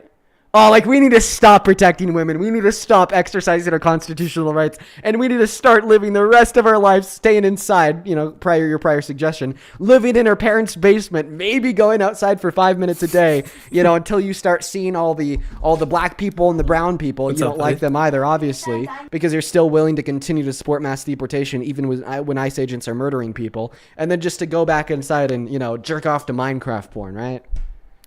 That was a good one, Dean. You're honestly actually like really cool, bro. It's just, are we gonna have a debate, or you just like, what? It's your fourth, fifth at home, and then you're just like coming for me instead of having a conversation. I'm demonstrating the absurdity of your view. You're saying, oh my God, he was such a devil because he exercised his constitutional rights and protected a woman. Dean, she got pushed into a snow pile. If you think that needs protection, then you're friggin' silly boy. She got pushed into a snow pile. She got pushed into a snow pile. Okay, so you think it's okay to push women? Oh, you got me there, Dean. Yeah. I think that we could stop at the she got pushed, right? It doesn't matter who gets pushed, Dean. So she got pushed, right? I just want to clarify. She got pushed, right? Yes. Yeah. That tells me all I need to know about you. I mean, officers will use force sometimes to get people away from them. She got pushed. Yes, a guy. Sometimes officers will abuse and use excessive force to get somebody away from them. That's not obstructing and just enacting. Well, Dean, I just have one rights, question. So, I'm sorry. Listen, you're still making me justify this in a way, but like, what would have happened if that lady got pushed into the snow pile, got up and walked away? Tell me what happened to Alex Purdy. Don't be fallacious. Tell me seriously. What would have happened? Where's Alex Purdy in this scenario? He wouldn't have just walked away. If that lady just... He still would have been alive. Yeah, what happened to that woman never went to the bar? Don't be fallacious. What would happen if a woman got raped after going to... No, Okay, answer my Dean. question. Okay, Dean. And no, answer my question. A woman goes to a bar and gets raped. Don't be fallacious. What would have happened to that woman if she never went to the bar? Answer the question. I didn't realize you made me, my bad. And the way you're saying, you're making me sound like a sick human. By Answer the saying question. that. If the woman never went to the bar and she got raped at the bar, she never went to the bar, what would have happened to her? She wouldn't have been raped, Dean. Like that's you're making me say that. So let me guess. It's her fault for going to the bar, just like, it was the white woman's fault for exercising her constitutional rights. See, the people who you don't want to put the fault on are the ones violating the constitutional rights, abusing excessive force, then executing citizens like Nazi Germany style. Like, why aren't those the people that you want to put the blame on? The blame doesn't go on the mass men for like going full Nazi Germany, unconstitutional, immoral execution. No, the blame goes on the woman for executing, upon her First Amendment right to freedom of the media and freedom of assembly, and then the blame goes on the man for exercising his general right of like movement, just literally leaving his house. Like, oh my God, dude. Yeah, not the Nazis, right? Not at all. Dude, this is why I didn't want to answer that hypothetical because it was the Jewish people's fault for allowing the Nazis to push them into the ghettos, right? Dean, the Gestapo is not even closely comparable to ICE. And now you made me answer the hypothetical in your chats like, oh my God, sickening guess. Like, it's a hypothetical. You are a really sickening, dumbass guess. You are. I'm going to take a second. I'm going to thank a couple donors because honestly, I just need a mental cool down so I don't just start losing my shit. Can we talk about ICE as a whole after, dude? Then after I'm done thanking my donors, I'm actually going to pass the mic to Matt because he had something to ask you real quick. Flannel, thank you for the $50 over on YouTube Super Chat. I appreciate you for that love, Flannel. Let's get 500 Flannel W's down below in that comment section. Seriously, dude, thank you so much for the love. Flannel says the only way to stop this fascist regime is to fight back, not comply by sitting down and shutting up. I appreciate you for the $50, Flannel, as well as Susan. Thank you for the $50 as well. Who says he's attractive because he protects us. Well, Susan, I appreciate you for the $50. Please show some love to Flannel and Susan. Seriously, you two guys, thank you so much. And then one more over here on Super Chat, Dog Trainer with another $50. What is going on today, bro? We got Susan, we got Flannel, and we got Dog Trainer, all with the $50. Thank you, three. Dog Trainer says, when a man minimizes violence towards women, it's a very strong indicator that they themselves engage in violence towards women. By the way, this guy just wants women to shut up and not use their voices. Good luck. Those days are gone. Yeah, I mean, you could imagine what side of history he would have been on in the 1920s. Catherine, thank you for the $10 over on Venmo, who says that snow pile was completely packed, hard as a rock and frozen. Fuck this guess. Well, I mean, yeah, I guess what? I guess, like falling when you're skiing all of a sudden is like bouncing on a cloud, and there totally hasn't been people that have lost their lives from a fall, broken their nose from a fall, broken their legs from a fall, and it's just the safest sport ever, right? Thank you for the $10, Catherine. Thank you so much. As well as Nessa, thank you for the $3. I appreciate you so much. Then Carissa, thank you for the $5. Please show some love to Carissa down below. And then Claire with the $5 who says victim blaming is victim blaming and idiots are idiots, like this guess. Fallon, thank you for the 3. Claire, thank you for the 5. And then Valkyrie, thank you so much for the $10 on Venmo, who says MAGA has now resorted to telling people to stay home when our government is impeding upon our constitutional rights. Tread on me harder, daddy. It's a fucking embarrassment. Thank you for the $10, Valkyrie. And then let's also get 200 Taylor W's in that chat for the $20 donation, who says them using him resisting arrest is so disgusting. He didn't even resist. He just got pepper sprayed and he was likely in pain, couldn't see anything, and was terrified for himself and the woman nearby. Thank you for all that you do, and I watch every day. Well, Taylor, appreciate you for being here. Thank you for being politically engaged. You're a real goddamn patriot. And then also thank you for the $20. It is very, very kind of you. I'd also like to quickly thank Siri. Thank you so much for the $25. Thank you so much for the love. Who says, can you ask them what would it take for them to change their position instead of doubling down? We ask that every so often. I'll ask that to this guest here in a bit. Thank you for the $25, Siri. Let's get 250 Siri W's. And then 100 Andrew W's for the $15. Who says, I feel like the quality of the guest decreasing is a sign that MAGA is dying. Sorry that you have to hear the brunt of it. No, we were talking about this earlier, Alex. I actually do think that you're right. Thank you for the $15, dude. Seriously. And then Veronica, thank you for the 5. Alexander and Joseph, thank you for the 2. Nina, thank you for the $10. Who says, pushing women is now not a big deal. What would have happened if the woman had pushed ice into the snow? Yeah, she would have been fucking shot. She would have been dead, and then he'd be defending it, right? Thank you for the $10, Nina. Then Bonnie and Patrick, thank you guys for the 5. Sierra, thank you for the $10, who says, when you said that he'll live in mommy's basement forever, I couldn't help but to think his mom hates him too. That's funny as hell. Dan, thank you for the 10, who says, admitting it was murder, yet still supporting the administration that defends the act is insane. Fucking insane, Dan. Brianna, thank you so much for the $20. Thank you so much for the love. Please show some love to Brianna down below in that chat. Brianna, it is so good to see you today. Thank you so much for the $20. Let's get 200 Brianna W's. And then Andrew, thank you for the $10 as well as the correction on that. I appreciate y'all. Looks like we're all caught up over on Venmo. I'm going to quickly catch up on PayPal, then we'll pass the mic off to Matt. I just seriously needed a minute to kind of calm down from this guest's gibberish. Real quick, I'd also like to thank Atriu for the $10, who says, let this guest know that it was negative 30 and it was not a pile of snow. It was a 2-foot pile of ice. Thank you for the correction, and thank you for the $10. Marin, thank you for the $20 donation on PayPal. Appreciate that, Marin. That is Maren. Show some love to Marin. Marin with the 20 says, I genuinely want to know from these people why it is so egregious that their people love their communities and are tired of seeing their neighbors hurt and suffering. Because they don't love their communities. They're apathetic. They're insane, okay? They don't have feelings like many other people do. They just don't care. Thank you for the $20, Marin. And then thank you so much for the $15, Fussy. I did just read your message. I'm going to keep it to myself, and I appreciate you so much for that. That is incredibly kind of you, and I hope that you have a good rest of your day, Fussy. Let's get 150 Fussy W's. And then Kieran, thank you so much for the $10, who says MAGA has 2 cornerstone ideals. The first is blind faith for politics, not Jesus. And the second is that the First Amendment is only for calling people slurs. No, exactly. As soon as it's about calling people slurs, they invoke the First Amendment all day long. But when it's about, I don't know, like legally filming and observing mass men killing citizens, oh, you're so in the wrong. And then Shelby, thank you so much for the $10 on PayPal. Charlotte, thank you for the $13 on PayPal, who says, ask this man child which woman hurt him. Was it his mother kick him? I actually already did that earlier. Thank you for the $13, Charlotte. And then one more, Joel, thank you for the $10, who says, this dumb, ignorant fuck has said nothing of substance whatsoever. And by the way, they said that in all caps. Yes, I could not agree more. I couldn't agree more. Holy cow. Holy cow.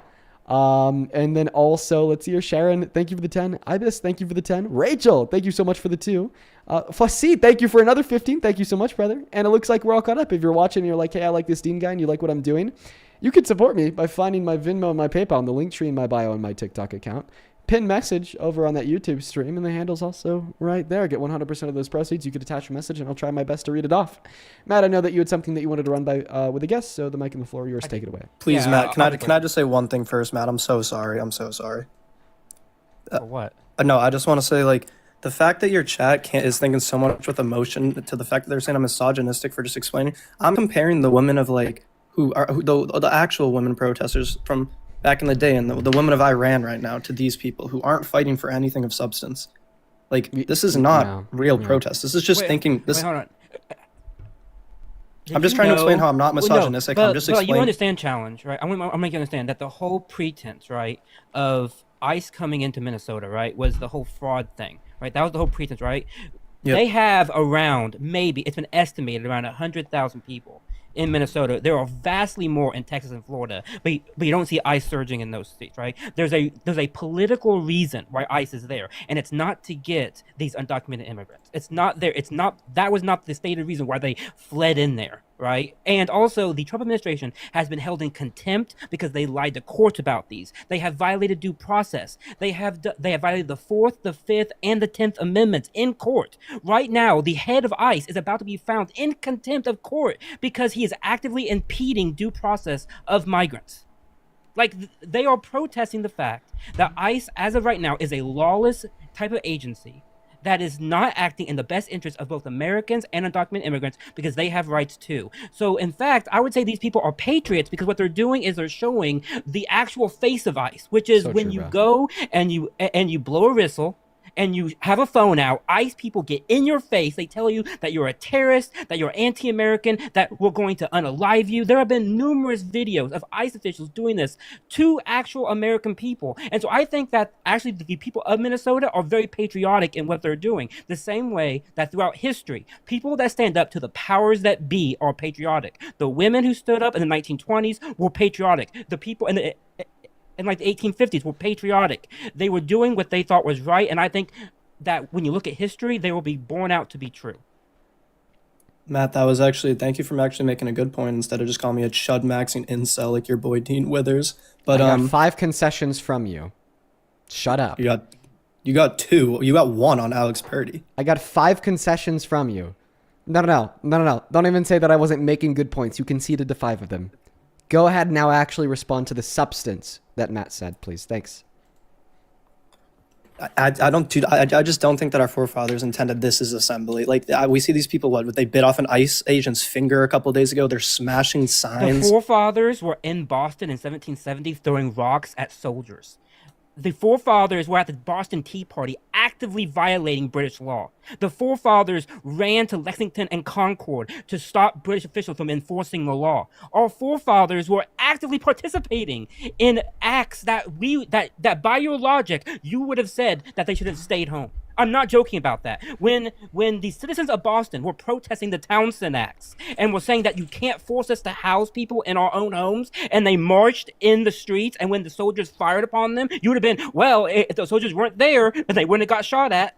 By your logic, our founding fathers should have just stayed home. I know about this. I'm a Massachusetts resident. I live 10 minutes from Boston. I know about this. But do you at least see that by your own logic, you're basically saying that all of the people throughout our history that have ended up making this country what it is and making it better, that by your logic, the people at that time would have also said they should have just stayed home.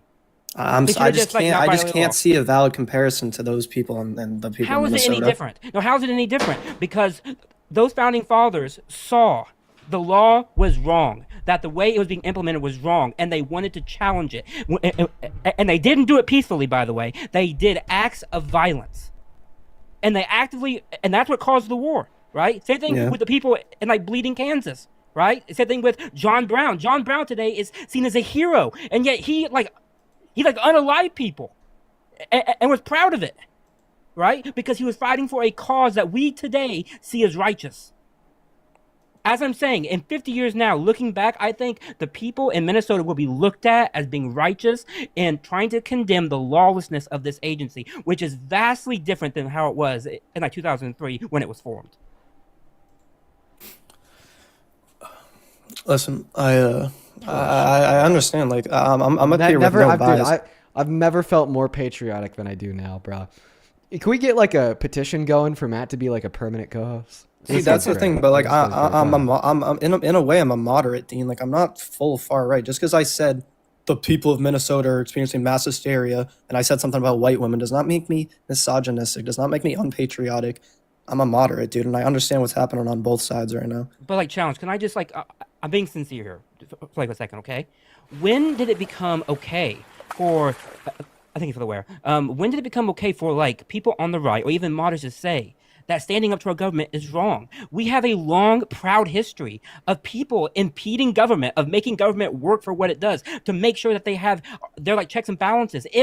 Just imagine if there was no protesting going on right now in Minnesota, we wouldn't have the videos of them breaking the law. We wouldn't have the videos of them dragging a citizen in his underwear outside of video without a warrant and holding him for more than an hour and then letting him go in the snow.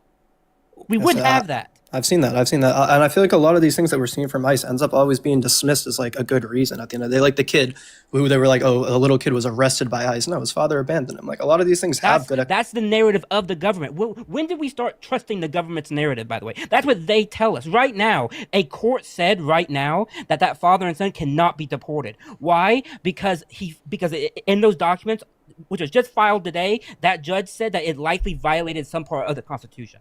Right? So even the judges, Trump-appointed judges, are saying this is going way too far. So again, I ask you, when did it become okay to say that we just listen to the government and we just like believe what the government says? Haven't you guys for like years been telling us that you don't believe the narrative coming from the government? Yes, a lot of people do. That is a consensus with a lot of people, but I mean, they're here for a reason. We know this, like you said, the fraud in Minnesota, and ICE obviously isn't just here for fraud. Like, when did ICE start investigating fraud?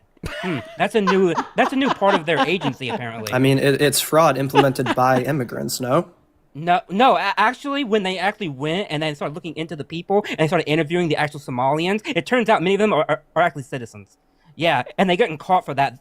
They're getting caught on video, walking up to people who are black and brown and asking for their papers, and then it turns out they're actually citizens. And they're like, oh shit, we maybe not should be doing this. Right? So that's the problem, is that we are assuming things because ICE doesn't investigate fraud. If you want to investigate fraud, then, you know what, send in the FBI. You know what, fine, do that. You know, send in somebody that actually does that for a reason. Don't send in the people who are going to come in and knock on doors without warrants and do all this totally lawless shit. But they're not just also just something else fraud. that I want to add on here. Something I want to add on here is if ICE is going to start investigating fraud, well, then they should start at Pennsylvania Avenue. Okay, they didn't need to go bust the White House's door down, considering the fact that Donald Trump was found guilty of 34 felony counts of fraud, falsification. Weren't those misdemeanors that turned? sorry, my bad for interrupting. But what about your boy Tim Wallenstein, your best friend? Wasn't he like at the start of all this? Oh, I don't know. What fraud has Tim Walz been found guilty of? I don't think he's been found guilty yet, but I mean, he's going to be arrested soon. So when the courts don't rule that somebody is guilty, you believe they're guilty. But when a court does rule that somebody is guilty, no, Donald Trump's guilty. I mean, it's objective, but it's misdemeanors. No, it's felonies. In the same way a civil court held him liable for rape. So you think he's a rapist? Yeah, I believe Eugene Carroll, but I said this to Parker before. Wait. So I just want to clarify that instead of talking about the fact that you support a rapist as president, okay, who's having mass men murder Americans on the streets of this country, then calling the murdered Americans domestic terrorists, you instead want to basically investigate black people in Minnesota for fraud. After dumbass Nick Shirley, Nick Shirley's video was exposed as fraudulent by seeing an investigative journalist going into the Leering Center and having them actually show them their video camera footage from their CCTV demonstrating that their kids going in and out of their daycare center before and after Nick Shirley left. I mean, what is very clear to me, and I think is very clear to every single person watching this stream, is that you don't care about law and order. You don't care about the lack of law and order. It's not true. You don't care about people committing crimes. You don't care about sexual violence directed towards women. You don't care about. What are you saying, Dean? I just said I believe Eugene Carroll. I said to Parker on a live before the only thing. Yeah, while simultaneously arguing that yes, you believe that our president is a rapist who endorses murder, but they should still be in the Oval Office. Meanwhile, we should be sending people out of this country to a torture prison in another country because of a victimless federal misdemeanor. That's the hypocrisy. Can I go? Yes, you could respond. I've said to Parker, listen, and this is a hard thing to talk about because people don't really understand how this can be like a view from people. I don't support, like I've said this before, you'll never catch me walking down the street with a MAGA hat, Dean. Address the hypocrisy. You're not addressing it. You're not answering my question. Address the hypocrisy. Address the hypocrisy of supporting a rapist as president that supports the murder of citizens while simultaneously supporting sending people to a torture prison for terrorists in El Salvador with no due process. Okay, because they committed a victimless misdemeanor. So obviously it was a civil case, Dean, and I've said to Parker before the one time I debated him that he would have to make a political blunder that affects the American people, my family, and me so badly. Oh, well, apparently not, because you said that you still support him as president, even though he committed a political blunder to the extent of having American people get murdered, but you're not addressing the hypocrisy. Why do you think if somebody's guilty of fraud, rape, and defends murder, that means that they should be put in the Oval Office, but if somebody's guilty of a victimless misdemeanor, they should be put in a torture prison in El Salvador? Okay, you want my genuine answer? I mean, all these cases ended up popping up right when Trump was about to be in office. I mean, didn't they turn? This is the thing. I don't like, and I'm not trying to call you like someone who just sits inside all day. Like, I don't really sit inside. Yeah. I don't do the research on these this misdemeanor. Like, wasn't it a couple things that turned into 34 misdemeanors right before his election? They weren't misdemeanors; they were felonies. And why aren't you addressing the hypocrisy?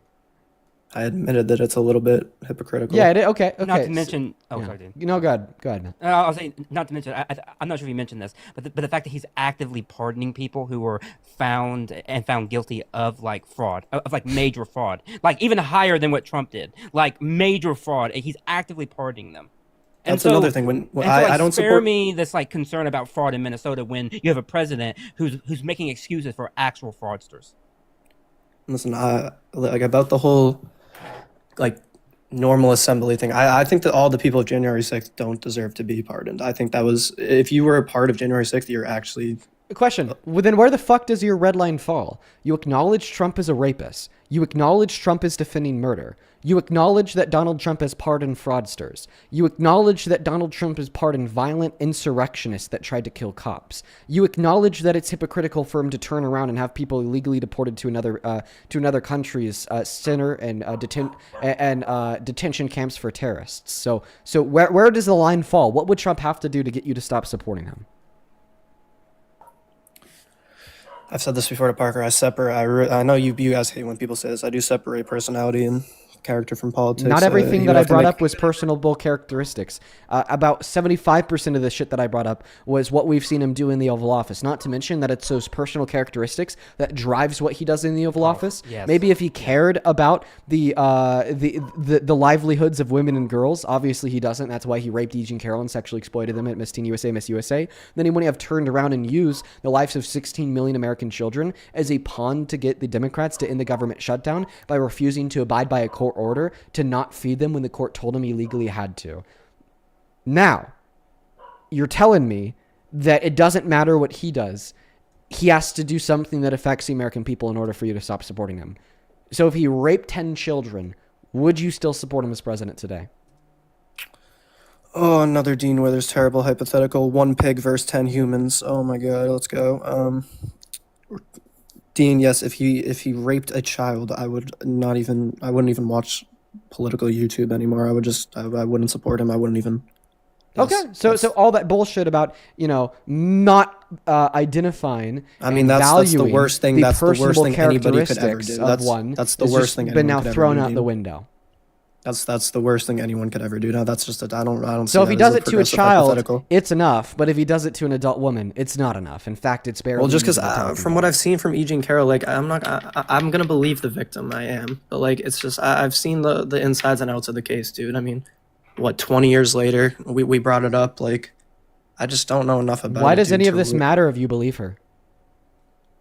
Because it's in my eyes, they used it as a way to try to get Trump out of office before he didn't even like do it while he was running. Wait 1 second. You just said that you believe that he truly did rape her, but like you don't really care because she used the fact that he truly did rape her to attempt to prevent him from being president. How brain rotted are you? I'm not going to deny a rape. How brain rotted are you? Did you just try to frame like a victim of rape, publicizing the fact that they're raped, to prevent their rapist from gaining the most powerful position available to any human alive is a bad thing? The fuck? I just, like I said, I haven't done research on the E. Jean Carroll case, and none of this should matter. You said that you believe her. You said that he raped her, right? Why would I not believe her? He was held civilly liable. Okay. So then why does any of this matter? Like I said, I know I'm being a little redundant here by repeating it, but I'm separating his policies and all his geopolitical shit that he's trying right now from his past. Well, exactly. So I've already described to you how his past drives what he's doing now. I even gave you an example. But you said that you wouldn't make that same separation if he was found guilty of child rape. So why wouldn't you make that separation if he was found guilty of child rape? But you do make that separation even though he was found guilty of adult rape. I mean, was it this is a genuine question too. Was it truly classified as actual rape? Was it penetration? Because didn't he like assault her? I really don't know the whole. Penetrated her female member with his fingers. Okay. So then answer the question. I'm not gonna, like I said, I'm not going to come up here and be willfully ignorant. I will. Why do you make a separation between the quote unquote person and the policies when it's adult rape, but you would be unwilling to make that same separation if it was child rape? Okay, well now I'm going back on my word that you're going to be like, well, I thought you believed her, but I mean, if 10 children said that, obviously it's an objective truth, and that would be the most disgusting thing that a person could do, obviously. Well, yeah, you know what I'm going to say. You said that you believe E. Jean Carroll, so what's the difference? Like, why are you willing to say that one is a red line that you'd hold against ever supporting the administration, but the other isn't? Because hurting a child is the worst thing you could do, even worse than anything else. Like, it's come on. So you're saying that just simply raping an adult woman isn't bad enough? Yeah, Byron, I knew you were going to say that. No, obviously that's not what I'm saying. I mean, your logic implies that. Yeah, so if that's not what you're saying, then what are you saying? Why are you arguing here that you'd stop supporting him as president if he raped a child, but you wouldn't stop? Because I don't know enough about E. Jean Carroll. I know E. Jean Carroll ended up getting money for this too. I know that they were using it to try to. Why do these things matter if you believe her? Because it's just I don't know. They don't matter, exactly. So then once again, why would you stop supporting him as president if he raped a child, but you wouldn't stop supporting him as president even though he raped an adult? Yeah, I'm not gonna lie. You got me here. I mean, I'm trying to put together what I'm gonna say, but I mean, it doesn't really make sense now. Yeah, it is hypocritical. Think of a response to that question. Will, thank you for the $5 over on Venmo. I appreciate you for that love, Will. Who says, Dean, thank you for helping me find myself again after our conversation in February. I've always had good morals and cared about loving everyone, which goes against I was pretending to be with and standing with the right. Are you telling me that I debated you in February of last year, Will, and you're no longer a Trump supporter? I'm fucking proud of you, bro. As well, Sophia, thank you so much for the $10 on Venmo. Says, I'd help a lady down a curb at the post office today. She didn't even look like she needed help. If she would have been pushed, she would have broken something. Yeah, apparently, if you would have helped her after she was pushed by an ICE agent. You're a domestic terrorist. Sophia, thank you for the $10. Zach, thank you for the $5. Thank you so much for the love. By his logic, Charlie should have just stayed home, right? Right. No, yeah, Charlie deserved it, according to this guy. Thank you for the $5. That's a terrible argument. Then Hannah, thank you so much for the $20 over on Venmo. Yo, let's get 200 Hannah W's, who says, Dean, please look at the Minnesota Department of Corrections. They put up a new website to correct all the misinformation NOM and DHS have been putting out about the undocumented immigrants who've been arrested in Minnesota. I'll take a look at that. In fact, Hannah, if you could please send me a link, I'd really appreciate that. Show some love to Hannah for the $20. Thank you so much for the love. Then AJ, thank you for the $7. Appreciate that. Irene, thank you for the $10. Appreciate that so much, Irene. Carissa, thank you for the $10. She says, please read Minnesota Law Statute 604A.01 requires individuals, including nurses at the scene of an emergency, to provide reasonable assistance to those exposed to or suffering from grave physical harm, provided that it could be done without endangering themselves or others. Well, yeah, it looks like he was actually legally obligated to help her, contrary to this guest suggestion. Thank you for the $10, Carissa. Rosalind, thank you for the 5. Fallon, thank you for the 3. Avery, thank you for the 1. Let me know what your TikTok handle is, Avery. Then KC, thank you for the $10, who says, Trump could shoot somebody in broad daylight and lose no supporters. This extends to his goons. Keep on doing what you're doing. It helps me. Helps bring hope during dark times. Well, JC, I appreciate that. I appreciate you for the $10 and the kind words, and I'm happy that the streams help you out. As well as Melissa, thank you for the $20, who says, hope you're really okay mentally dealing with these folks day after day. What you do matters. Bruh, I don't know why it is the case, Melissa, but I honestly feel better, okay, like on stream right now, having these conversations, because I know that there's some positive takeaway than I did before I went live.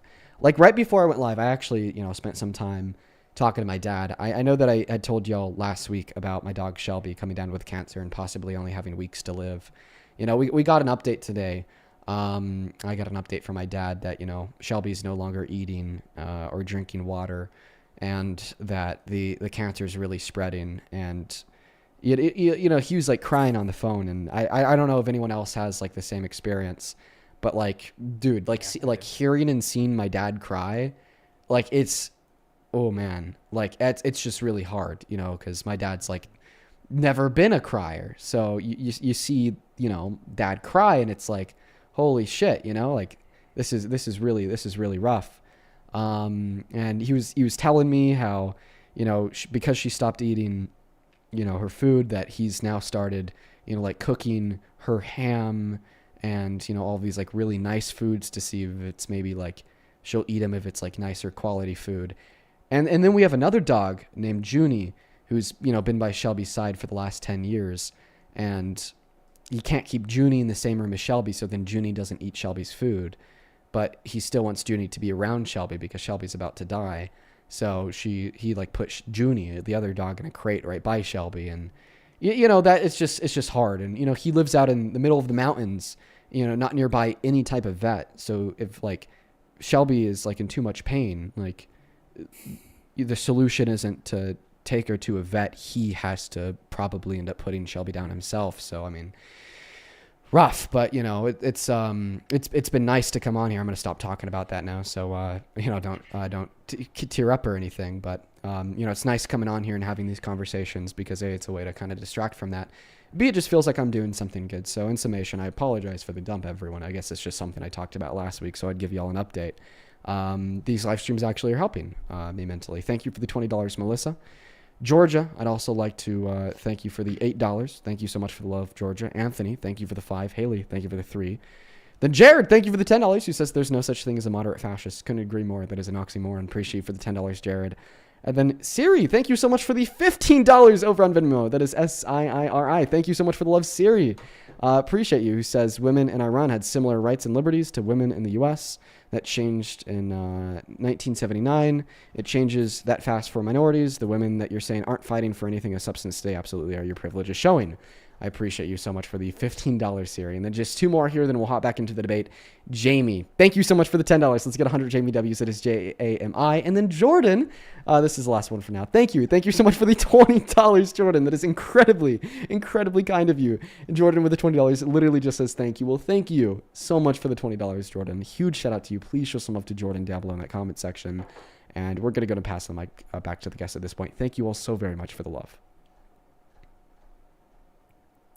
Yeah, I mean, the whole time I was trying to think how I could put together an argument for that. I mean, and I was thinking it's kind of a straw. It's really not. I was thinking in my head it's kind of a straw man what you're doing, but it's not. It's I mean, I'm not gonna come up here and lie, dude. I mean, I feel like you got me with that hypothetical Yeah, there. I think what you're confronting is the strong cognitive dissonance when you think that you believe something and then you actually don't believe it, because what you said you believed is that like grape is bad and that I'm against grape and people who grape people, but then when your chosen candidate does it and you still support them, then those two things, Well, no, aren't I mean, hitting. I feel like obviously it's hard to admit that you're experiencing cognitive dissonance, and I really don't think I am. I was just trying to. I do think obviously the E. Jean Carroll case would be a lot different than 10 children coming forward and admitting that someone did this to them. I mean, that would just be 10 Well, children. but I think many people, I would hope most people say that grape is bad on its own, that you don't need to compare it really. And so whether it's the grape of a child, the grape of a woman, that we consider grape to be such an egregious crime that Oh, no, yes.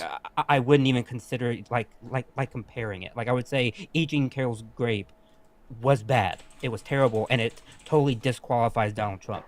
Point blank period. No, no, Like, my it only just point with that was that they're like, that there would obviously be a possibility that it wasn't true with E. Jean Carroll, but with the 10 children, obviously, in that hypothetical, there would be 100% truth that it would be true. But I mean, I'll concede to that there was it was hypocritical. I mean, I'm not going to come up here and start being ignorant, willfully ignorant. I'm not going to come up here and start being, but I mean, I'll obviously we can come on, we can move to the next topic, or you can go to the next guest, Dean, honestly. I mean, I'm down to keep talking if we want to talk like other stuff, but if you think you've done all you can with me, then I'm really curious to say what your line is, because you said that you vote for the policies but not the personality. But as Dean so like rightfully said, the personality impacts the policies. That's true. It's why we don't vote for like psychopaths, right? Because if I voted for a psychopath who has no empathy, I don't want them to be president of the United States, right? I'll explain my fine line. He would have to either like destroy the American economy. He would either have to like destroy our foreign what's the word I'm looking for? All of our allies. He would have to break. I said to Parker, I would openly 100% stop supporting Trump if he invaded Greenland, based off the fact that the Prime Minister and the people of Greenland themselves don't want the United States in there. But I'm pretty sure we're not doing anything with Greenland anymore, but that would be a fine line. And the only reason it wasn't a fine line with Venezuela is the fact that obviously Maduro was a dictator and the people of Venezuela were fine with all this happening. But that would be my fine line. An economic blunder to the point where it affects all of us, or obviously him going into Greenland when the people and the Prime Minister don't want that. That would be my fine line. But the blatant constitutional violations are not fine line, and that's just not me like guessing. Like, that's not my opinion. I'm saying that like courts of law are actively finding the administration in violation of the Constitution.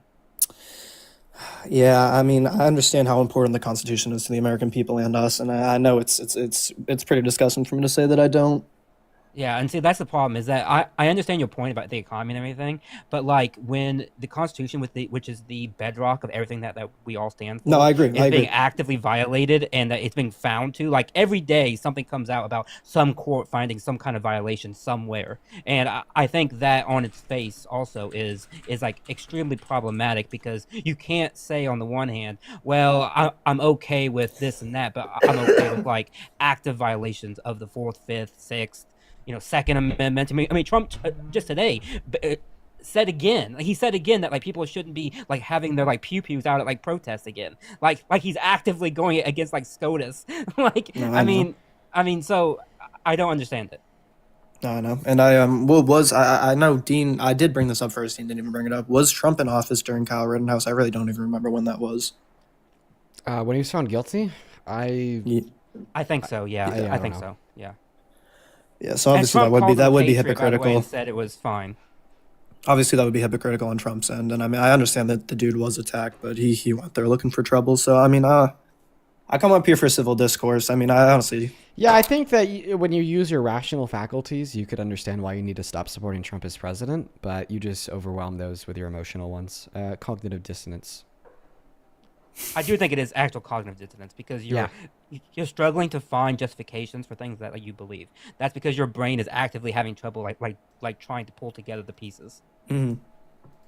And it's okay to admit that, by the way. It's okay to say, yeah, and maybe you need to sit down and reflect on it and actually look at the news today and you will see actively how many bad stuff just happened this week alone in the past like 3 days. So what do you two do to check sources? Because I'm guessing you guys don't watch mainstream media. Like, what will you guys do to understand what's true or not? Will you guys do YouTube, like Twitter? What will your sources usually be?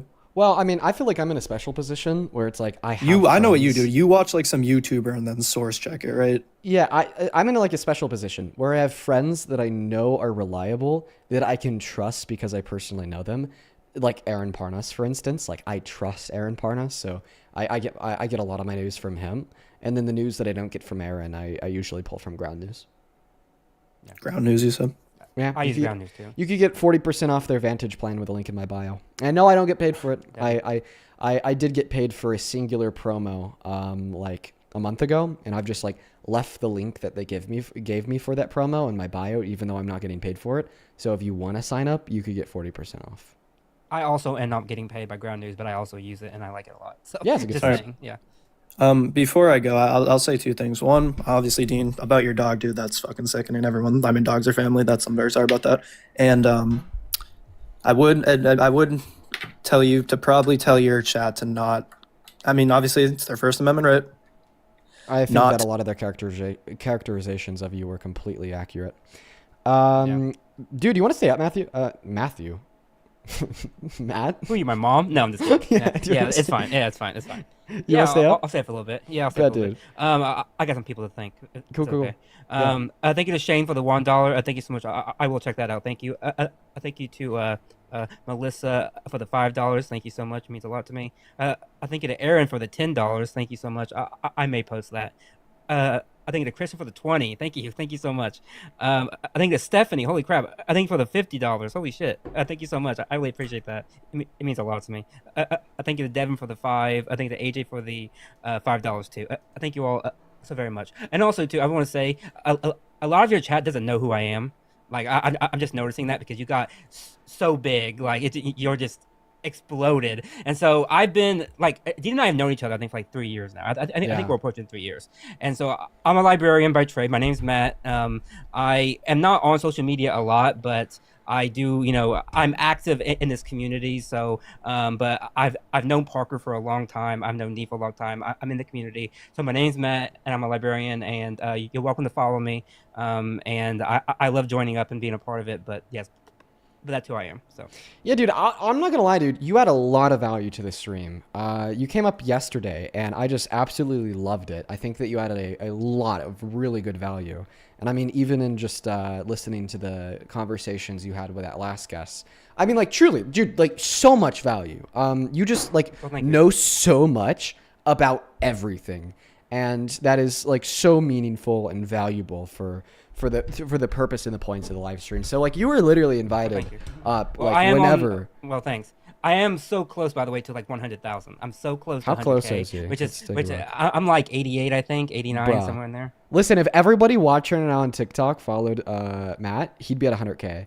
Fucking follow, dude, deadass. He's less than 12,000 followers away. Right now we have 20,000 viewers on TikTok. Fucking follow Matt, dude. Follow his ass. Let's get him to 100K real quick. Let's get him to 100K. Thanks. Bro, you're already at 90.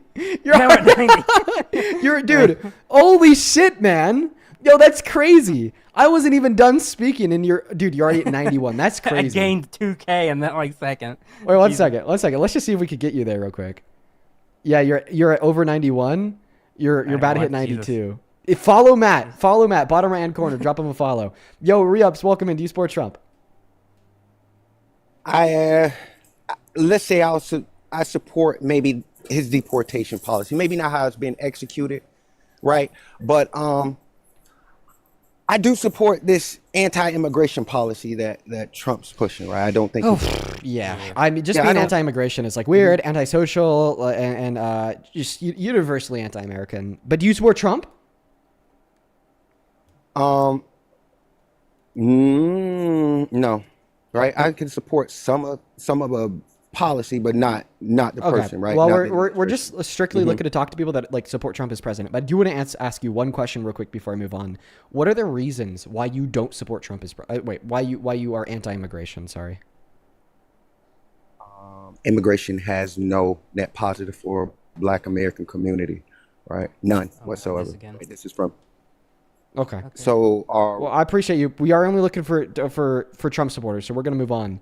But I am just gonna quickly describe to you why that you use false to hopefully inspire you to like do more research and look into it more.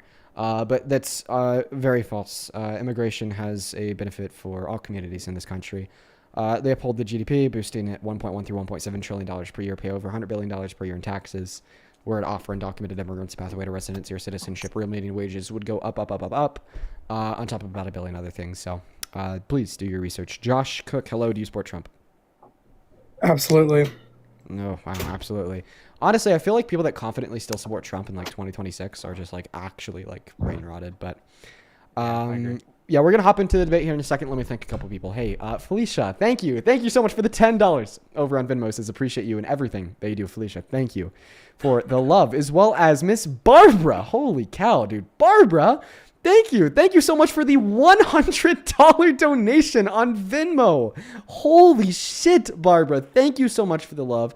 Thank you so much for your kindness. Thank you to the moon and back. Thank you for the undeserved generosity. Barbara with a $100 says, hey, this is in tribute to your dog Shelby. During COVID, our 13-year-old golden retriever passed from cancer. Her name was also Shelby. Oh, man. I still miss her. When your Shelby passes over the Rainbow Bridge, I hope it's peaceful and she meets up with my Shelby. Condolences. Oh, dude, that's going to make me cry, Barbara. Thank you so much for the $100. I appreciate you. Please show some love to Barbara down below. As well as, hey, Lauren, thank you for the $20. He says, I've been watching your streams daily for a while, and it gives me peace of mind hearing intelligent words in such an awful time we're living in. Well, I'm happy that the streams are able to help you out. You hear that a lot, and I just love that. Thank you for the $20. Same thing to you, Tom. I appreciate you for the $20 as well. He says, Shelby's fiercely loved when too many pups aren't. I'm glad you found each other. She's been loved all of her life. Thank you for the $20, Tom. Kinsey, thank you for the $10. Thank you so much. Olivia, I appreciate you for the $10. Thank you so much, Kinsey and Olivia. Then Sarah and R, appreciate y'all for the 5. Avery, thank you for the 1. Megan, thank you for the 2. Morgan, thank you for the 5. Then Ivy, thank you so much for the $15, who says that last guest was giving, quote unquote, got hurt by a woman and can't get over it vibe. That's literally what I told him. He absolutely was. Thank you so much for the $15, Ivy. And then CJ and Rachel, appreciate y'all for the 5. Ellie and Cindy, thank y'all for the 5. Then Aaron and Sierra, appreciate y'all both for the $10. Sierra says, Matt for president, dead ass. And then Aaron, thank you so much as well. Then Donald with the $10, who says, the red line for the right used to be Second Amendment rights. Now it's not even like a talking point. Like they don't even care that Trump said, you can't have any guns today. They don't give a shit. Thank you so much for the $10, Donald. I appreciate that. We're all caught up over on Venmo. Let's quickly catch up on PayPal, then we'll hop into this next debate. Appreciate you so much, Eddie, for the $5. Thank you. James, thank you for the 1. Then Carletta, thank you for the $10, who says they didn't want a woman of color as president, and that's why I feel like they're making excuses for voting for Trump. Many of them are, absolutely. Tara, thank you for the 10 Australian dollars. I appreciate that. This TAR, show some love to her. And then we got 2 big ones here. Actually, like 3 big ones here. First and foremost, actually 4 big ones here. Nice. First and foremost, Kathy, thank you so much for the $200 again over on PayPal. Kathy, you are a goddamn gem. I love you to the moon and back, and you know it. Queen Kathy is back in the building. She's in here with us every single day, showing up and showing out. You know just how thankful I am for you and the love, Kathy, to the moon and back. I'll put it on my loved ones. Thank you so much, Kathy. Kathy with the $200 says, here's another $100 for standing up for women and girls, and another $100 for talking about Aaron. Yes, dude. Aaron gives great breaking news updates. Thank you from the bottom of my heart for the $200. If we could please get W Kathy's in both of the live chats for at least the next 10 minutes, it'd mean the world to me. That is Kathy with a C, C-A-T-H-Y. Thank you so much. And then Raphael, thank you for the $50 donation on PayPal. He says, you rock, dude. In all caps, by the way. You rock, dude. Appreciate you for being politically engaged. I hope that you're taking something positive away from the streams. And thank you for the $50 donation. Same thing to Heather. Thank you for the $20. Who says, I listen to you all the time, and I don't know how you keep your cool so well. Honestly, it's just been a lot of learning. You know what I mean? Like, I've had to learn how to do it. It doesn't come naturally. Thank you so much for the love. Thank you so much, Heather. Show some love to Heather. And then Jacob, thank you for the $10, who says, if 10 kids is enough to be an objective truth, then 20 plus accusations against Trump makes it a fact of the universe like gravity. Jacob, thank you for the $10. That was sent 17 minutes ago, and I wish I would have read that point off because that is a really good one. Yeah. And then Rebecca and Marin, thank you both for the $20 over on PayPal. Rebecca says, hey, it's been a minute. I can finally donate again. I appreciate you. Have you seen the video of an ICE agent who told a protester, if you're going to record, quote unquote, Who told a protester, sorry, if you raise your voice, I'll erase your voice. And what kind of apocalyptic hellscape are we living in? This is disgusting. I didn't see that. Dude, okay, so the moderate position is already like the abolishment of ICE. But when will the moderate position be the prosecution of ICE? Like, these thugs just can't get away with it. They can't get away with it. These fucking thugs cannot get away with it. We can't let them, okay? We need to prosecute them immediately. Thank you so much for the $20. And that is just insane. I didn't even know about that. Don with the $10 says, MAGA doesn't see that it's the start of a civil war and it's absolutely disgusting. Yeah, that's why we need Congress to bring the temperature down by impeaching Trump's whole administration. Thank you for the $10. Angelina, thank you for the $15. Who says, I swear that last guest made me so mad. I almost want to push him in the snow. Don't worry, I did too. Thank you for the $15, Angelina. Jessica, thank you so much for the $14. Who says, that last guest hates knowledge. Deadass Jess, appreciate you for the 14. And it looks like we are all caught up. All right, welcome in, Red, White, and True. Is that your name? Yeah, it is. Hey, welcome in. Hello? Hey, welcome in. Hey, how's it going? It's going all right. How are you? I'm doing all right. Yeah. So you're obviously a Trump supporter, right? Yes, I am. Are you one of the crazies that thinks Alex Pretty was not murdered? Am I one of the crazies that thinks he was not murdered? Yeah. I mean, I could go into a long conversation with you about all this. Just sum it up. Was he or was he not? No. I talked to you about Renee Good already as well. So why do you think the shooting of Alex Pretty was justified? There are law enforcement officials that are out trying to do their job, and people are hindering them. People are getting in the way of their job. It's okay to peacefully protest, and I am completely fine with that. I think that is completely okay. But in a lot of these tragedies or news headlines that we are seeing now, there is just unjust reasoning of them impeding on these investigations. And all loss of life is bad, but I really think there needs to be something else. Like, okay, well, I mean, that argument was like riddled with like various issues. It would honestly probably take me like 4 minutes to go over all of the issues in that statement. All of the issues in that statement. Yes, it was riddled with like plenty of them. You know, like in summation, one of the issues that it was riddled with was arguing that the penalty for obstruction is death. No, it's maybe a night in jail and $1,000 fine.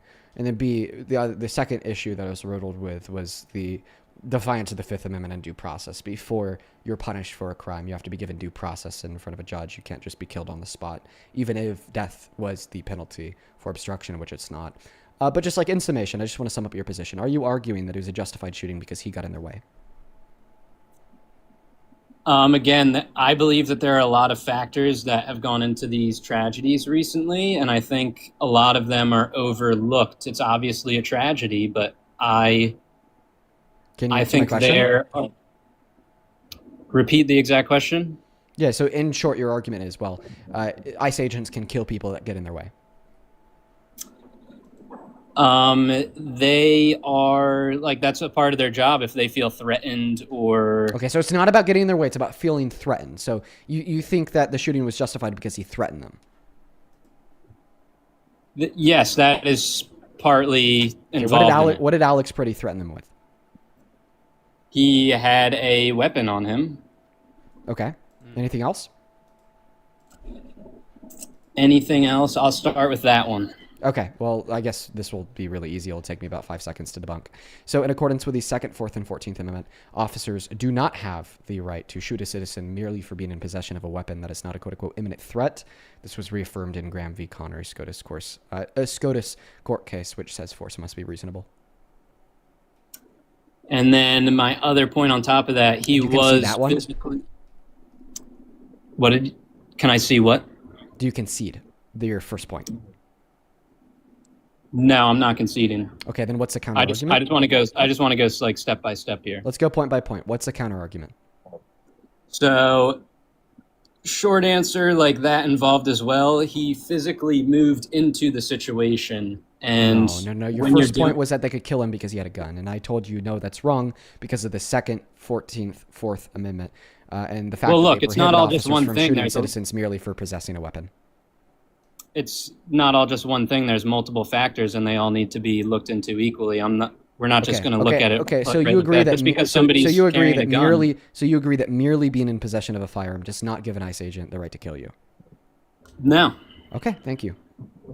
So what's next? But the thing, so I was going to add to it. He physically was moved into the situation. He was impeding, and when you're adding that into the case and looking at it that way, and then you add the gun into it and other things, you can see why. Let's just be clear by defining his obstruction. How did he obstruct? How did he impede? He physically got in the way of their What do you mean by investigation. that? That's vague. Can you be more specific? Can I be more specific? Yeah. He was all up in their face. Okay. He approached the federal All up in their agents during a faces. tense protest.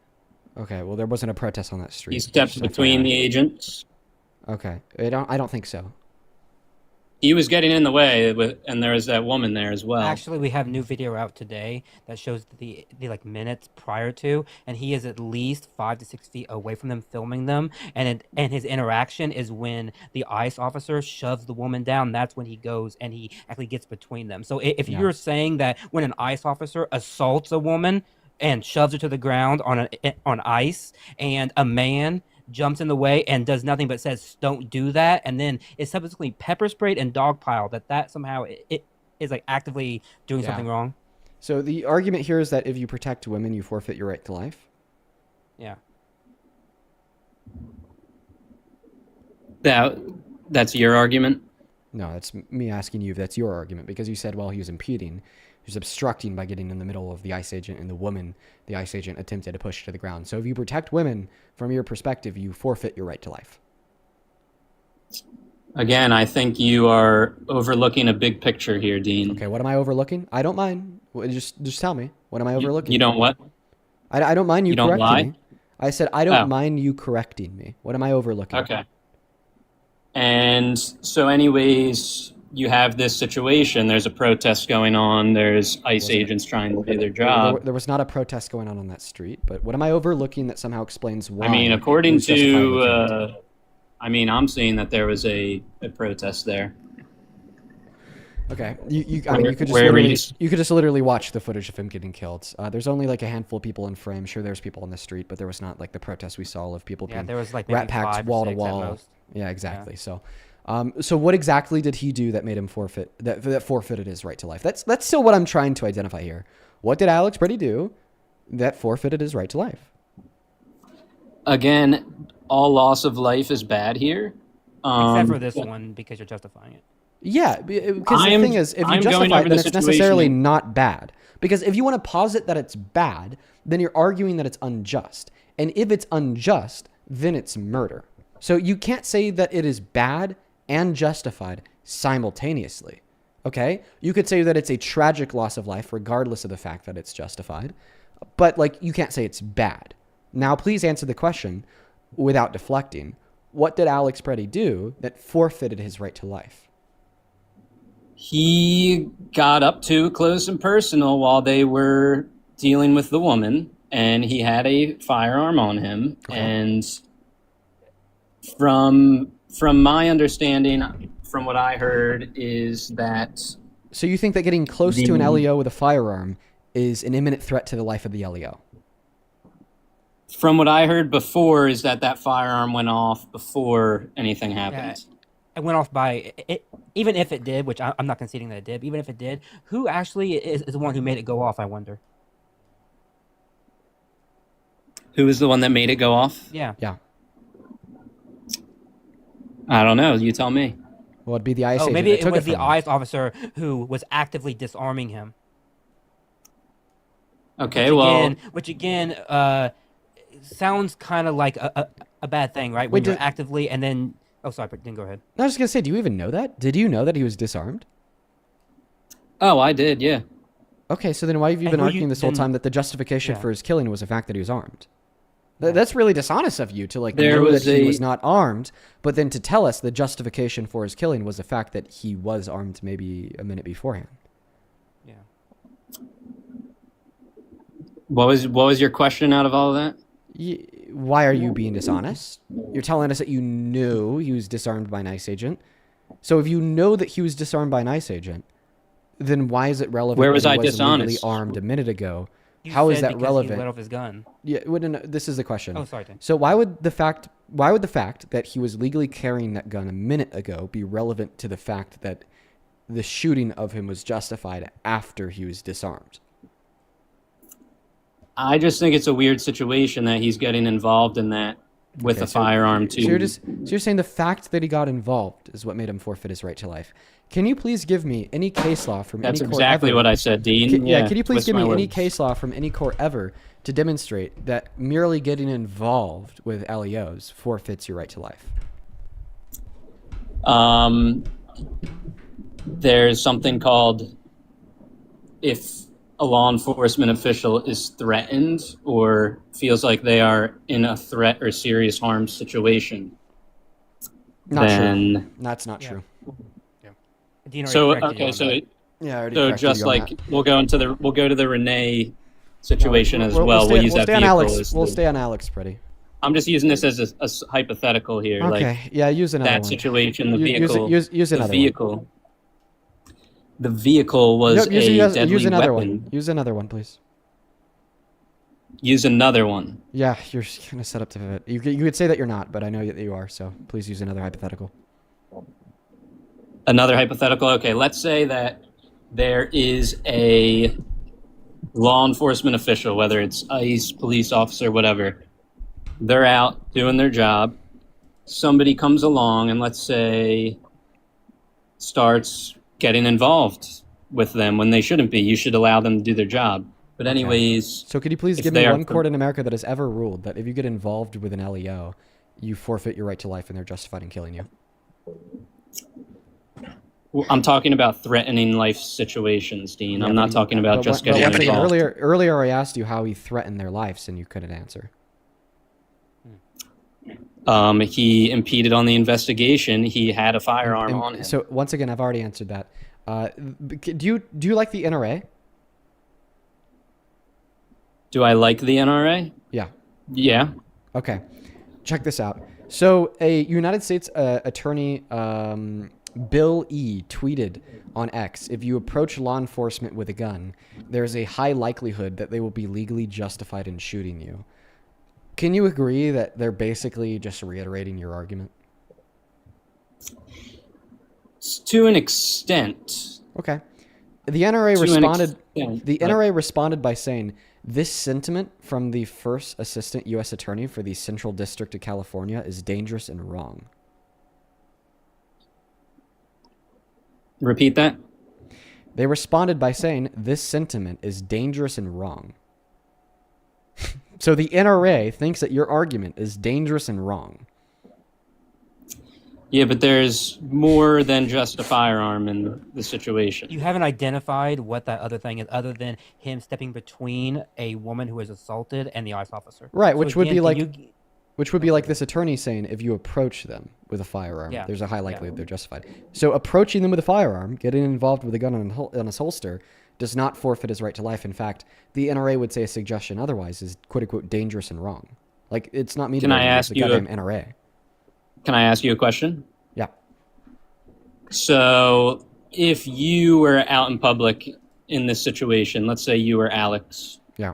You're telling me that you would go in the middle of law enforcement and ICE while they're doing their job and get physical with them and step in.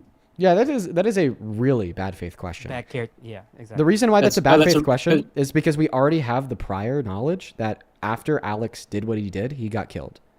So because I have access to that prior knowledge, obviously I wouldn't, because I wouldn't want to get killed. But also, like, your whole scenario is wrong because we have video both prior, during, and after. And at no point did he approach the officers. At no point did he threaten them. In fact, they approached him and they pushed him back to the curb. And all he had in his hand was his phone. His hand never once went to his waist. Not once. Hypothetically, though, in that situation, you don't know anything. You're not Alex. Hypotheticals don't You're a matter in bystander. the situation. Well, because look at Dean the loves whole- to use hypotheticals, No, Max. So I'm I'm talking asking about you a in the question. officer. In that case of the officer, you can't use a hypothetical to then determine whether or not you're going to shoot somebody. You can't say, well, he may do this in the future in like 5 minutes, so therefore I'm going to unalive him. That just doesn't work. Because then you're granting ICE, or basically any officer of the law, to be able to unalive anybody because they may feel in the future that they're threatened. All right, can you answer the question, Dean, with that context? Completely ignoring Matt. What? I answered your question. Like, why does Dean need to answer it? I answered it. I want to see what Dean has to say. What's the question? I was asking Dean. So the question is, so you are a bystander and ICE or law enforcement, they're coming through town. Let's say there's a woman or something that they're pushing? Yeah. Yes. Would I So try to protect that They're woman? assaulting. Would Yes. you step in and get physical with the officer? How did he get physical with the officer? He put his body right in between them. Oh, And I'd that's do that, physical? yes. If that's what you consider to be physical, I mean, that's not physical, but whatever. Yeah, I'd do Yeah. that. And you I'd do what he did. I'd catch think that woman, yeah. And you think that you doing so with a Yeah, let's say I'd be you the have a good firearm on you. I'd be the good guy in that scenario, yeah. Let's say you have a firearm on you. Okay, You would so still do it? I'm exercising You my don't- Second Amendment right. Yes, I'd still do it. Yes, but you don't see where that could feel threatening. Yeah, I don't, because case law is clear. It's not an imminent And- threat. First, Yeah. Fourth, 14th Amendment. SCOTUS case law. Really? Grammar. Connor v. Grammar. Graham, sorry. You're not debating against me. You're debating against the Constitution. You're debating against the Supreme Court. You're debating against the law of the land. You lose the debate. I lose the debate. Yes. Unless you disagree with the Second Amendment, unless you disagree with the Fourth Amendment, I unless don't you disagree with the Second 14th Amendment, but I think there's some unless you common disagree sense. with I think there's wait, some no, common no, no, sense. no, no, no, no, no, no, no, no. It's clear. The Second, Fourth, and 14th Amendment are very clear. SCOTUS has been very clear. Connor v. Graham is very clear. Merely being in possession of a firearm is not an imminent threat to the life of any officer. I mean, if somebody approaches an officer while armed, officers can use legal threat and That's force. false. I'm That's looking false. it up. That's I'm that is literally looking it up. that is patently false. Okay, I mean that's what the NRA. Once again, the U.S. Attorney Bill E. says if you approach law enforcement with a gun, there's a high likelihood that they'll be legally justified. The NRA literally responded by saying that this is dangerous and wrong. Answer the question: is the NRA incorrect? Incorrect about what you were talking about before with that statement? Yeah, by saying it's dangerous and wrong to suggest that if you approach law enforcement with a gun, they'd be justified in killing you. The NRA's statement is correct. Okay, so then your argument is dangerous and wrong because you're saying that if you approach an officer with a gun, then they can kill you. That's not true.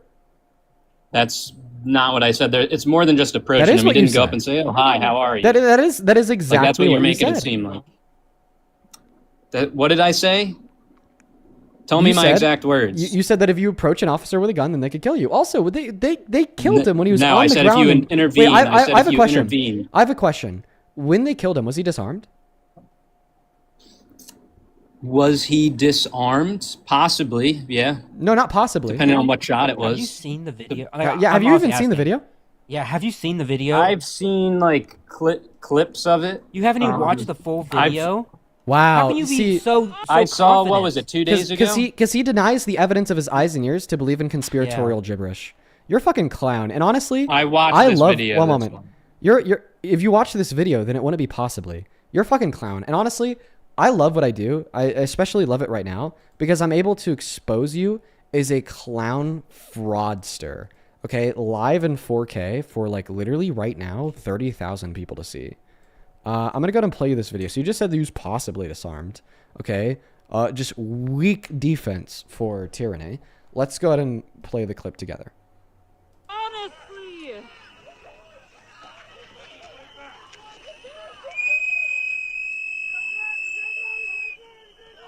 Okay, I'm gonna pause it there. Do you see the right arm of the ICE agent wearing the gray sweatshirt?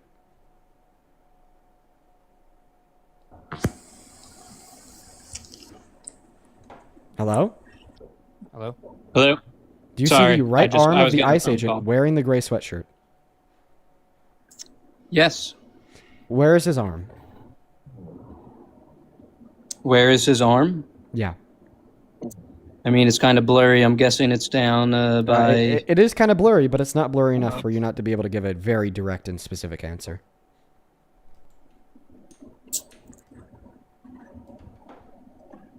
I'll help you. Where's his arm? His arm. It's down somewhere. I know he's down there. What? You can't tell where it is? I'm sorry. How about, okay, let's see if the chat's smarter than you. Chat, where is his arm?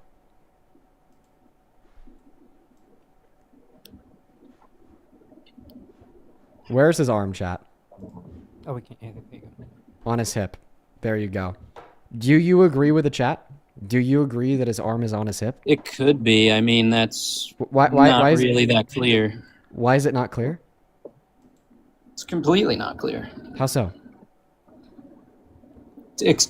I would love to see you give me an argument as to how that was clear. Because you could see his arm, you could we see have his eyes. hand. I can't see his and then, hip. And then you could I see, can see his arm. His Alex's. arm is Then you could see Alex's butt. You could see Alex's leg. You could see Alex's waistband. How about right there? Is it any more clear now? What about? Now it's like really clear. Yeah, now it's clear. Oh, now it's like, wow. How clear is it now? That his arm is. Is that his hand right there? Yeah. How clear is it that that ICE agent's hand is touching Alex's hip?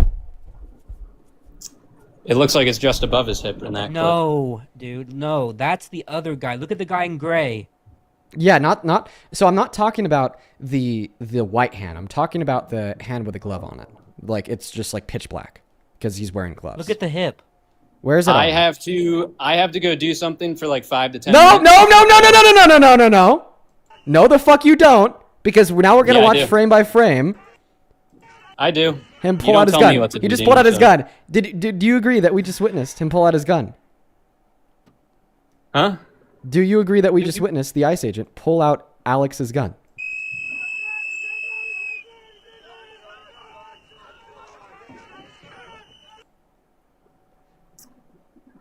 I believe so, yeah.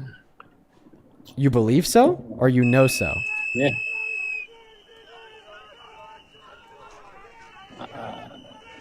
I mean, I can't 100% tell that that's a gun, but it looks like he potentially does take it. Wait, you can't 100% tell that that's a gun? Do you want to No. know why we know that that is a gun? Sure. Because of another angle that shows the gun? Okay, well, you're not showing me the other angle, man, so I gotta... No, don't run. Don't run. I'll be back in 5 Nope, to 10 don't minutes, run, so don't run. if you want, you can pull Don't somebody run. else up. Don't run. Don't run. I'm not running. You ran from me the last time I Don't was run, up here Sweet with Pea. you, so... Don't run. You ran with me. Don't- I mean, everybody could go look at my you admit last that you're video running? where you... So you admit that you're running? Don't run, I Sweet mean, Pea. I have video on Come my Wait, account come of on. you running away Don't from run. me, so... So you're running? I'm not running. I'll be back in Okay. 5 minutes. No, don't run. So, Don't run. I'll be back in 5 minutes. If you No, don't I just want to wait, show. then I just want to show this fine. to you, super duper quickly. Sorry, No, I'll be no. back. It'll only take I'm 30 not running. minutes. I just It'll need to only run take 30 real quick. seconds. No. It'll only take 30 seconds. It's super duper quickly. Okay? Sorry. No. Don't run. Seriously, Sorry. don't run. Don't run. Don't run away. It'll only take 30 seconds. Okay? It's okay. It's okay, Sweet Pea. Here we go. I found it. Oh, did the baby run? Did the baby run? Oh, I think that the baby ran. Oh, the baby ran away. Oh, how unfortunate. Yeah, he's gone. Dude, how fucking... By the way, how can you be so confident in your claims when you haven't even seen, like, all the angles? You haven't even watched... You've seen clips of a video. You've seen clips. Like, how can you be so confident? Like, it baffles my mind.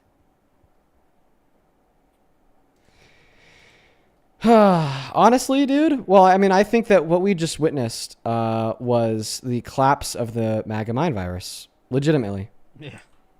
Like legitimately. Okay, guys, we're gonna go ahead and we're gonna go to get that next guest loaded up into the box right now. Only op inside of that queue if you happen to be an American adult that supports Donald J. Trump as president. Please make sure that you are following our rules. I'd really appreciate it. I genuinely really appreciate it. We're gonna go to get that next guest loaded up into the box right now, everyone. Do be patient. I have some people to thank, if that's okay. Yeah, go for it. I think to Amber for the $10. Thank you so much. It means a lot to me. I think to Keely also. Thank you for the $10. Thank you. I think to Lauren for the 25. Thank you so much. It means a lot to me. Thank you to Elise. I thank you for the $5. It means a lot. Thank you. I thank you to N for the 25. Thank you guys so much. I think it's Sarah for the 5. I think to Lisa. Holy crap. I thank you for the $50. Damn. I thank you so much, Lisa. It means a lot to me. Holy crap. Thank you so much. I think it to Jared. I thank you for the $10. And I thank it to Kenzie for the $10. And lastly, sorry, I thank it to J.M. Edwards for the 5. And thank you to Heather for the $25. Everybody, thank you all so much. It really means a lot to me. You guys are being so kind. You guys are awesome. Hell yeah. Welcome in, Parker. How you doing? Doing pretty good. Oh, that's perfect. Just hopped on for today. Nice. How's everybody's day been so far? Honestly, I was having a pretty rough stream before Matt joined, but ever since Matt's joined, I just feel like it's actually been like rather fluid, and I've been feeling good, dude. Like it's just been like a crazy duo, dude. I mean, just every statement that everyone has made the whole time Matt has been up here has either been like absolutely destroyed by me or absolutely destroyed by him. There's been no middle ground. Like it's honestly just been real easy riding up here, just debunking all the bullshit. And this is the OG crew too. I was telling everybody, Parker, people don't know me because Dean has blown up so much that a lot of people didn't know me, but I'm like, we go back like 3 or 4 years. Like this is the OG crew. Oh yeah, dude. Back in the Yeah, day, I could assume that that's true, but that's just like crazy to think about that there are people that know about No, us it's that have true. no I got clue who people you like are. on the YouTube, people are like I don't know Matt. Who's Matt? Who's Matt? Like, so I didn't introduce myself again. I would be like, if I saw that in my chat, I'd be like, what? By the way, guys, if you haven't already, please follow Matt on TikTok. His handle, if you're watching on YouTube, is rockin.librarian. If you're watching on TikTok right now, you could literally just hit the follow button on his account. He is less than 7,000 followers away from 100,000. We're trying to get Matt to 100,000 followers by the end of the stream. Okay, so we've already like broke a lot of ground here. Okay, yeah, we've already broke a lot of ground, but we're really pushing. We're really pushing to get him to 100,000. Welcome into Sport Trump Shizload. Hey, what's going on, guys? What's up, Sport Trump? Oh, you left the app. You got to come back on that TikTok app. Sorry, I had a phone call. Bruh, you have 5 seconds. 5, 4, 3, 2, 1. Yo. Fuck! He came back literally as I clicked the kick button. Super unfortunate for him. Moving on to the next guest, folks. Please do follow our rules. And respect to my time, respect to Parker's time, respect to Matt's time, and respect to the time of everybody watching.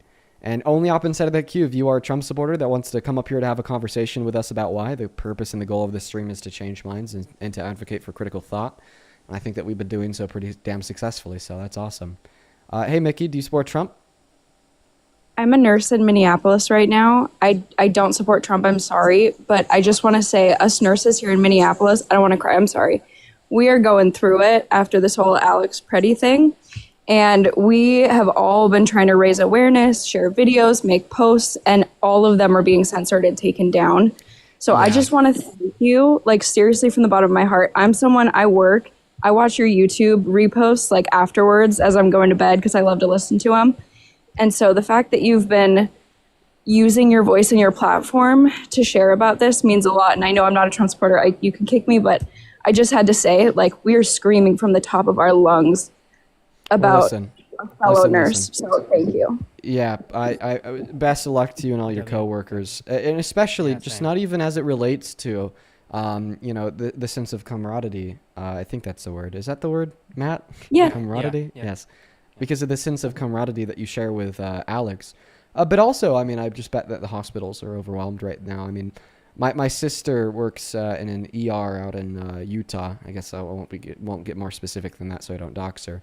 And I mean, what she sees on a daily basis beats me. I can never do it. So I mean, can't imagine what you guys are going through out there in Minneapolis right now. Yeah, we just want to keep people safe. So thank you so much for all that you do, and have a great night, you guys. Yeah, you take care, Mickey. Bye-bye, You take take care. care. Let's go to get that next. Yeah, let's go to get the next person up here. Seriously, Parker, be careful. Everybody in Minneapolis should really try their best to be careful. It's terrible what's going on, man.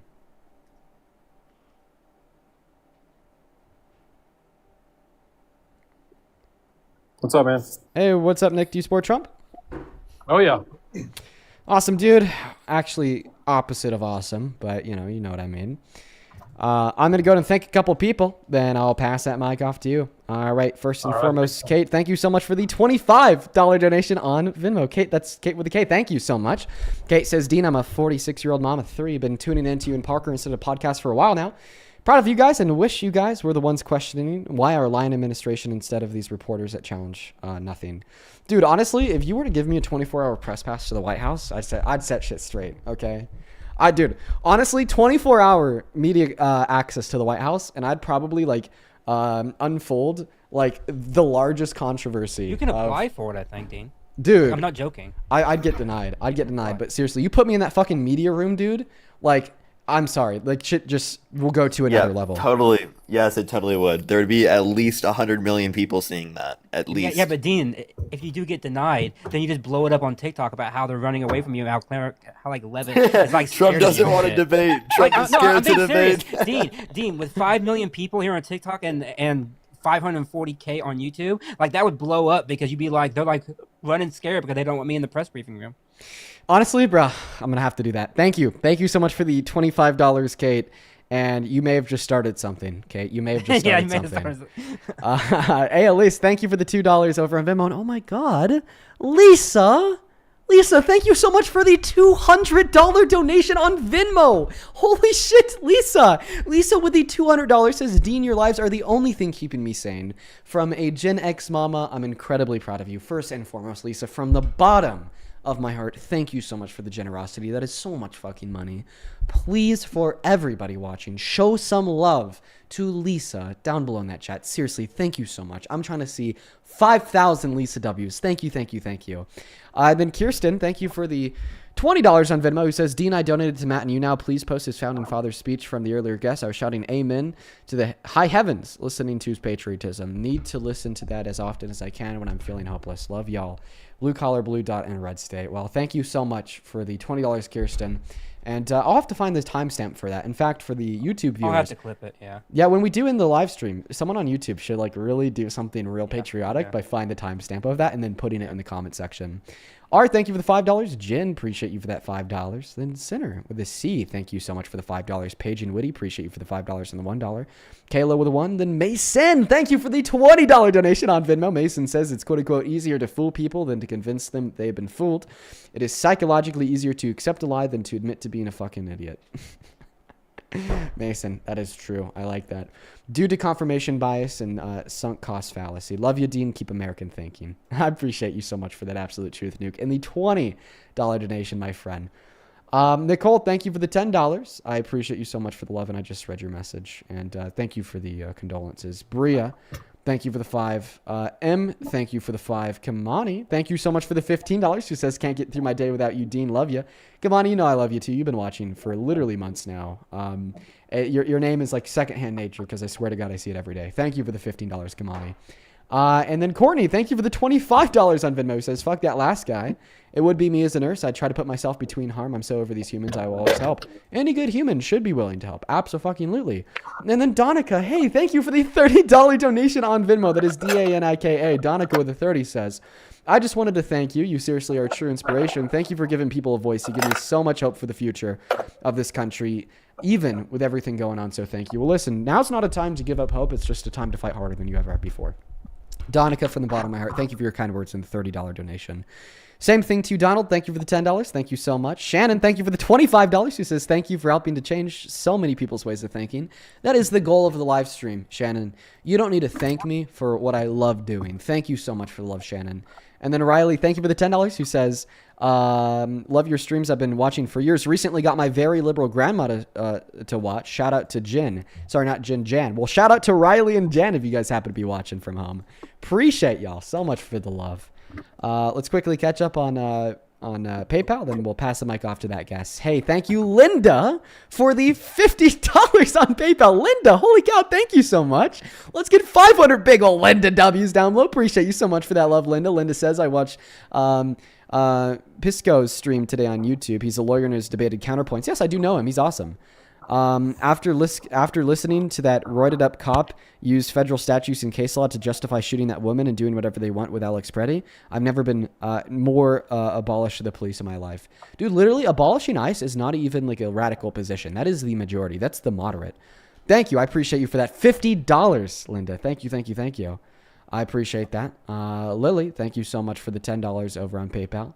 ICE and Trump are in the vicinity as we speak. I'm terrified. These people clearly don't understand how bad the situation is. I couldn't agree more, Lily. Thank you for the 10. Jennifer, thank you for the 5. Johnny, appreciate you so much for the 10. Who says they did not know he had a gun. It was illegally concealed. It was only after jumping him that they found it, then took it. So no cause. Absolutely, Johnny. Thank you for the 10. And then, oh my God, hey, Jeremy, dude, thank you. Thank you so much for the $50 over on PayPal, who says, put me in, coach. I sent $70, but it went through his goods and services, which means it's probably still in the cloud. I'd love to chat. From Jay, oh wow, you're a Trump supporter. Well, I mean, yeah, I'd love to chat with you too, see if I could change your mind. I don't know how many more guests I'm going to be doing this evening. If you don't get a chance to speak with me today, I'd love to speak with you tomorrow, or you could even follow, like, for instance, Parker over at his stream. Thank you so much for the love. And then Lucas, thank you for the $25 over on PayPal. He says, so sorry to hear about your dog. I appreciate that, Lucas. It has been pretty hard. Thank you so much. And then Clint, thank you for the $50. Huge shout out to you, Clint, who says, so sorry to hear that your family dog isn't doing well. I work in vet med, and we are no longer eating and drinking. It might be time to schedule humane euthanasia. Yeah.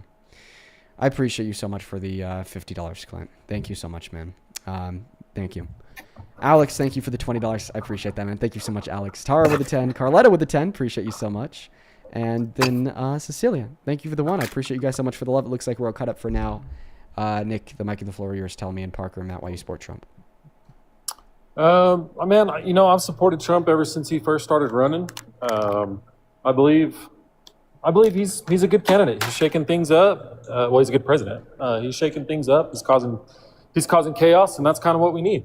I think that, just like a dirty closet or a dirty garage or something, it's going to get messier before it gets cleaner, right? You agree? No, actually, I disagree. You disagree on that? Okay, I mean that's fine. But the fact that when I'm cleaning my garage, it typically just gets cleaner. Well, but you pile up everything that you're trying to get rid of. You pull stuff out of places that they shouldn't be. You're technically making a bigger mess than what you started with, because you're getting rid of stuff, right? You're making a huge mess. I just have I'm not trying to be like dishonest, but I just literally don't agree. Like when I clean my closet, for instance, I just go right to organizing, right to getting the trash out.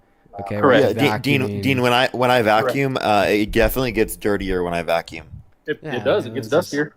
Listen, I get the point that you're trying to make, but I'm not gonna tell you I agree with it. But just continue. Well, if you get it, you understand it, is what I'm saying. You don't have to agree with it, but you understand. No, it's that I understand what you're trying to say the same way I understand what everyone's trying to say, because I have to in order to know why it's wrong. So, okay. If I didn't understand the words that you're saying, then I'd be a very ineffective debater.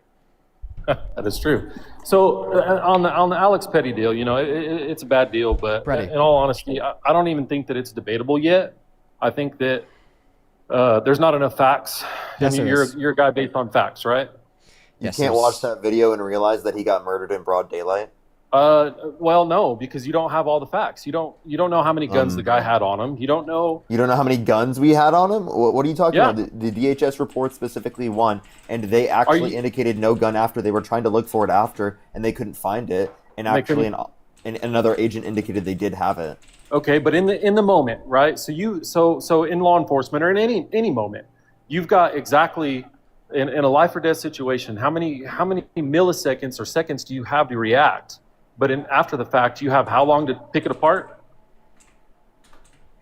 They had like how many agents on top of the guy, and they were already disarmed prior to the shot. Okay, how can you defend okay. that? So that brings me to my next point. How many agents were on top of him, and why? So again, if you were asking for the prior context, I guess if you watched the video.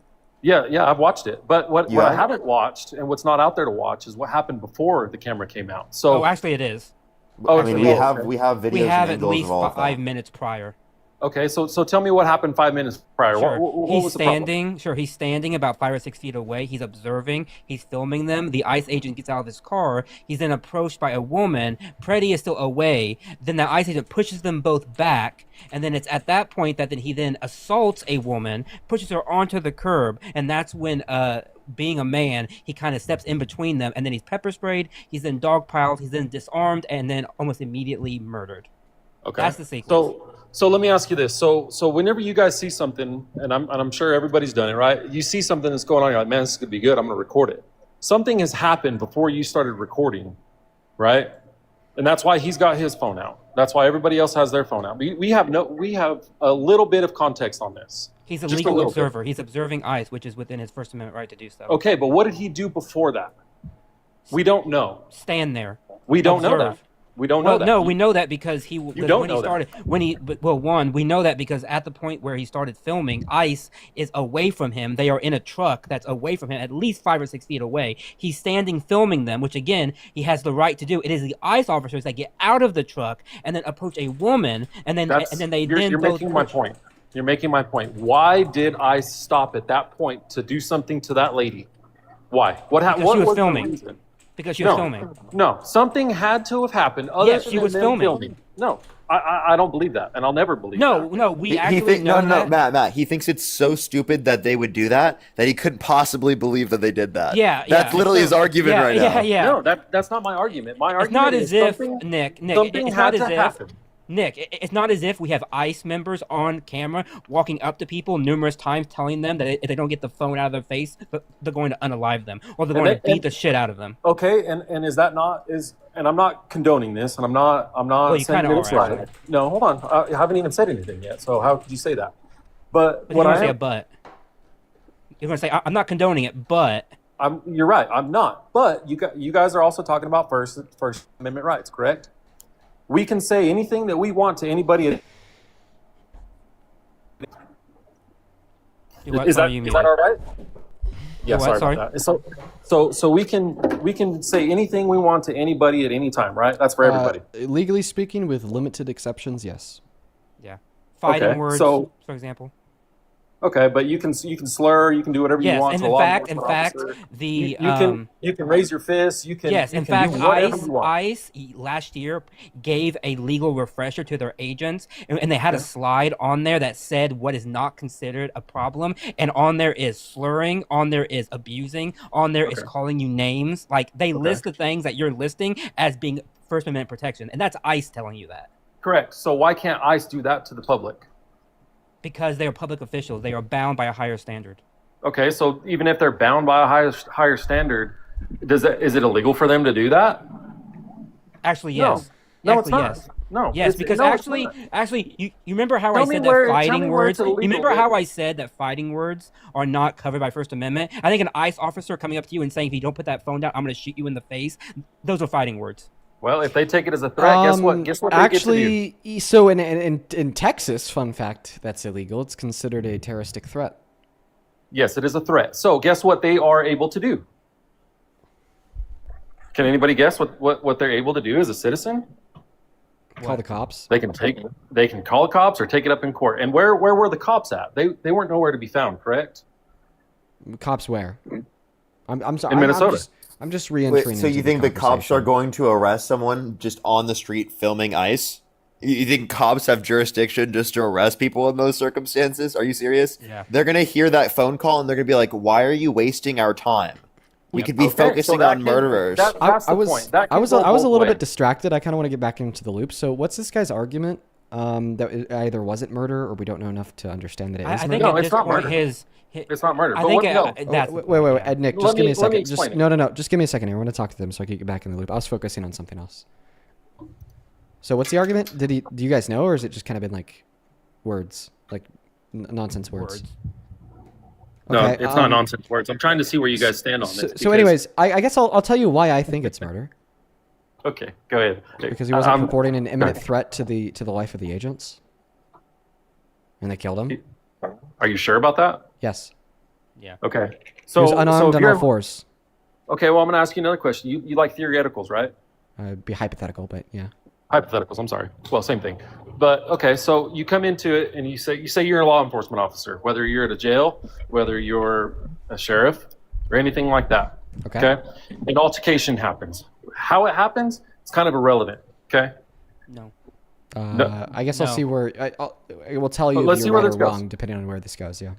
Let's see where this goes. Okay. An altercation happens, whether it's either on the law enforcement officer or it's on the individual, which is kind of what we've got going on Altercation, here. they're super vague, so I hope that you clarify on it as you further expand. Okay. on your Okay. All right. hypothetical, So anyways, you have an issue.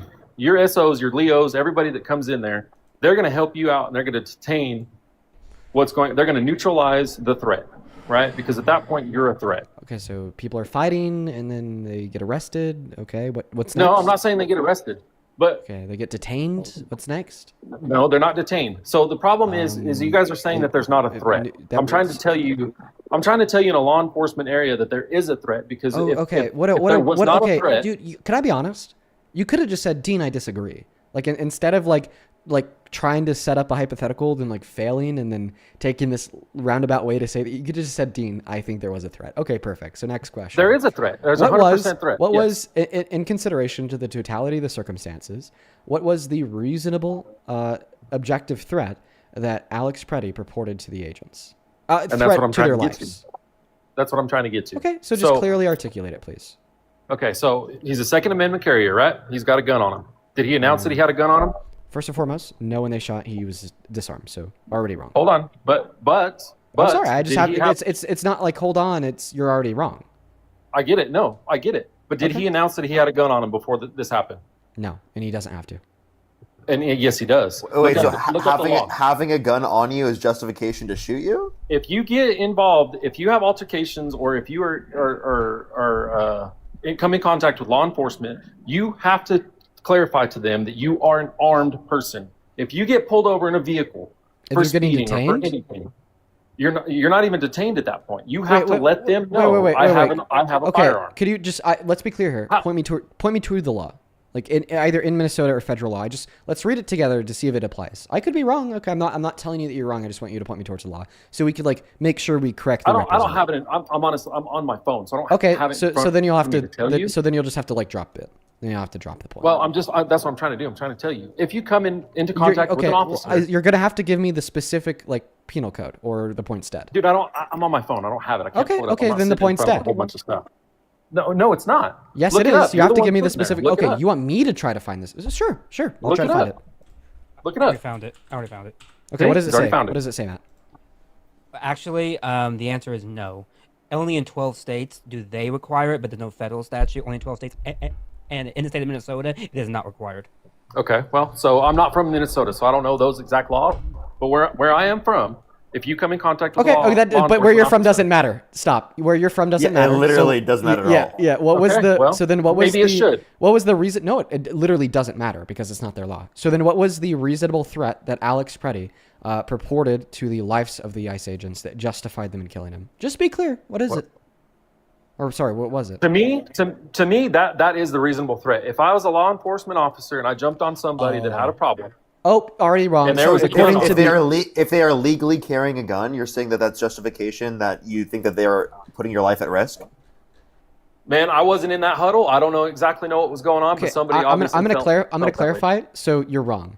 So the U.S. Constitution, particularly the 2nd, 4th, and 14th Amendments, prohibit officers from shooting citizens merely for being in possession of a weapon that's not an imminent threat. And then this was reaffirmed in Graham v. Connor, which also says that force must be reasonable. And this sentiment has also been echoed by NRA. So a U.S. attorney, Bill, Bill, went on Twitter. He said, if you approach law enforcement with a gun, there's a high likelihood that they'll be legally justified in shooting you. The NRA responded by saying that this sentiment is dangerous and wrong. So now that we understand that him merely being in possession of a legally owned and legally holstered firearm did not purport an imminent threat to the lives of the agents, I'll just simply ask you again, what imminent threat did Alex Preddy purport to the lives of the agents? Well, again, dude, there obviously was a credible threat. Okay, what There's was a credible threat. What was it? Look at it. Why did it take 4 or 5 guys to detain him? Oh, wait, so you're saying the fact that there was 5 people on top of him is what created the credible threat. So if, let's see here. So was he law-abiding So at that point? if 8 LEOs, okay, so now you're saying was he law-abiding?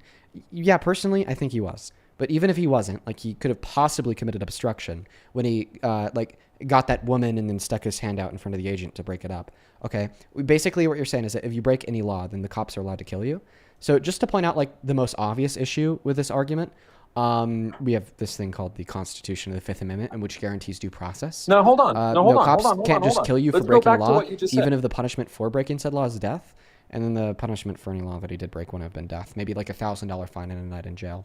And then second of all, I'd also like to clarify here that you still haven't been able to describe what you think the imminent threat was to the lives of the agents. You're just saying that there obviously was one because around 8 of them hopped on top of him. So basically what you're saying is that if there's an unarmed man on all fours on the road with 8 agents on top of him, all of a sudden it's justified for those agents to shoot him. You're just simply acting out of accordance with reason. You're acting out of accordance with common sense. And most notably, most importantly here, you're acting out of accordance with legality. So, I mean, SCOTUS is clear about this. The only time that agents are authorized to use lethal force is when there is an objectively reasonable imminent threat purported to their life or an imminent threat purported to the life of anybody within an immediate vicinity. So stop, like, flailing. It's honestly embarrassing.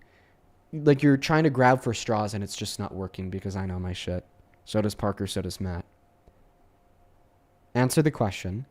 What was the objectively reasonable imminent threat that Alex Preddy purported to the lives of any of the officers? Be clear, be concise. You won't be able to name it because there was none. Why? Because Alex Preddy was an ICU nurse at a veterans hospital on top of being a good-willed man with no criminal record. That was there to save lives and to help them, to prevent any woman from falling to the ground. That was then beat, pepper sprayed, and tackled by 8 ICE agents, pushed to the ground in a prone position, de-armed, and shot in the back. That's the reality of it, dude. And that's what I don't think you get. There's not a word or a sentence of words that you could say to change what happened. What happened is what happened. Nothing you could say could make it any different. Unarmed, good-willed man, all fours on the ground, shot in the back. And that's why you're struggling right now. So when you ask yourself, why can't I answer Dean's question? Just know that the answer is not me, not anything to do with me, not anything wrong I'm doing, not anything wrong Parker's doing, not anything wrong Matt's doing. It's just simply because there isn't an answer to the question, because there was no imminent threat. I'll prove that now. Listen, he's not going to be able to answer the question because there's none. Like, literally. Like, Every this is time I like, try to it's like talk to really you, unfair. you so. It's like really unfair. Exactly. I called it out. You're going to start attacking me. Like, I'm doing something. I'm not attacking you. I'm Check trying this to out. explain it to you. So what was the objectively reasonable imminent threat that Alex Preddy purported to any of the ICE came agents that back- justified his death? You won't be able to. He's not going to be able to articulate it. came folks. back. Well, watch this, guys. There's going to be a handful of tactics that he employs here. He's going to either like pivot You or came deflect back to and something said- else I said a while ago. He's going to like attack my character, saying that I muted him. I'm not But attacking characters. I just don't do that. ignore the question as a whole. The one thing he will not do is articulate the objectively reasonable imminent threat that Alex Preddy purported to any of the ICE agents. That is the last thing he'll do because he can't. But he has to in order to justify that it's not murder. SCOTUS case law is clear, okay? We determine if an officer is or is not can I talk now? justified and authorized, no. And the use of lethal force, based on the premise, would a reasonable officer in the same scenario do that, okay? And SCOTUS has adjudicated in Connor v. Graham that a reasonable officer would only do that in consideration of the totality of the circumstances was their life or the lives of anyone else in the immediate vicinity, okay, at the immediate risk of serious bodily harm or death. That is the one and necessary criteria that must be articulated by this guest in order for his position, what happened to him wasn't murder, to hold any water.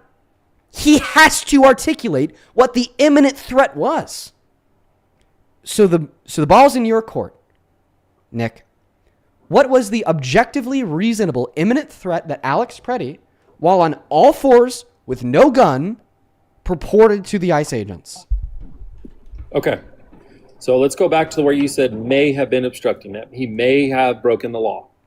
May have, right? Yeah, I think that there could possibly be some legal grounds that when he hopped in front of the woman and the ICE agent and put his hand up, that they could probably get him on obstruction. But I don't think that morality tracks law. Well, let's say at that point he was detained.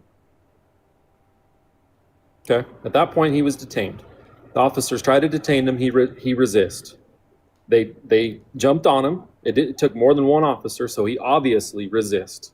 If you're not resisting, you put your hands in the air, you put your hands behind your back, and that's it. You're done. It's done. I disagree. But even if he did resist, what was the, once again, imminent threat that Alex Preddy purported to the lives of the ICE agents?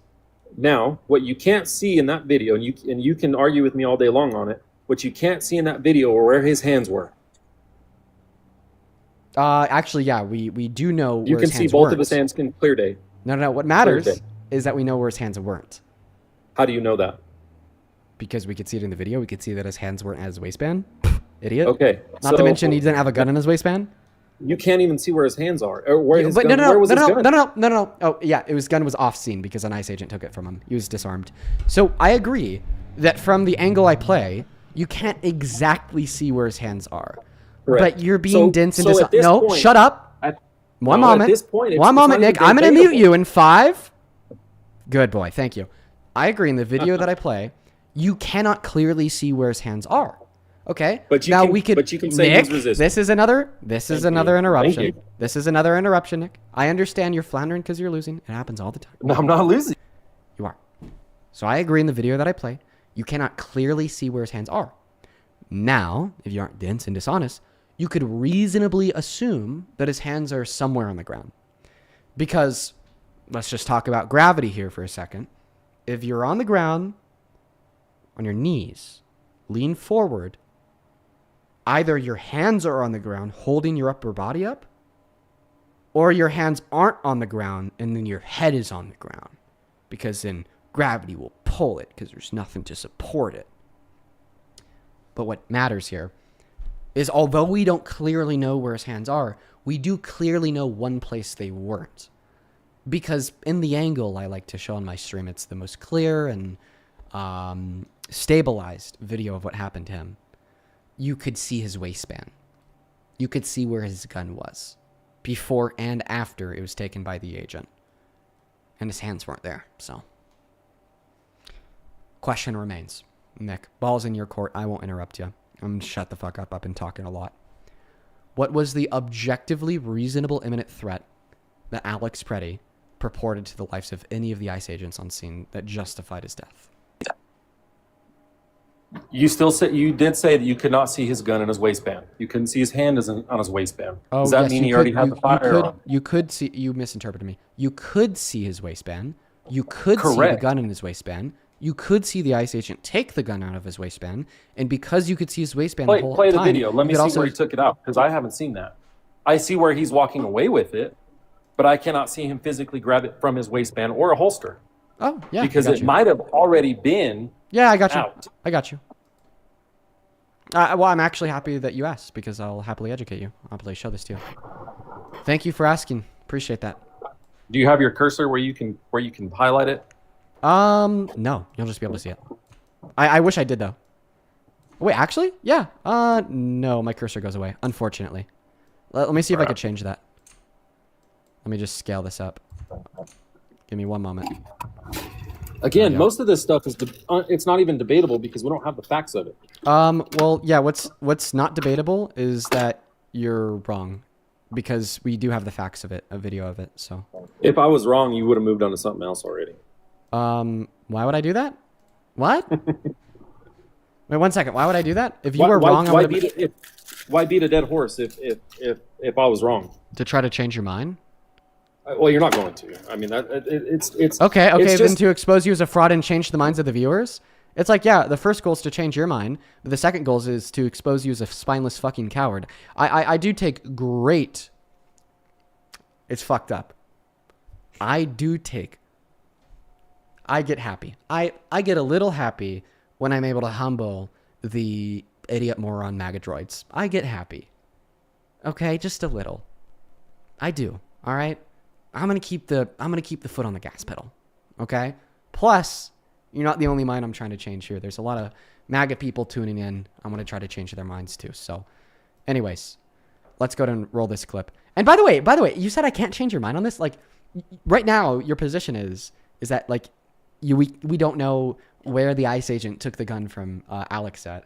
I'm saying that this video clearly shows him taking it from his waistband. Like, if I can't change your mind by clearly showing it to you on a video, meaning it would be right in front of your eyes, and you're just like kind of crazy. Okay, and at that point, that's what it is. Yeah, but I mean, it's good to expose that. You know, people deserve to know what we're fighting against. So, let's go and play that clip. And by the way, I did get the cursor on the screen, so I will be able to highlight it. Oh, we're just gonna slow it down a little bit. My apologies, everyone. ICE agents are murderous, lawless thugs. Fuck them. That's my tweet from yesterday. Based. Oh, you left the app, bro. You gotta come back, man. There you go. Good boy.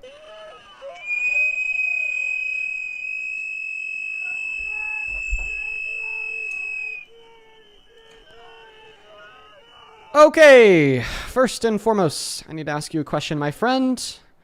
Do you see the ICE agent wearing the gray sweater bending over?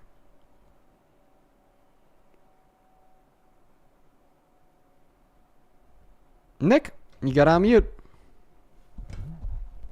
yeah, I'm muted every time I try to say something. So, Do you see the ICE agent wearing the gray sweatshirt bending over? I do, but I don't see any hands. Do you see his right arm? I see an arm. Okay, where's that arm? I have no idea because I don't even know. I think I see the dude's butt, maybe. So he's wearing black gloves. That arm is right now on Alex's waist. Do you agree? Oh, okay. Okay, I'll agree. It's actually wrapping around the gun. Okay. And then that's him taking the gun. Okay, so where's the other view? Because in the videos that I've seen, the one in the green. Hold on. The one in the green was the one walking away with the firearm. That's not true. So that last statement was false. It is not the one in the green with the firearm. It's the one in the gray. Okay, well, like I said, I can't even see the fact that that is a gun. I can't, and I know you can't either. Yes, you can. Because not only do you see that it's a gun from this angle, but you also have the second angle of then seeing him walk away with it.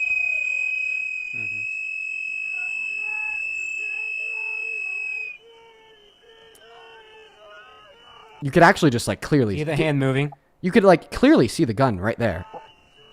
You could clearly see him grab it and then pull it out. Like that's like clearly the gun. Okay, then look at him how he walks around back. Do you see how he walks around back right there? I see he turned away. Correct. Okay, I could show you a different angle of this like same moment in time with him with his gun in the arm. Do you want to see that? Now hold on. One second. Do you want to see that? Like if you don't. Yes. Okay, so you want to see the different angle of him at the same moment in time with Alex's gun in his hand. But also, let's add to the fact that nobody can hear anything because of what is going on with those whistles. Okay, you can't. Let's actually not add that to the fact because it's completely irrelevant. You could bring that up next, but we're gonna go point by point. So when you start, no? Okay, go ahead. No, yeah, I'll watch it. So do you agree that the officer wearing the gray sweatshirt disarmed Alex? Yes or no? I just want to know if I need to like save my time because I don't want to waste it on like pulling up this other clip from the other angle showing it in his hand, unless you say that you do not agree that he disarmed him. Feel free to unmute. Do you agree that the ICE agent wearing the gray sweatshirt disarmed Alex? If you don't, I'll just play the other clip. I just want to know if I could save that time. Hello? Click on your profile picture. Click on the icon of the microphone. Yeah. So, yeah, I'll yes, I will tell you that yes. So, okay, he is disarmed at that point. From maybe what the officers don't know that, obviously, because the guy grabbed a gun and walked away. Actually, the officer that took his gun was in the direct line of sight of in the direct line of sight of the one that shot him. And even if that ICE agent never took his gun, it still would have been murder because of the second, fourth, and then 14th Amendment, as well as the SCOTUS rulings that have articulated that merely possessing a firearm doesn't give any officer the right to kill you. But it just simply like makes it easier to describe why it is murder, because like clearly, okay, if he's disarmed and on all fours, he's not presenting an imminent threat to the lives of any agents. Again, the situation hasn't been de-escalated. Again, the situation, nobody knows what's going on. Now, whoever fired the first shot... Wait, I have a question. If they don't know what's going on, how do they know that there is a reasonable threat of bodily harm or serious bodily harm or death? Good question. And that is a good question, and nobody knows that. So, and I don't even think you don't know that because it's not an answerable question from your position. If they don't know anything, well, then it's clear that they don't know that. So then clearly you just said that they didn't have reason to believe in that circumstance that they should have used lethal force. So again, you just classified it as murder under your own position, but you're just unwilling to admit it yet. No, and I'll admit if I'm wrong on something, but what I'm saying is okay, dude, if you're willing to admit that you're wrong, I'm sorry for interrupting you. If there's anything that you're wrong on, you're wrong on this. Like, I'm just going to be honest real quick. I've debated Trump supporters 4 hours a day, 7 days a week for the last 2 years. I don't think that there's ever been an argument harder to make than the argument for the notion that somehow Alex's murder was actually a justified shooting.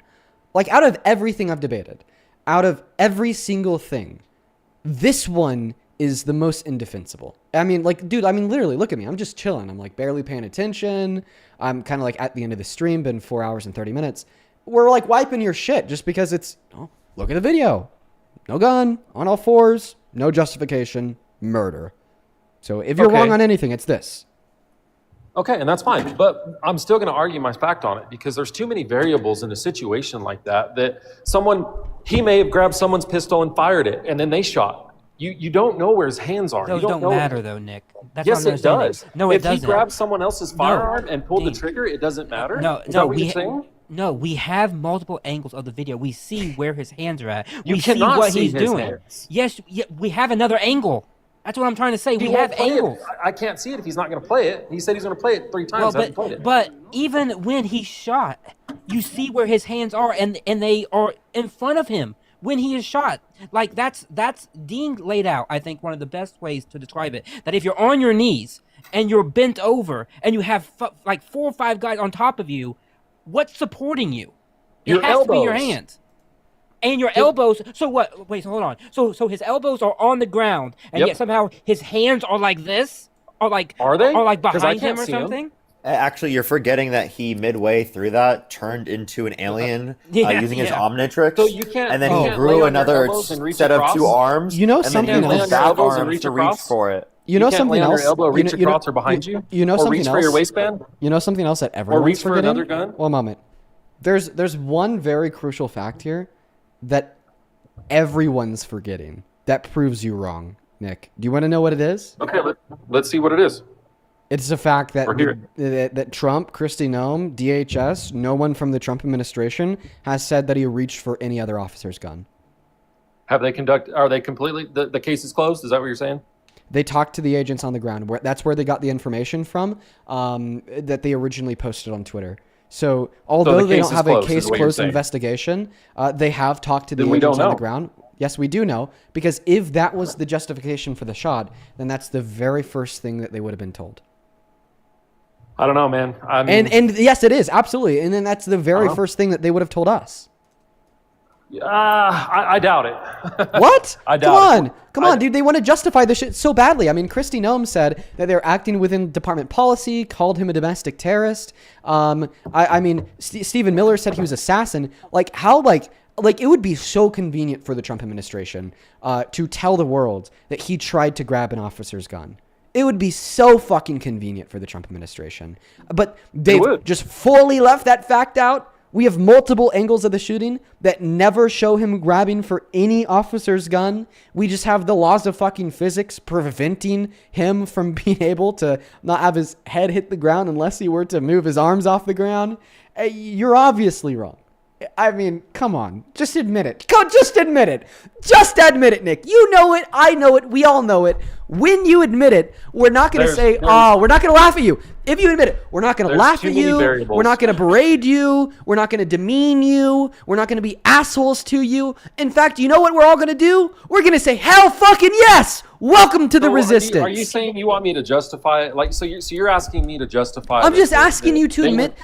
I'm asking you to either admit what you know is true, or just sadly you will live the rest of your life as an absolutely, completely moronic dumbass, because you very obviously have like the bare minimum required. Like you just don't have too much cognitive function going on. It is crazy how stupid you would have to be in order to deny that what I'm saying here is true. You just have to be so stupid in order to contest what I'm saying. Truly, you do. Dude, because like look at you. You're saying that there is sufficient speculation to lead us to a conclusion of maintaining agnosticism surrounding if it was or was not justified to shoot him in his back and kill him. We know he was on the ground and unarmed, so it seems like the only speculatory input you could assume is, well, maybe he was grabbing for another officer's gun. But I completely ruled it out. Matt ruled it out with the laws of physics. You wouldn't be able to do that on all fours. The officers ruled that out because that's not what they said. DHS ruled that out because that's not what they said. Okay, we could agree that it'd be very convenient for the Trump administration to tell the world he was reaching for an officer's gun because they've already labeled him an assassin domestic terrorist. Oh my God, it'd be great for them if they could say he was reaching for his gun and they haven't. So it's just like now, because of those facts, we know that it's unreasonable speculation, and you just gotta admit that you're wrong, dude. Like, what's the other angle? Mic is yours. The floor is yours.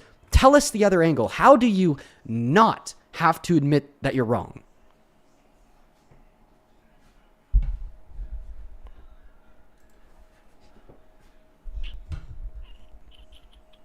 And how much you want to bet he's pro-life, too? How many...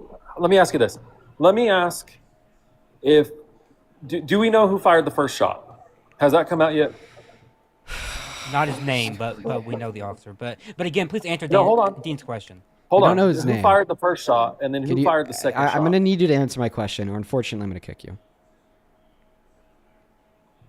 The first shot was fired by an officer. Okay.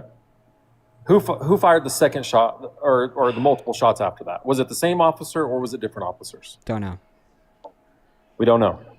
Okay, so can we say that in this deal, arms may have gotten, nobody knew whose arms were what? They thought he was reaching for something or whatever, and Nick, someone pulled, hold on. Someone pulled a trigger, scared all the agents jumped when the first shot went off. You can see that. They were like, holy shit, and then someone started shooting. But Nick. Am I wrong? Nick, what you're not understanding, though, is one, he didn't answer Dean's point. So, but like, I want to point it again. Dean has constantly mentioned it's what a reasonable officer would have assumed, right? At every step of this way, the ICE agents has escalated. They have caused the problem, and they have, even in that moment, that one moment that Dean had, right? They were not following the actual policy, the actual protocol, which even if you can't even say at some level it is at least negligence, at the very minimum negligence, but it's clear from that video. I'll give you negligence. That it's murder. That it's murder because it is the unjustified killing of a man. It is clear from that video, from the 5 or 6 videos that we have now, from the actual testimony that we have of witnesses and of the people who just like 3 days ago were saying that he was like a fucking terrorist. They themselves admit this now. Like Trump himself is not even saying this. Like no one is making your point, which is why I find it completely baffling that you're making this point, because I've heard nobody make it.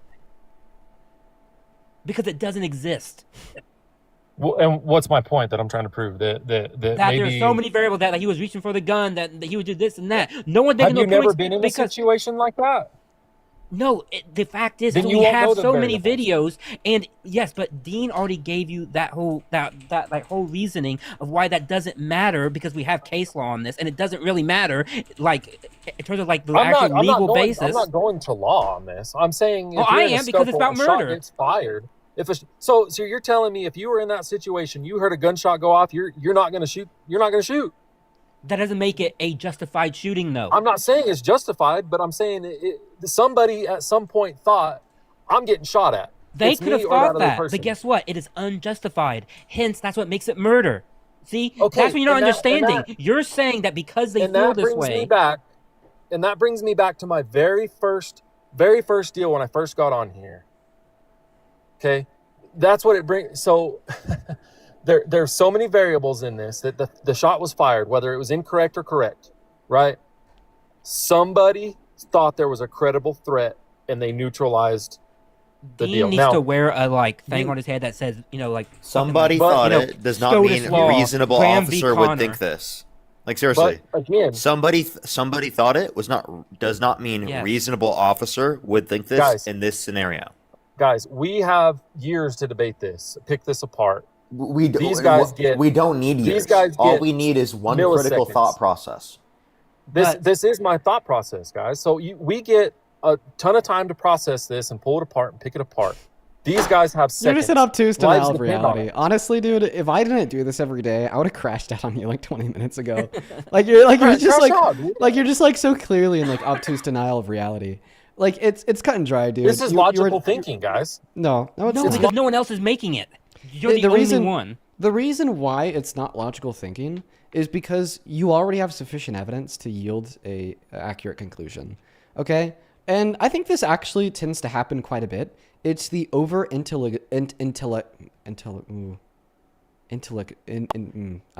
want to mispronounce that word. It is the I'm just going to use colloquial language. Yes, the over-intellectualization of an issue, okay?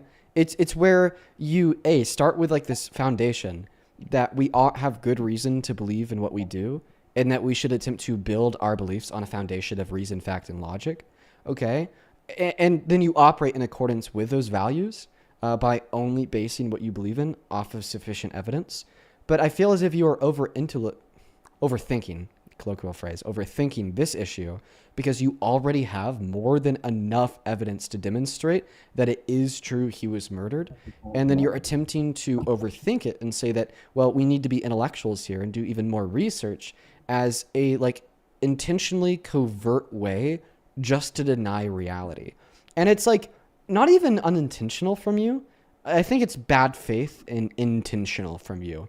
You are intentionally saying that we need more evidence for this, even though we don't, just so you can maintain willful ignorance. I think this is the best way I could put it. This is the pseudo-intellectual's way to deny reality. You make an argument that concludes willful ignorance to be logically appealing when in all reality it's the opposite. No, so can I just say one thing? Let's take it back to where I originally Are you driving? These guys, no. Okay. I'm ready to kick you because I've been live for almost 5 hours and I got to go see my grandma here. Yeah, it's been a long stream today, but I've been enjoying it. Real quick, Luna, thank you so much for the 24 euros over on Super Chat, who says, while falling back to his knees, Alex still had his black phone in his dominant hand, could not grab anything even if he wanted to.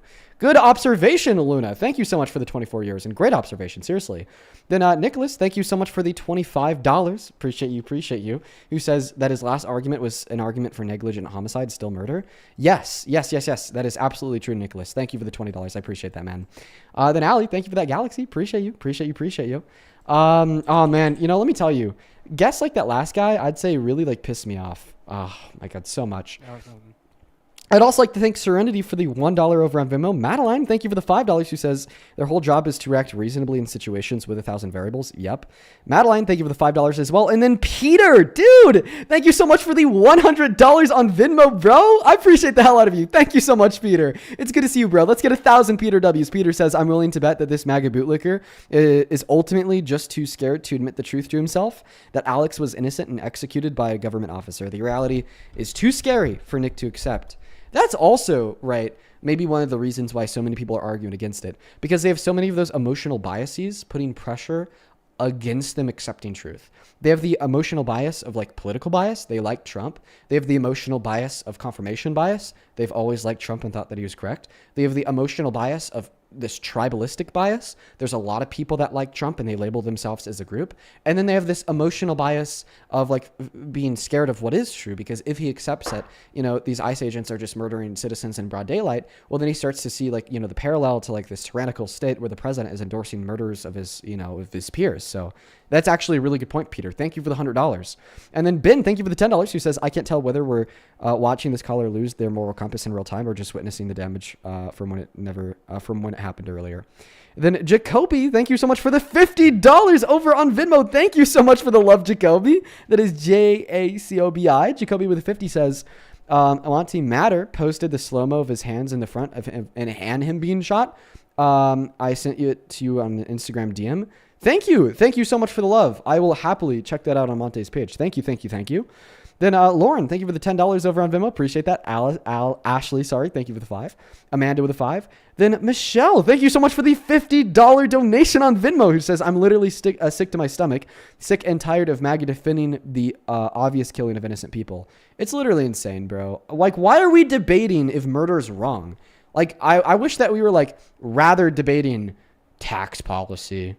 You know, thank you for the $50, Michelle. Then Z, thank you for the $15, who says, 11 years in the U.S. as a legal immigrant, went from international student to H-1B worker, still waiting on my GC. This year has been tough. Being legal feels hard in this political climate. Hoping this will improve soon. Thanks, Dean, for the streaming podcast. Well, I hope that you enjoy it. And good luck getting your green card, dude. Thank you for the $15, Z. And then Katie and Nancy, thank you for the 5 and the 2. Edith, thank you so much for the 5. Then Zoe with the $20, who says, hey, Dean, it's mom and daughter, Delta and Zoe. Thank you for all that you do, and we love you. Well, shout out to you guys. We got a mom and daughter duo in the house. Shout out to y'all. And it looks like we're all caught up over on Vim. I think that we have one more. It just came in. Yes, it did. Bailey, thank you for the $11 in the 11 cents. Who says, thank you so much for everything that you do to represent the good in our country. Oh, thank you so much, Bailey. Thank you for your kind words in the $11. And then Allison, thank you for the $20. Who says, for always fighting for everyone. Wondering why you aren't speaking on Sasha Riley. Love you, bro. Allison, I really appreciate you for the $20. So the day that I said I'd look into Sasha Riley was the day that Alex was fucking killed. So it's just been a shit show of me trying to focus on a billion things and then not being able to focus on that, right? It's like what Steve Bannon calls flooding the zone. The zone is flooded. There's so many things for me to be focusing on that then like I forget to look into that. So it's a mess, but thank you for the reminder and the $20, Allison. Thank you so much. I'd also like to quickly thank James for the $1 over on PayPal. Georgia, thank you for the $4. Then Dawn, thank you for the $10, who says, all the shots that were fired by officers. Alex was disarmed before the first was fired. This guest is reaching. Oh, he's definitely reaching. Katrina, thank you for the $10. Appreciate you so much for the love. Brittany, thank you for the 5. And then Kimberly, thank you for the $20, who says, hey, Dean, thank you for all that you do. My mom and I love watching you and Parker. Oh, dude, shout out to you, Kimberly. It's good to see you. Thank you for the $20. Then Tabitha, thank you for the $15. She says, my question is, why were the agents even pushing people like that to begin with? That's a question that hopefully we inevitably will get an answer on. Thank you for the $15, Tabitha, because I have that same question. And then Leandra, thank you for the $10, who says, hey, Dean, I've been watching you since 2023 and you're so iconic. Keep doing what you're doing. You're doing an amazing job. Oh, dude, Leandra, thank you. That's crazy. You've been watching for years, dude. Yeah, we've been doing this for years, man. Honestly, it's been a fucking while. And then Valerie, thank you for the $10, who says, fuck Trump, fuck ICE, and free Palestine. Oh, God, I love it, Valerie. Huge shout out to you. And then, oh my God, dude, bro, Johnny, thank you so much, Johnny, for the $150 over on PayPal. Johnny, you are a madman, my friend. Let's get 2,000 Johnny W's in that chat. Johnny says, I've been watching you and Parker for a while, and y'all have helped me to reshape my political views. From someone who stands up to the side to someone who stands up for what's right. Love you, boys. Sending 75 for you both. please get it over to Parker for me, bro. You got it, Johnny. Thank you so much for the love, dude. That is incredibly kind of you. And then let's see what else here. Just one moment, everybody. Thank you so much for the love, Johnny. Oh no, I was reading that from the notifications and then the rest of them went away. Do just give me 1 second here, folks. Let's take a look. Ma, thank you so much for the $3. I just saw that. Appreciate that so much, Ma. As well as Sahid, thank you so much for the $20 over on PayPal. I remember you, Sahid. Sahid says, hey, Dean, it's Sahid, the Somali American. Do you watch Jimmy Kimmel opening remarks about Trump on his show? Love you, Dean, and love you. Thank you, Dean, and love your stream. Bro, Sahid, it's good to see you again, man. It's good to see that you're still here hanging out with us. I've not watched Jimmy Kimmel. No. What did he say? Thank you for the $20, dude. And then Yamila, thank you for the $10. Then over on Super Chat, I think that we're all caught up. Yeah, we're all caught up, guys. Wow, you guys have been so fucking kind today. I just want to make that be known. Parker, Matt, do you guys have anybody to thank? Yeah, I do. Yeah. I think to Abby, I think for the $15, thank you so much.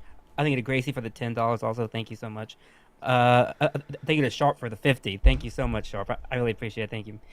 And thank you to Jana for the 5. Thank you both. And also, I think to Rebel for the $5. Rebel let me know this, and I checked it, and it's true. So Rep Omar, you know, the one out minutes, she was assaulted about like 10 or 15 minutes ago.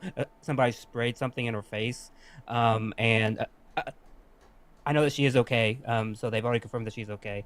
But this is a consequence, by the way, of Trump's bigotry and the administration's bigotry, is especially his attacks on that representative, is that you're going to have crazy people doing crazy things. So, by the way, whenever they tell you that our rhetoric is like causing things, point that fact back in their face that their rhetoric, especially about this representative, causes that violence. Just pointing that out.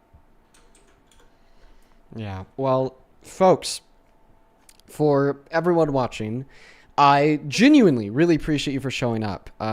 Today's stream was wild, dude. And honestly, the reason why I'm still in a good mood at the end of it truly is the fact that today, I think that we had our largest stream ever today. Yeah. Think about that, you guys. I think that today's stream was the largest concurrent 4-hour debate stream we've ever had. Like, I think that we've gotten like higher spikes before and higher concurrent averages, like on election night, maybe. But like for a 4 to 5 hour concurrent debate stream, this is the largest one yet. So, thank you so much for tuning in, Big y'all. engagement. That's great. Yeah, it's like crazy, dude. I think that for a while, our peak concurrent viewership was literally 35,000 people. And Nice. yeah, and guys, please, I want you to just take something really positive and fruitful away from that, okay? 35,000 people concurrently, okay, got to like listen in to all of like the common MAGA arguments responding to everything that's been happening in America recently, with it then just being thoroughly debunked and proven false demonstrably by myself, Parker, and Matt. So just that's a light at the end of a very long tunnel, is that intellectualism and critical thought will win. Okay? Either we're all a bunch of idiots and the world's over, or there's still some good-willing, fucking decent Americans who have the ability to change things. So, I'm out for the day. Parker, you going live? Yeah, I'll be live right now. Awesome, Matt. I appreciate you for coming out, man. Have a good stream. Thank you. Thank you for coming up as And well. Dean, thank you so much for having me up. You didn't really have to do it, but thank you so much for having me up. I really appreciate it, especially on a second day. So thank you again, and I hope you have a good night, okay? Bro, you as well. Honestly, like I was saying, Matt, feel free to come up whenever. I really appreciate your insight. So, yeah, guys, if you're still in the mood for debates, head over to @ParkerGetAJob on TikTok, @ParkerGetAJob on YouTube. Oh, I just saw that somebody's inside of the queue. I know who you are. I'm going to call you once I'm done. You better fucking answer. You know who you are, too. But anyways, I also want to be able to give a quick shout out to something just before we do end. My other buddy Jaden is doing a fundraiser for a moderator of my community, a moderator of Parker's community by the name of Adam. If you are familiar with their streams, and you're probably familiar with Adam, we've done a couple for Adam in the past. He has cancer, and he's been getting treatment for his cancer for a very long time now.